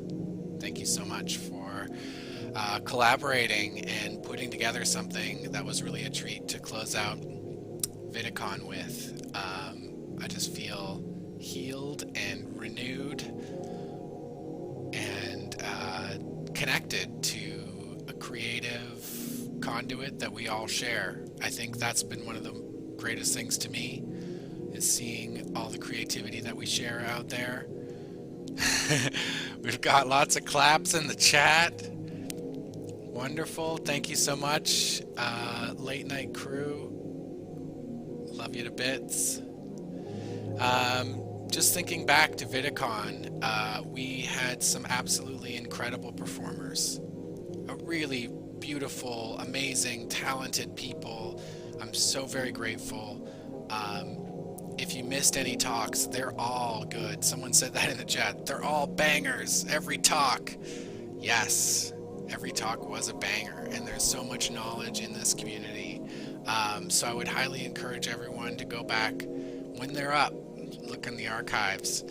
In the meantime, Scanlines, again, a beautiful community. And you know, although we were on all the platforms everywhere, you'll notice that we very specifically created our own platform. And I think that that's really important these days, to kind of escape from the monopolies and create our own place and our own space where we can collaborate and create the way we want to create. So Scanlines is a beautiful community that I would highly encourage everyone to go. If you're a visual artist, if you're interested in learning about visual art, make that your home. Make that your center of where do I go to get answers to things. Because the community there is absolutely fantastic, and they will definitely help you out and assist you and collaborate and create with you. It's a really amazing people there. So thank you again, Scanlines. So that's shout outs to Tim, aka Cyberboy666, Andre, Paloma Cop, and Gilbert Auteur. That foursome was just a forced, they're not fierce, they're the delightful crew of insanely intelligent people. Just wonderfully, wonderfully intelligent people. And as you saw in that last performance by Paloma Cop and Andre, was so talented geniuses for sure. So thank you, Scanlines crew, once again for supporting us in the VIDICON vision, taking it virtual. Really appreciate that. Thank you to all the speakers. Just as I said, beautiful, amazing people. Thank you so much for contributing, for taking the time and effort to make a really wonderful VIDICON. Every talk was fantastic, and your talent and intellect and heart just shined through, and we're very, very grateful. The performers as well, stunningly beautiful work, all of you. I just find there's nowhere else that I'm gonna hear and experience this type of created audio-visual experience, and that's really what it's all about. So, looking back, you know, is this stream gonna be rewatchable later? Yes, we have our own PeerTube, it's called, and it's a YouTube alternative that's a BitTorrent based, but it's also, you know, singularly hosted, and it will be on the VIDICON domain, so it will be under archive, and you'll be able to see everything there. We are going to have to edit everything, so I'm going to be doing that with Jake over the next weeks, editing both 2019 and 2020 and putting it in our archive. at the moment, you can still find things on the Multimodal Productions YouTube, on twitch.tv/meltlords, but we got DMCAs, we got muted videos, you know, it's just like, why bother with that? It's nice to reach a different audience, but we have our own platform, so that's really what we want to encourage. Clap, clap. Joyful yelling in the chat, yes. So things that people enjoyed is just accessibility and inclusion. That was really a goal for this event, and I'm very grateful for the speakers who stepped up and spoke out on inclusion. Thank you so much. You've been heard and made a difference, and I'm very grateful for you. The amazing performances, connecting with other artists. Yes, there's just a lot of beautiful things. Yes, inspired. More live stream video art. Yeah. Yeah. I'm glad we can inspire. I'm glad we can encourage. You know, there's talks about things, but go out there. It is a duocracy. Create things. If you want to participate in VIDICON now, next year, you want to do a monthly VIDICON show, I don't know. Just reach out. We welcome volunteers, people who want to co-collaborate with us, but we're not like a hierarchy or anything. I'm not the grand leader. I'm just doing stuff. So if you want to do stuff with me, come do stuff with me. It's fun. We have room for an intern. We need to edit this footage. We are looking for a PR manager who will post on socials. Yeah, we definitely welcome your support and your enthusiasm. So if you want to jump in, get your hands dirty, please, by all means, reach out to myself, reach out on Scanlines, and we will definitely take you up on that, because there's a lot that we can do together.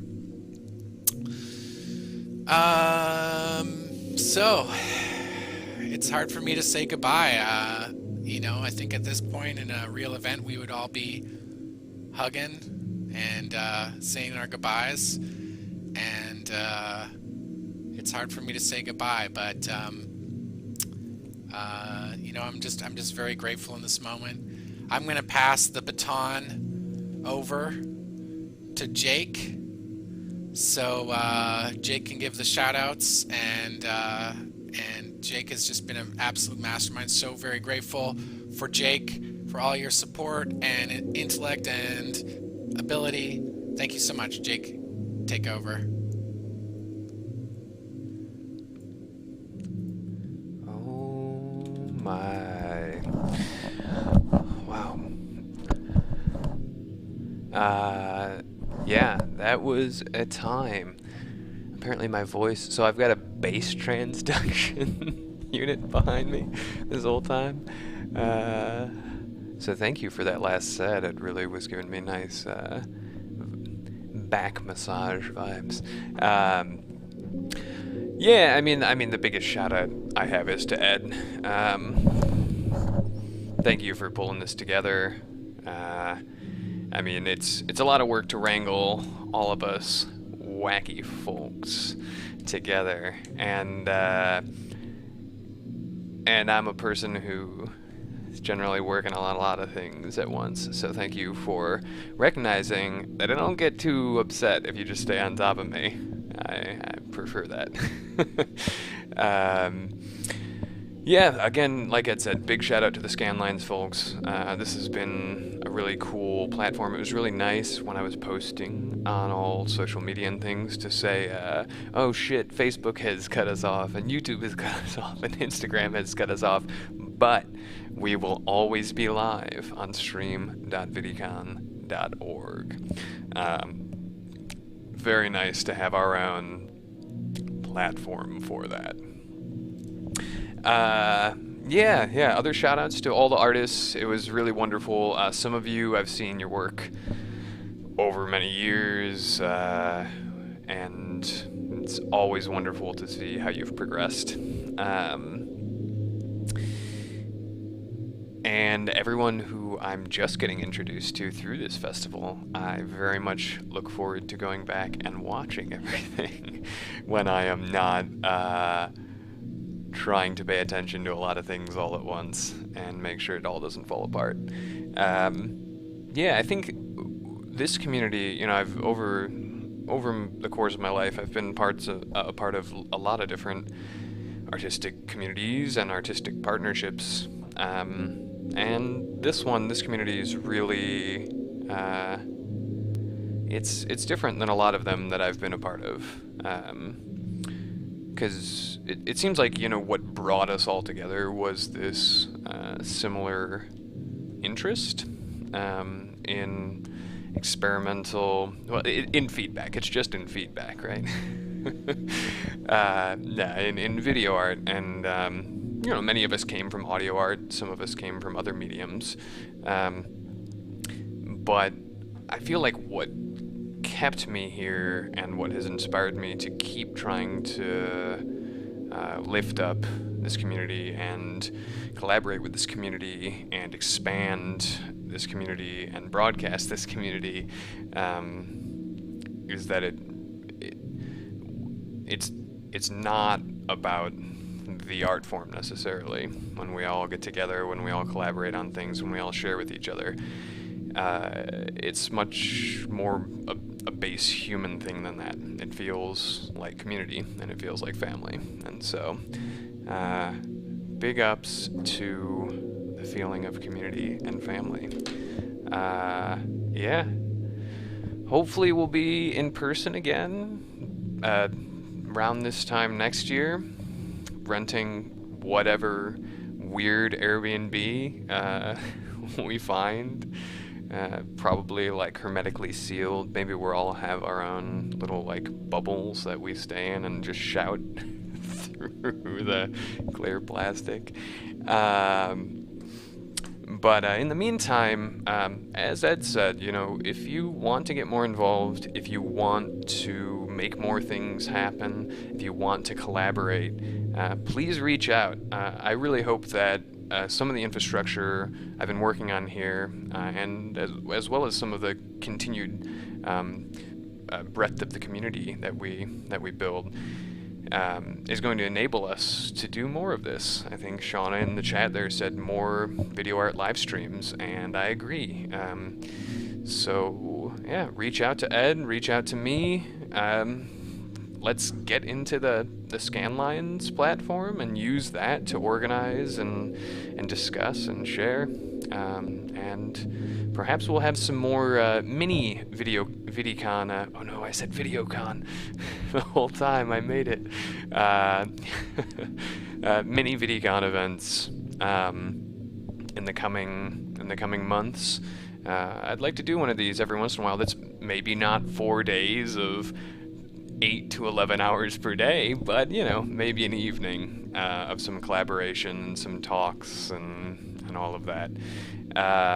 So yeah, thanks to everyone who showed up to participate in this. I know we're bombarded by streams and broadcasts and everything these days, so you know, having you all here and certainly paying attention to the chat and hearing from people who are really enjoying this and getting inspired by it makes all of the time and lack of sleep and things that I've put into it and Ed's put into it, it makes it worth it. So I'm going to hand it back to Ed for the final good night. And he's probably going to be sitting there for like 8 to 10 seconds because there's a delay. And I don't know, I'm not quite going to bed yet. If anyone wants to jump in Hydritzy and just say hello, we could do that for a few minutes. But cheers, everyone. I think this was a great ViddyCon, you know, with the circumstances, but also in spite of them. So thank you, Ed, for pulling it together.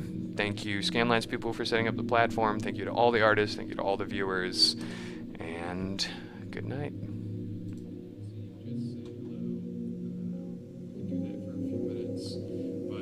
Cheers, everyone. I think this was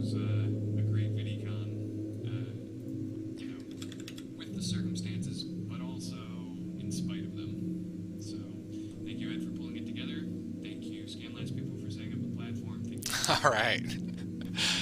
Yes, thank you, Jake, once again. So here we are at the end of VIDICON 2020. I'm so very grateful, and I just want to say, once again, thank you. It's been an honor. It's been a pleasure. Let's do it again next year. I want to see something wonderful happen next year, too. We don't need to go bigger. We don't need to go smaller. Let's just see what happens. At this point, anything goes. So, we're going to hopefully see you all next year. In person, virtual, both? I don't know. Maybe we will all become beings of pure energy and transcend. Let's hope so. Thank you from VIDICON 2020. Take care, everybody.